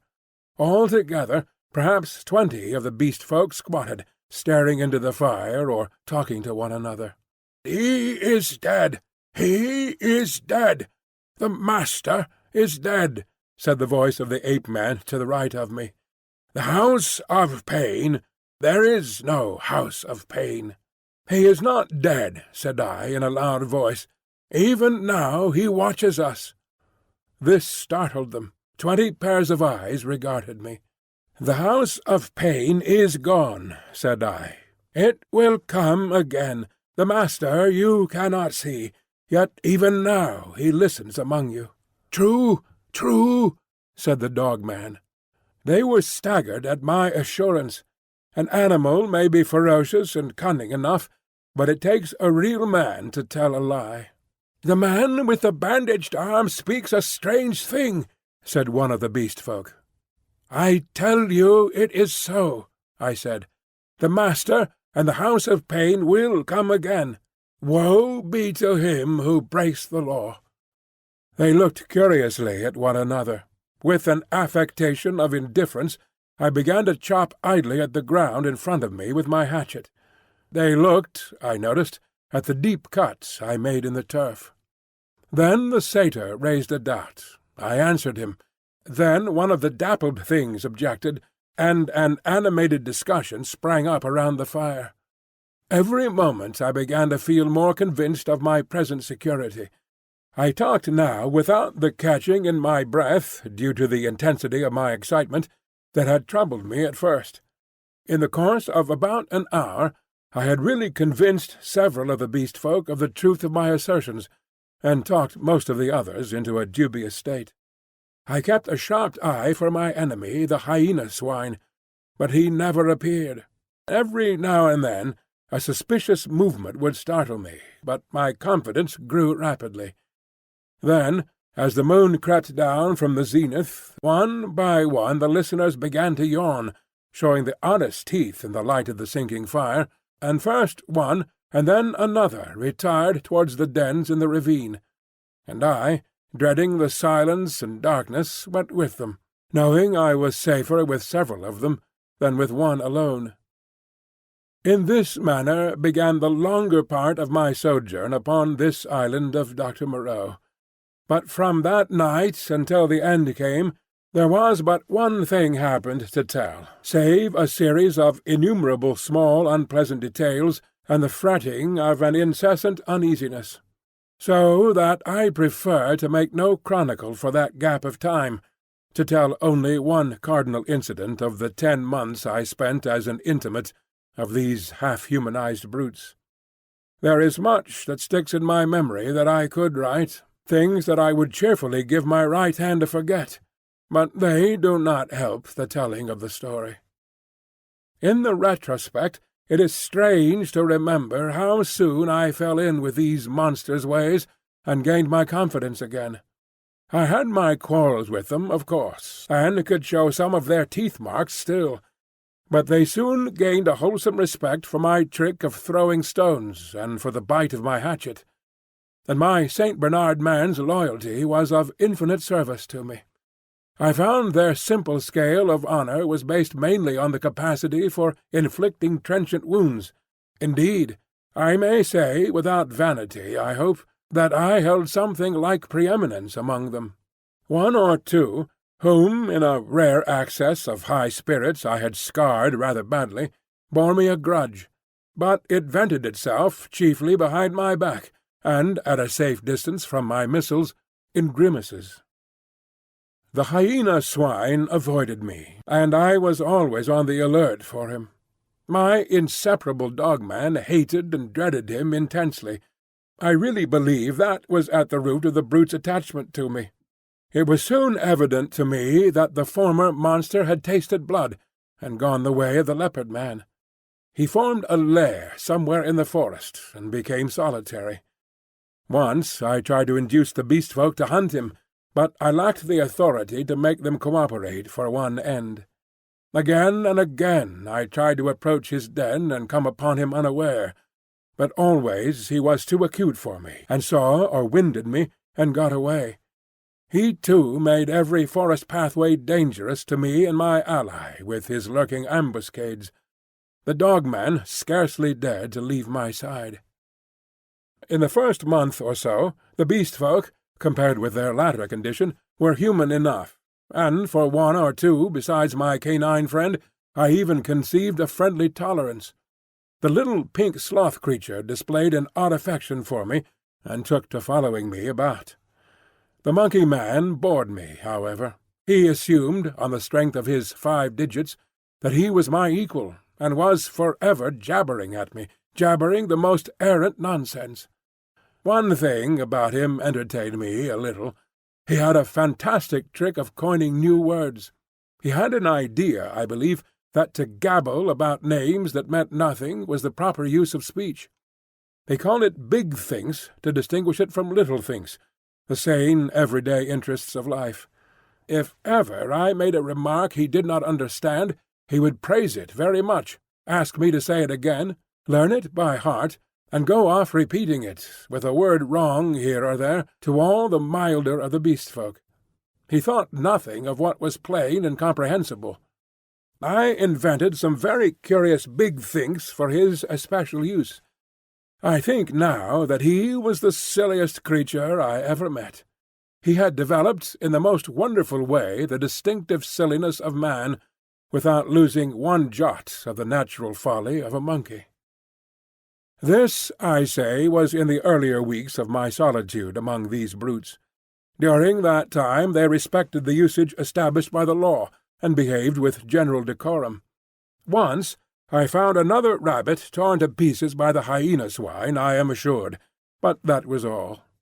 It was about May when I first distinctly perceived a growing difference in their speech and carriage, a growing coarseness of articulation, a growing disinclination to talk. My monkey man's jabber multiplied in volume, but grew less and less comprehensible, more and more simian. Some of the others seemed altogether slipping their hold upon speech, though they still understood what I said to them at that time. Can you imagine language, once clear-cut and exact, softening and guttering, losing shape and import, becoming mere lumps of sound again? And they walked erect with an increasing difficulty. Though they evidently felt ashamed of themselves, Every now and then I would come upon one or another running on toes and fingertips, and quite unable to recover the vertical attitude. They held things more clumsily, drinking by suction, feeding by gnawing, growing commoner every day. I realized more keenly than ever what Moreau had told me about the stubborn beast-flesh. They were reverting, and reverting very rapidly. Some of them, the pioneers in this, I noticed with some surprise, were all females, began to disregard the injunction of decency, deliberately for the most part. Others even attempted public outrages upon the institution of monogamy. The tradition of the law was clearly losing its force. I cannot pursue this disagreeable subject. My dog-man imperceptibly slipped back to the dog again. Day by day he became dumb, quadrupedal, hairy. I scarcely noticed the transition from the companion on my right hand to the lurching dog at my side. As the carelessness and disorganization increased from day to day, the lane of dwelling-places, at no time very sweet, became so loathsome that I left it, and going across the island made myself a hovel of boughs amid the black ruins of Moreau's enclosure. Some memory of pain, I found, still made that place the safest from the beast-folk.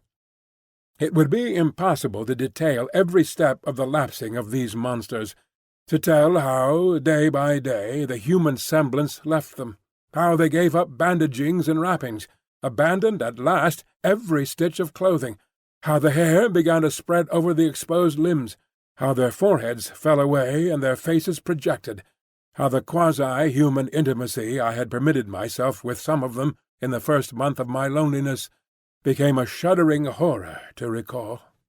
The change was slow and inevitable. For them and for me it came without any definite shock. I still went among them in safety, because no jolt in the downward glide had released the increasing charge of explosive animalism that ousted the human day by day. But I began to fear that soon now that shock must come. My St. Bernard brute followed me to the enclosure every night, and his vigilance enabled me to sleep at times in something like peace. The little pink sloth thing became shy and left me, to crawl back to its natural life once more among the tree branches. We were in just the state of equilibrium that would remain in one of those happy family cages which animal tamers exhibit if the tamer were to leave it forever. Of course, these creatures did not decline into such beasts as the reader has seen in zoological gardens, into ordinary bears, wolves, tigers, oxen, swine, and apes. There was still something strange about each. In each Moreau had blended this animal with that. One perhaps was ursine chiefly, another feline chiefly, another bovine chiefly. But each was tainted with other creatures, a kind of generalized animalism appearing through the specific dispositions, and the dwindling shreds of the humanity still startled me every now and then, a momentary recrudescence of speech perhaps, an unexpected dexterity of the forefeet, a pitiful attempt to walk erect. I too must have undergone strange changes. My clothes hung about me as yellow rags, through whose rents showed the tanned skin. My hair grew long and became matted together. I am told that even now my eyes have a strange brightness, a swift alertness of movement.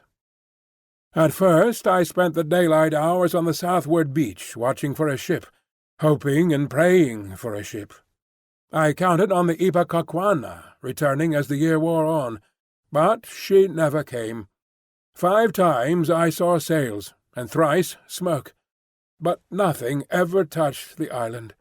I always had a bonfire ready, but no doubt the volcanic reputation of the island was taken to account for that.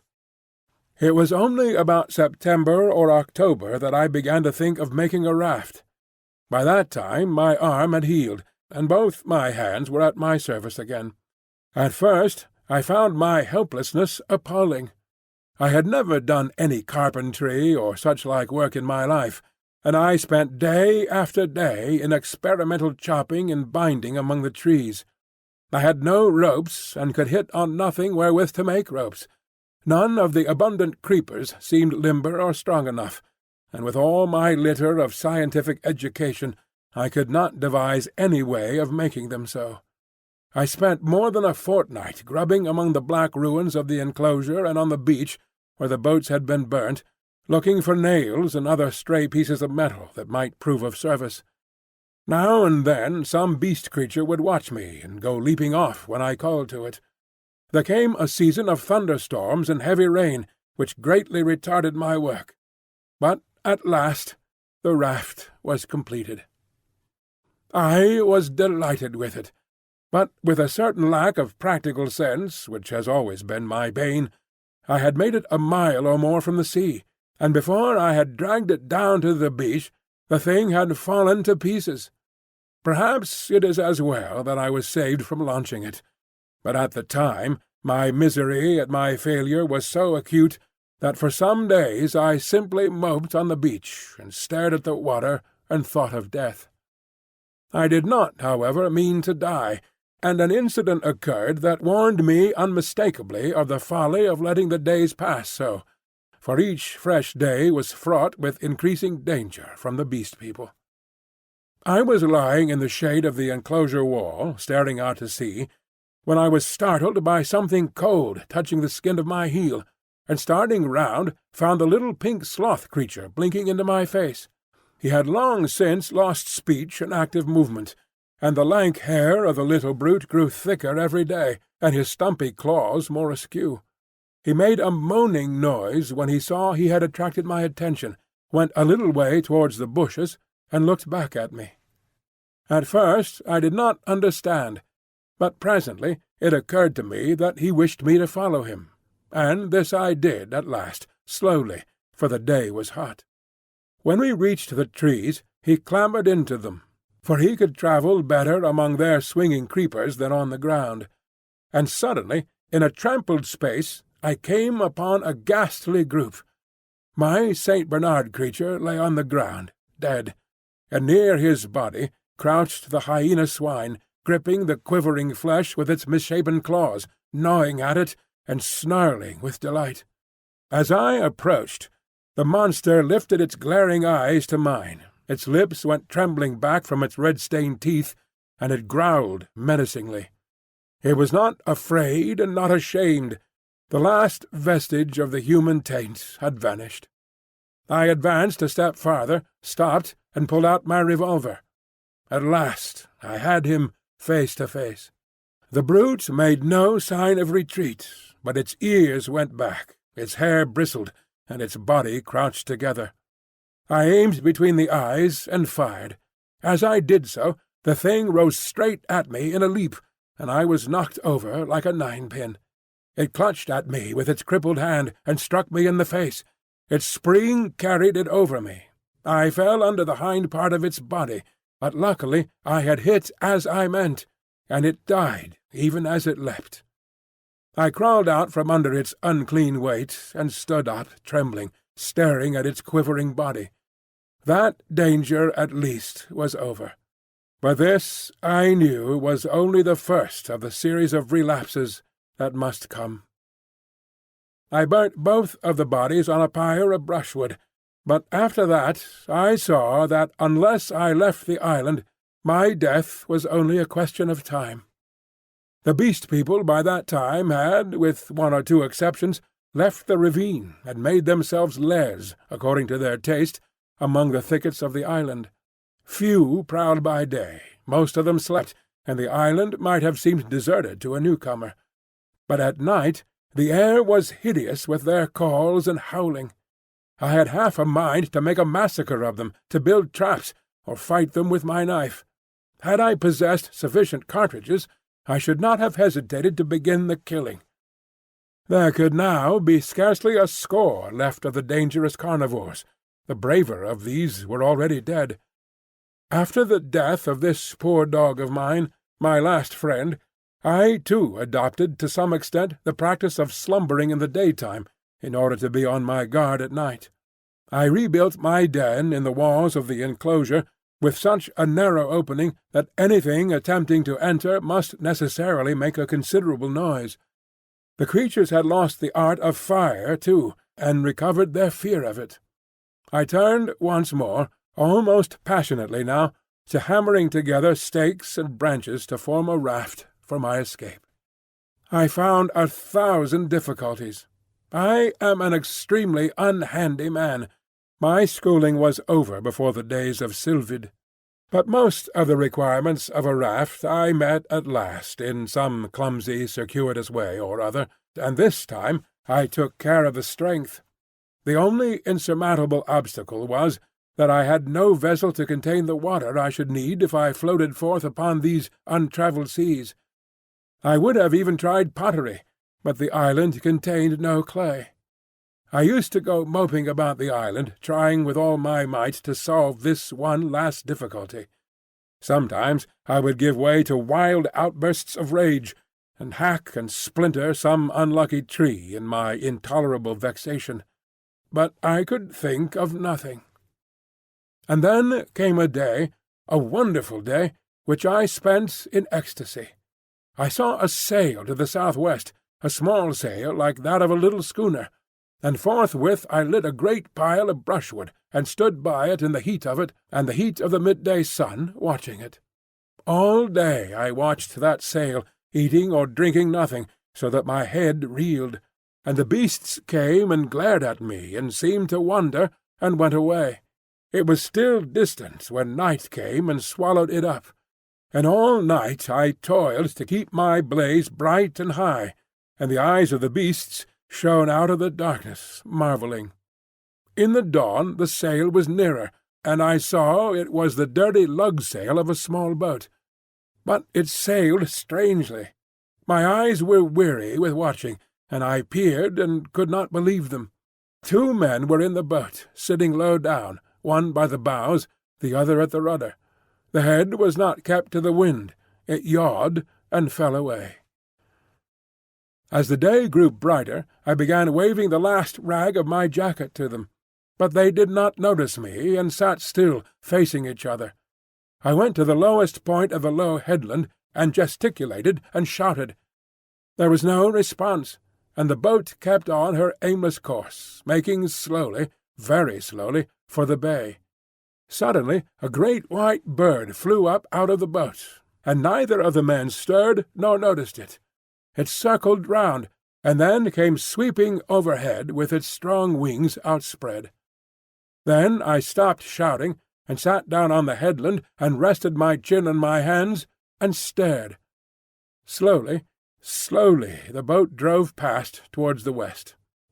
I would have swum out to it, but something, a cold, vague fear, kept me back. In the afternoon the tide stranded the boat, and left it 100 yards or so to the westward of the ruins of the enclosure. The men in it were dead, had been dead so long that they fell to pieces when I tilted the boat on its side and dragged them out. One had a shock of red hair, like the captain of the Ipecacuanha, and a dirty white cap lay in the bottom of the boat. As I stood beside the boat, 3 of the beasts came slinking out of the bushes and sniffing towards me. One of my spasms of disgust came upon me. I thrust the little boat down the beach and clambered on board her. 2 of the brutes were wolf-beasts, and came forward with quivering nostrils and glittering eyes. The third was the horrible nondescript of bear and bull. When I saw them approaching those wretched remains, heard them snarling at one another, and caught the gleam of their teeth, a frantic horror succeeded my repulsion. I turned my back upon them, struck the lug, and began paddling out to sea. I could not bring myself to look behind me. I lay, however, between the reef and the island that night, and the next morning went round to the stream and filled the empty keg aboard with water. Then, with such patience as I could command, I collected a quantity of fruit, and waylaid and killed 2 rabbits with my last 3 cartridges. While I was doing this, I left the boat moored to an inward projection of the reef, for fear of the beast people. Chapter 22. The Man alone. In the evening I started, and drove out to sea before a gentle wind from the southwest, slowly, steadily, and the island grew smaller and smaller, and the lank spire of smoke dwindled to a finer and finer line against the hot sunset. The ocean rose up around me, hiding that low dark patch from my eyes. The daylight, the trailing glory of the sun, went streaming out of the sky, was drawn aside like some luminous curtain, and at last I looked into the blue gulf of immensity which the sunshine hides, and saw the floating hosts of the stars. The sea was silent, the sky was silent. I was alone with the night and the silence. So I drifted for 3 days, eating and drinking sparingly, and meditating upon all that had happened to me, not desiring very greatly then to see men again. One unclean rag was about me, my hair a black tangle. No doubt my discoverers thought me a madman. It is strange, but I felt no desire to return to mankind. I was only glad to be quit of the foulness of the beast people. And on the 3rd day I was picked up by a brig from Apia to San Francisco.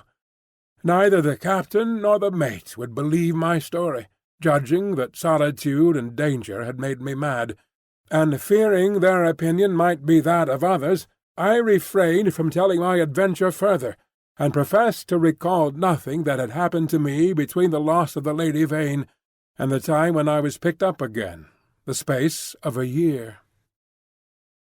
I had to act with the utmost circumspection to save myself from the suspicion of insanity. My memory of the law, of the 2 dead sailors, of the ambuscades of the darkness, of the body in the canebrake, haunted me. And unnatural as it seems, with my return to mankind came, instead of that confidence and sympathy I had expected, a strange enhancement of the uncertainty and dread I had experienced during my stay upon the island. No one would believe me. I was almost as queer to men as I had been to the beast people. I may have caught something of the natural wildness of my companions.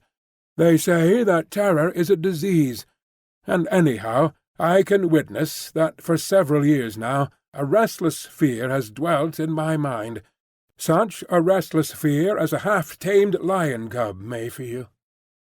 My trouble took the strangest form.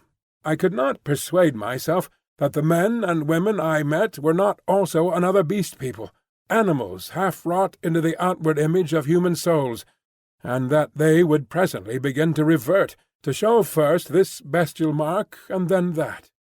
But I have confided my case to a strangely able man, a man who had known Moreau, and seemed half to credit my story, a mental specialist, and he has helped me mightily, though I do not expect that the terror of that island will ever altogether leave me. At most times it lies far in the back of my mind, a mere distant cloud, a memory, and a faint distrust. But there are times when the little cloud spreads until it obscures the whole sky. Then I look about me at my fellow men, and I go in fear. I see faces, keen and bright, others dull or dangerous, others unsteady, insincere, none that have the calm authority of a reasonable soul. I feel as though the animal was surging up through them, that presently the degradation of the islanders will be played over again on a larger scale. I know this is an illusion, that these seeming men and women about me are indeed men and women forever, perfectly reasonable creatures, full of human desires and tender solicitude, emancipated from instinct and the slaves of no fantastic law, beings altogether different from the beast folk. Yet I shrink from them, from their curious glances, their inquiries and assistance, and long to be away from them and alone. For that reason I live near the broad free downland, and can escape thither when this shadow is over my soul, and very sweet is the empty downland then, under the wind-swept sky. When I lived in London, the horror was well nigh insupportable. I could not get away from men. Their voices came through windows, locked doors were flimsy safeguards. I would go out into the streets to fight with my delusion, and prowling women would mew after me. Furtive, craving men glanced jealously at me. Weary, pale workers go coughing by me with tired eyes and eager paces, like wounded deer dripping blood. Old people, bent and dull, pass murmuring to themselves, and, all unheeding, a ragged tale of gibing children. Then I would turn aside into some chapel, and even there, such was my disturbance, it seemed that the preacher gibbered big thinks, even as the ape-man had done. Or into some library, and there the intent faces over the books seemed but patient creatures waiting for prey. Particularly nauseous were the blank, expressionless faces of people in trains and omnibuses. They seemed no more my fellow creatures than dead bodies would be, so that I did not dare to travel unless I was assured of being alone. And even it seemed that I too was not a reasonable creature, but only an animal tormented with some strange disorder in its brain, which sent it to wander alone, like a sheep stricken with gid. This is a mood, however, that comes to me now, I thank God, more rarely. I have withdrawn myself from the confusion of cities and multitudes, and spent my days surrounded by wise books, bright windows in this life of ours, lit by the shining souls of men. I see few strangers, and have but a small household. My days I devote to reading, and to experiments in chemistry, and I spend many of the clear nights in the study of astronomy. There is, though I do not know how there is, or why there is, a sense of infinite peace and protection in the glittering hosts of heaven. There it must be, I think, in the vast and eternal laws of matter, and not in the daily cares and sins and troubles of men, that whatever is more than animal within us must find its solace and its hope. I hope, or I could not live. And so, in hope and solitude, my story ends. Edward Prendick.